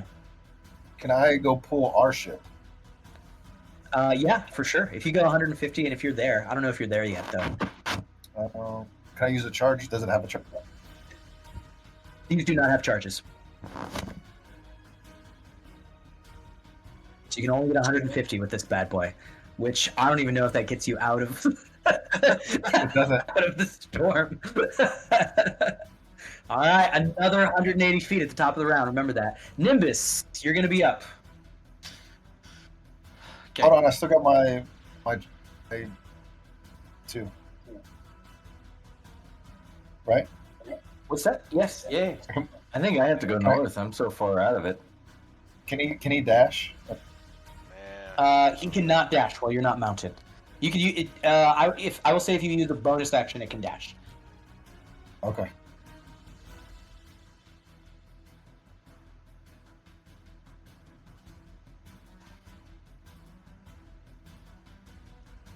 Sit on him.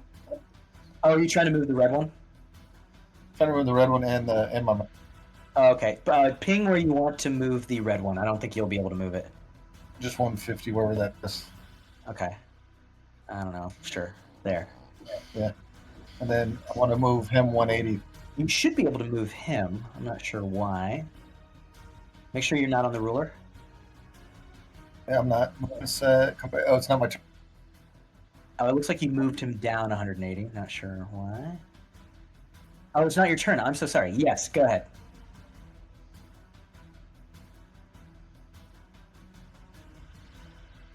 All right. Nimbus, you're up. So I'm grappling. Drax is grappling the one dude. Is there anyone else for me to fight, really, or no? It seems like these outlaws are gonna help you out. You're grappling a dude. Pete is actually fighting a pretty scary dude. Yeah, Can you move the scour jaw? I never moved it on my turn. It should be over here too. sure. There you go. Who's fighting the scary dude? Pete is up over to the northeast of where this whole shit show. Yeah, I already got him. Yeah, get the fuck. He's grappled, but he's not dead. Yeah, and he's gonna hit hard if he hits. You have pretty high AC though. And he's hitting a disadvantage. Oh, it's gonna be so hard for him. Okay. Okay.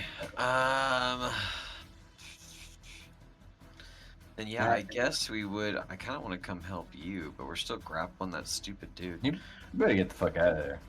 Yeah, pull that shit, bro. This shit is.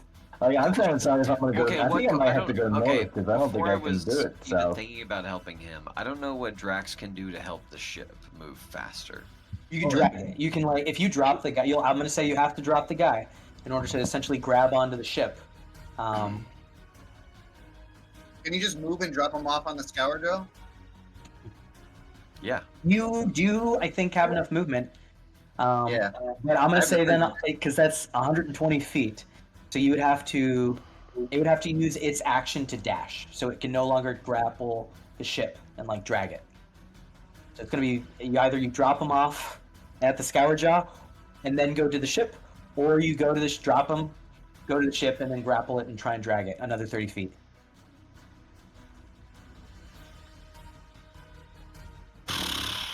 Okay.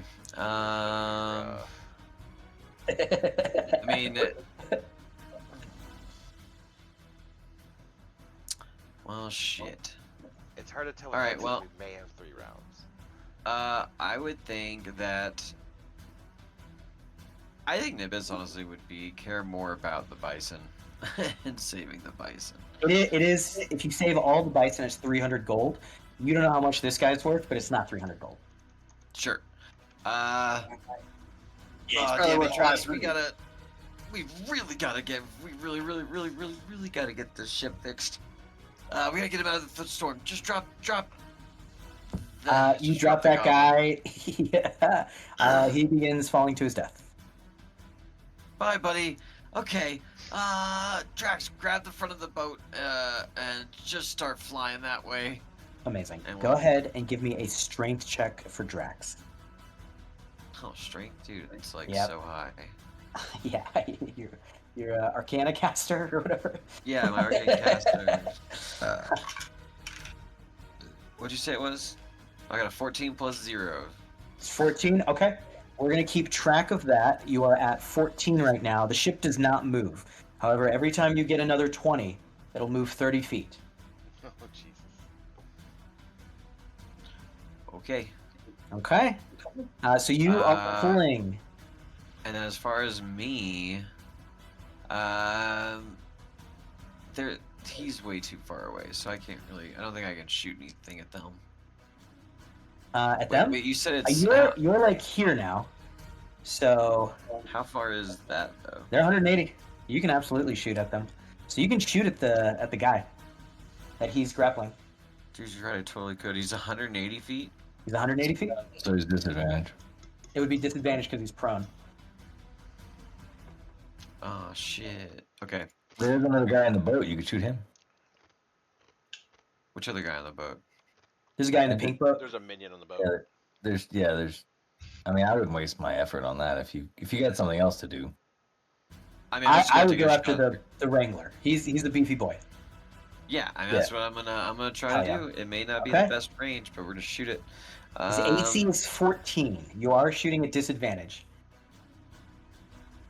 I mean, doesn't really matter. Let's just do it. Let's just fucking do it, dude. All right. So, we'll drop him, and Drax will be pulling on the front of the boat, and. Tell my for- children I love that. Tell my story. Tell the story, dude. No one's gonna remember your story. Please tell my story. He only falls 60 feet a second, so he has a lot of time. I'm really not gonna tell your story. I'm literally not gonna tell your story, man. It's Rufus. I have children. No one cares. Like they're gonna forget about you too. I was a lover, not a fighter. Please. Well, it's pretty. Anyway, so He's falling 10 feet a second, so he's just like kind of slowly descending. I keep trying to cast my spell, but I keep stopping. I'm so sorry. Go ahead. Yeah. No, is that what he says? Oh, I'm so sorry. Go ahead. Like, Go ahead. Hey, my bad, guy. he's still flying. Do your thing. Anyway, yeah. So I pull my metal book out, and I'm gonna hold my hand over the book, and it's like I pull an energy out of there, and it's this a lightning little ball. Not the same thing as the bolt I had. And I'm going to,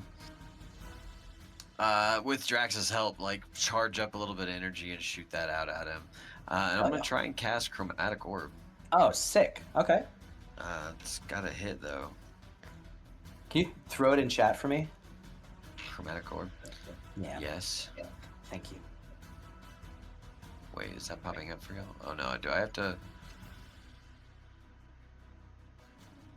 Is my thing connected? If it's not connected, it's fine. You can skip it. Oh, okay. And then Um, Pete, you're gonna be up after a few bad guys go. I can just paste it in there if you need it. It's all good. Go ahead. Okay. Tell me what Anyway, happened. so with my disadvantage, my bad. Okay, with disadvantage. 8 misses then. 8 is gonna miss him. If I burn a luck, does that mean I just roll the lowest one? I'm gonna say you can roll a straight roll if you burn a luck. Just this one time. Normally no, but yes, right now. What does that do to disadvantage, like normally? I think you take the higher roll or something. You take the middle one. I don't fucking know. Okay. I mean, it can replace your lowest. Either way, right? I'll let you roll straight if you burn a luck point. Okay, so then yeah, Just I'll burn a roll luck point. new roll straight. New roll, and it's 15 plus 5. So 15 plus that'll 5 hit. definitely hits. Go ahead and tell me how much damage this bad boy takes. It's gonna be 3d8 lightning damage.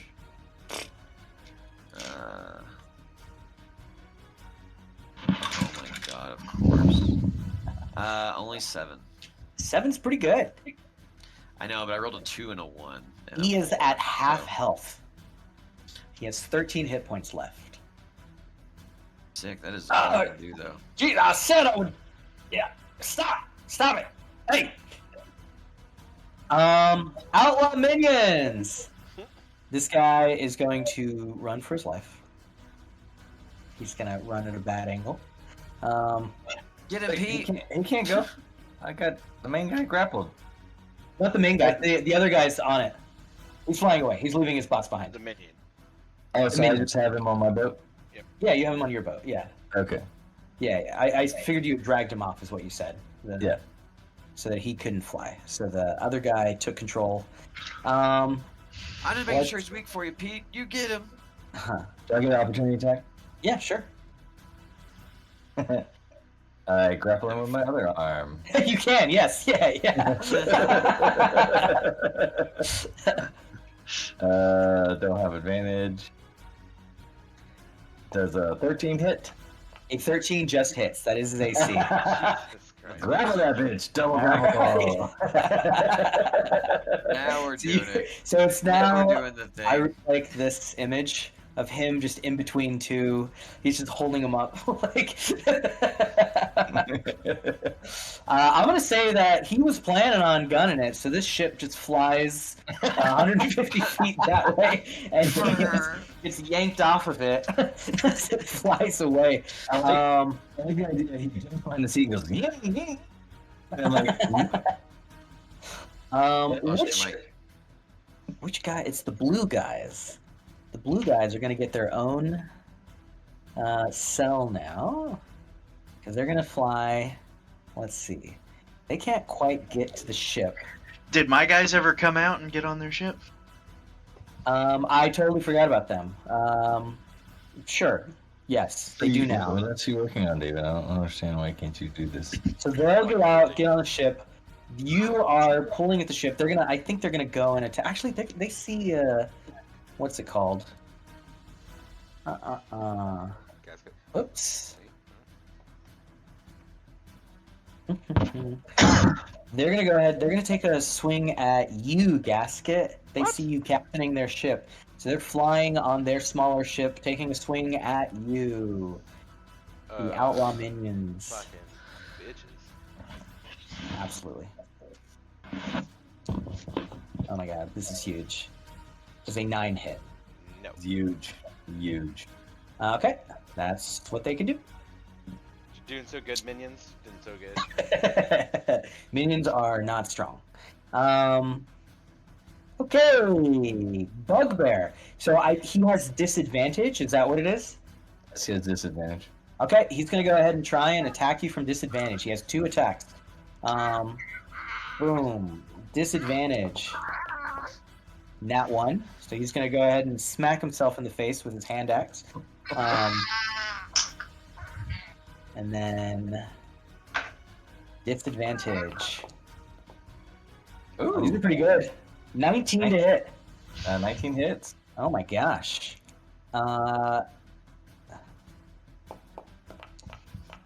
He's doing 6 points of damage to you. He takes one of his. He has a pistol in one hand. He has a machete like in the other. He's gonna sink the machete just kind of like into your shoulder blade. You flex and manage to kind of like stop it from going too deep. It's like, get your metal hands off me. That's gonna be his turn. B. You're holding a guy who's holding a machete in your shoulder. And you're holding another guy who isn't worth any money. Improvised weapons. I will use the other guy to hit. Smack him with it. I'm gonna smack him with his own friend. Like Curly and Mo, like smack their heads together. Like, Yeah. Hell yeah. Go ahead. Roll whatever the fuck that is. Yeah, I'm assuming it's just my normal attack. Improvised attack, yeah. Yeah, my normal unarmed attack. So I have advantage because he's grappled. Sure. 22 hit. 22 definitely hits. Oh, that's lame. How much was it? 5. 5. All right. He is at 8 hit points. Question. Yeah. I have one guy grappled. Yeah. Do they both take 8? So he's since I dead. did land a blow. Yeah, The minion. You smash and crack this minion's neck.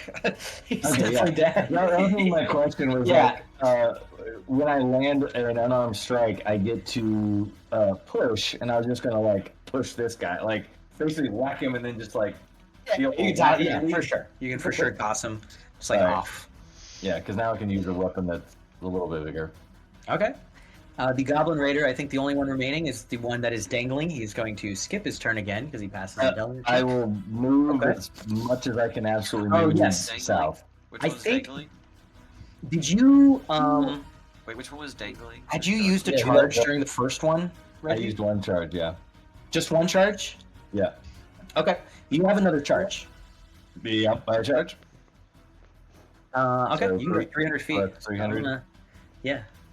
So we're over here. You can go 300 feet with your bat wherever you want to. I'm gonna go 300. I'm gonna give me a little bit of room this way. Okay. I mean, at least gives me like one more turn. Oh, Sure. I measured. It also moves you away from the ship if you wanted to contribute to that.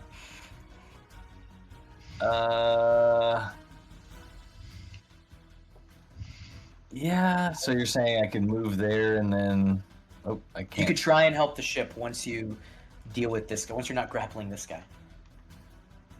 Oh, well, I'm gonna be grappling because I'm trying to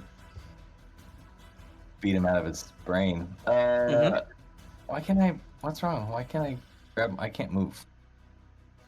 I'll go ahead and move you. Where do you want to go? I guess I'll move to the ship. I don't know. I feel like I need to get out of here. Like I'm farther away than everybody else was. I just moved you 150 towards the ship. And then can I? If I use my boost, will that help the ship more? I'm gonna say not now, because you've used your action to grapple this guy. You've Yeah. smashed another guy. You've thrown a guy.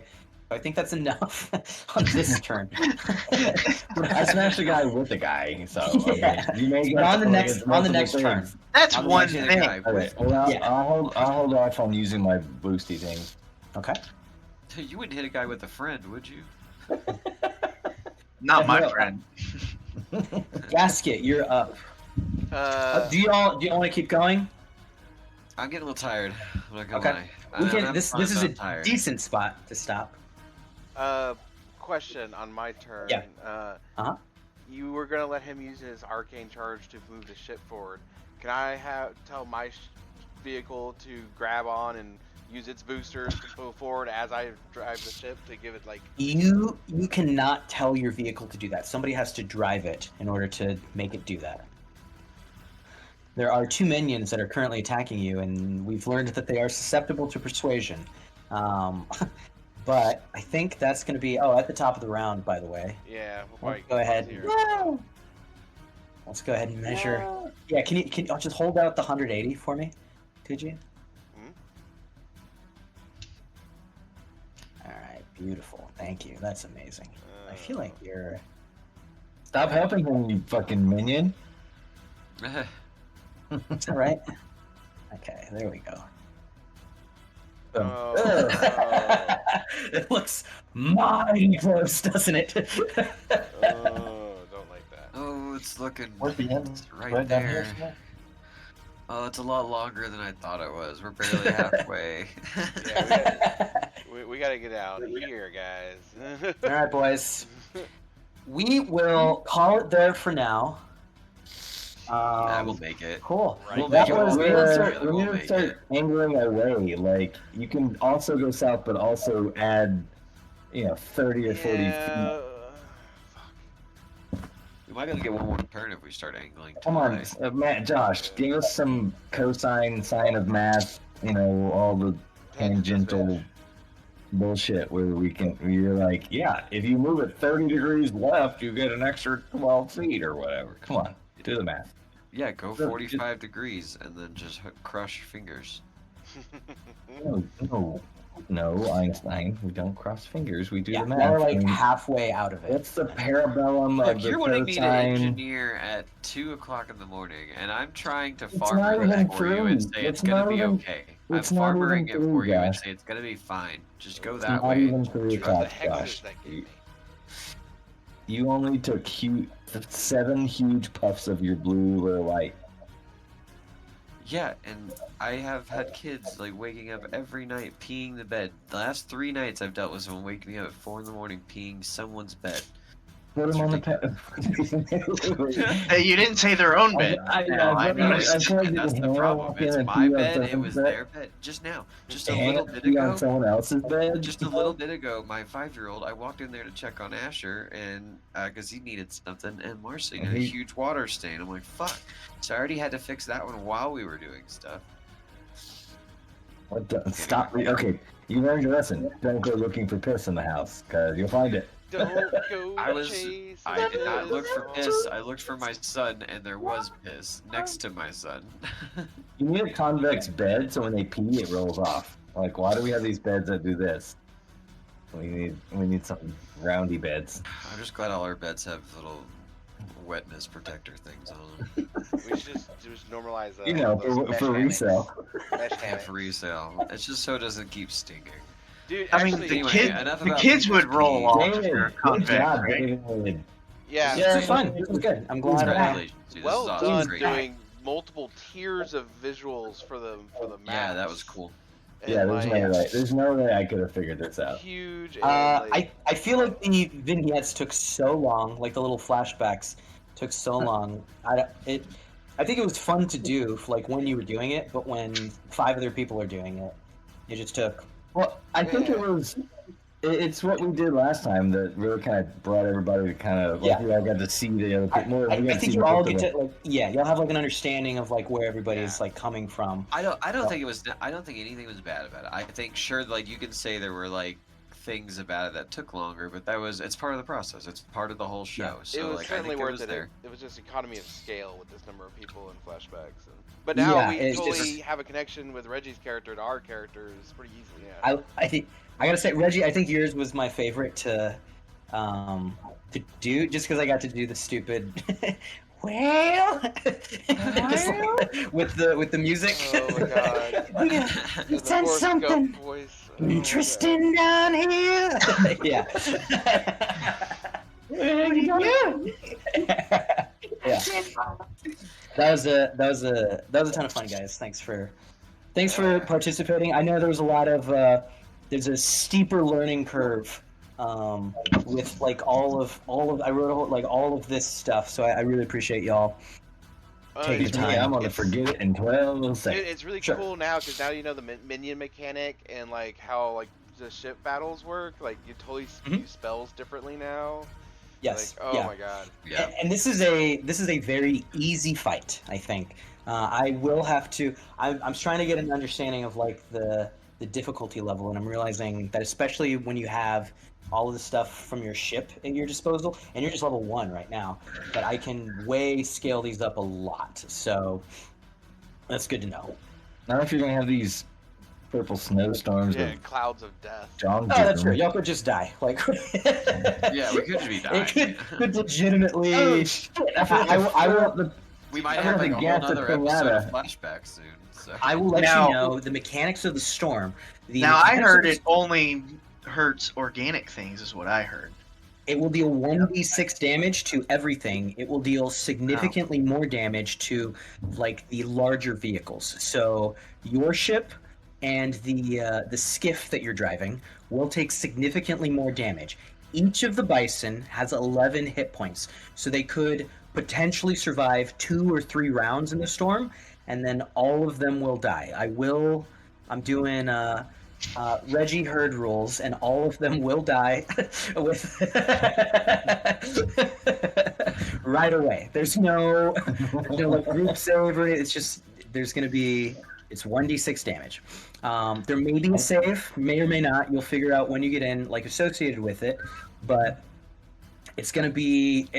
There's not too many rounds that you can survive in there. So we need to start. I think we need a little deviation just to give us a few extra feet. Like I feel like we can make it, but it's gonna be tight. If we have to roll, it might. One bad roll might start grinding out some shit. yeah. I think so. What I'm gonna do is right now, at the top, are y'all able to see, like, at the top left, are y'all able to see, like, are you able to go back to the different map tabs, like Yeah. the stables and I Gilded was turning March back and to everything? ship view pretty quick, very often. Oh, okay, cool. So you can go to SkyBound. Oh, the little arrow. Okay, Dustin, I didn't get it. You didn't. I don't know if you got to see this. I'm looking at it right now. Okay. If you click on Skybound up at the top left, you should be able to go there. If you click on stuff, it'll do things. So if you click on the horseshoe, it'll take you to Oh, this is your fucking sick. yeah. Yeah, it If you is. click on the map, it'll take you there, and then you can click on return. There's a few things that I could super use y'all's help on. So the middle thing, where it has like Sky Yeah, that's it. Bison and then like right there. So this is what y'all are towing, by the way, is a bunch of these, just magic infused bison. If there are cool pictures that from things that happen, what y'all are doing, I think y'all have permission to attach them to this. So I think y'all can come in Where? and do this. So if you click on the bison, No, I don't think so. click Oh, on maybe I add do. page at the bottom. Yeah, I see Yeah, add. Great. So y'all can add pages, y'all can add images to this. The other thing is goals. Y'all can update your goals. I think you should have access to just update your goals. Notes, if you want to do notes, like shared notes for everybody, just like what happened last time sort of thing. And then, of course, the ledger, tracking how much, like, if y'all have people who are worth bounties, write that shit down. Yeah, I'm going to have trouble tracking any of that shit, so... What was this motherfucker's name? It was Bleeding something. Bleeding Jack Dickhole. Bleeding Jack Marin, also known as Bleeding Jack Dickhole. The things Worth a lot. maybe. 200. He said he split votes Random with 200. goblin fuckers not. Was it 200? 200 At least 200. At least 200 is what you remember, because you didn't have a very high roll, but you remember it was a big number.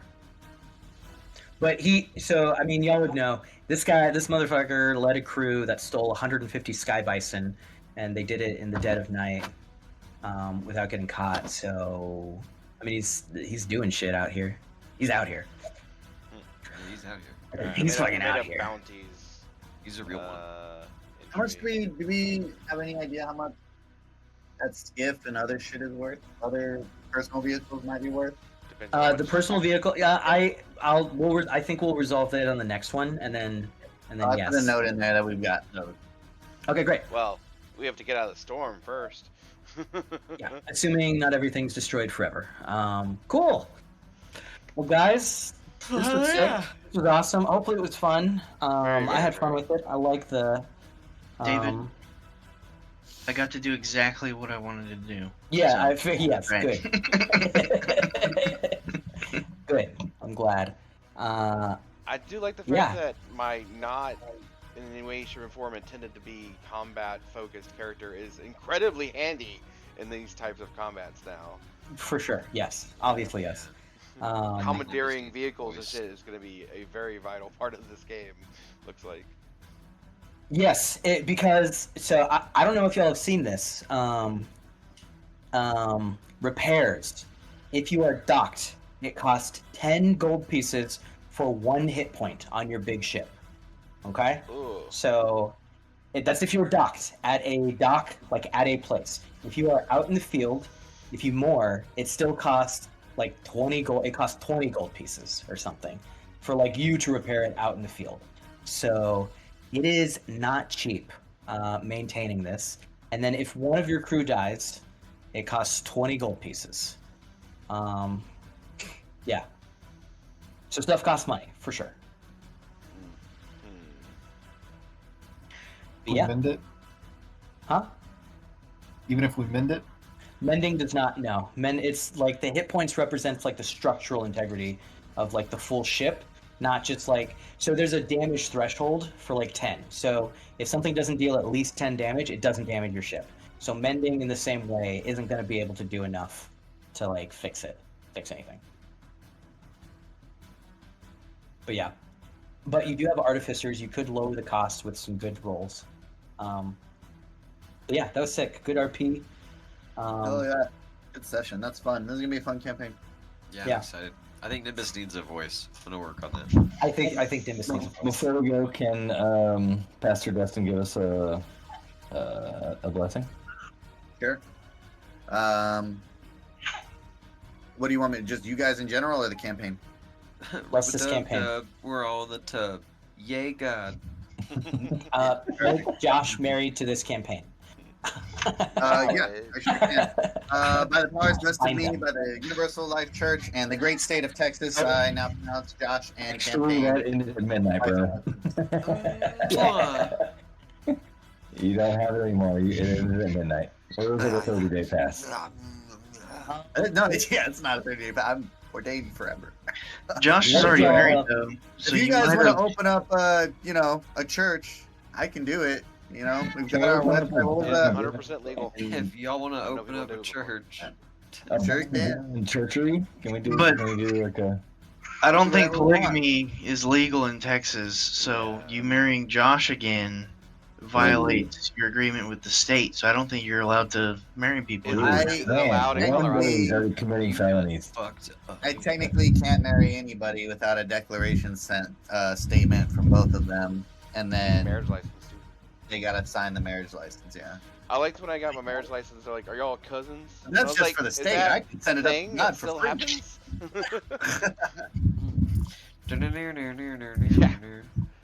Like, but you have to be like anything past second cousin is okay or whatever. I was like, that seems like too close. Yeah, Like, they gotta be that- far I'll enough put in the genealogy or something. Yeah, you still gotta be able to mix it up. You don't want any of the same ingredients. I mean, never mind. Gotta keep it in the family. Okay, Okay. Well, so like, I'm let's say you married your sister-in-law's it was a- sister.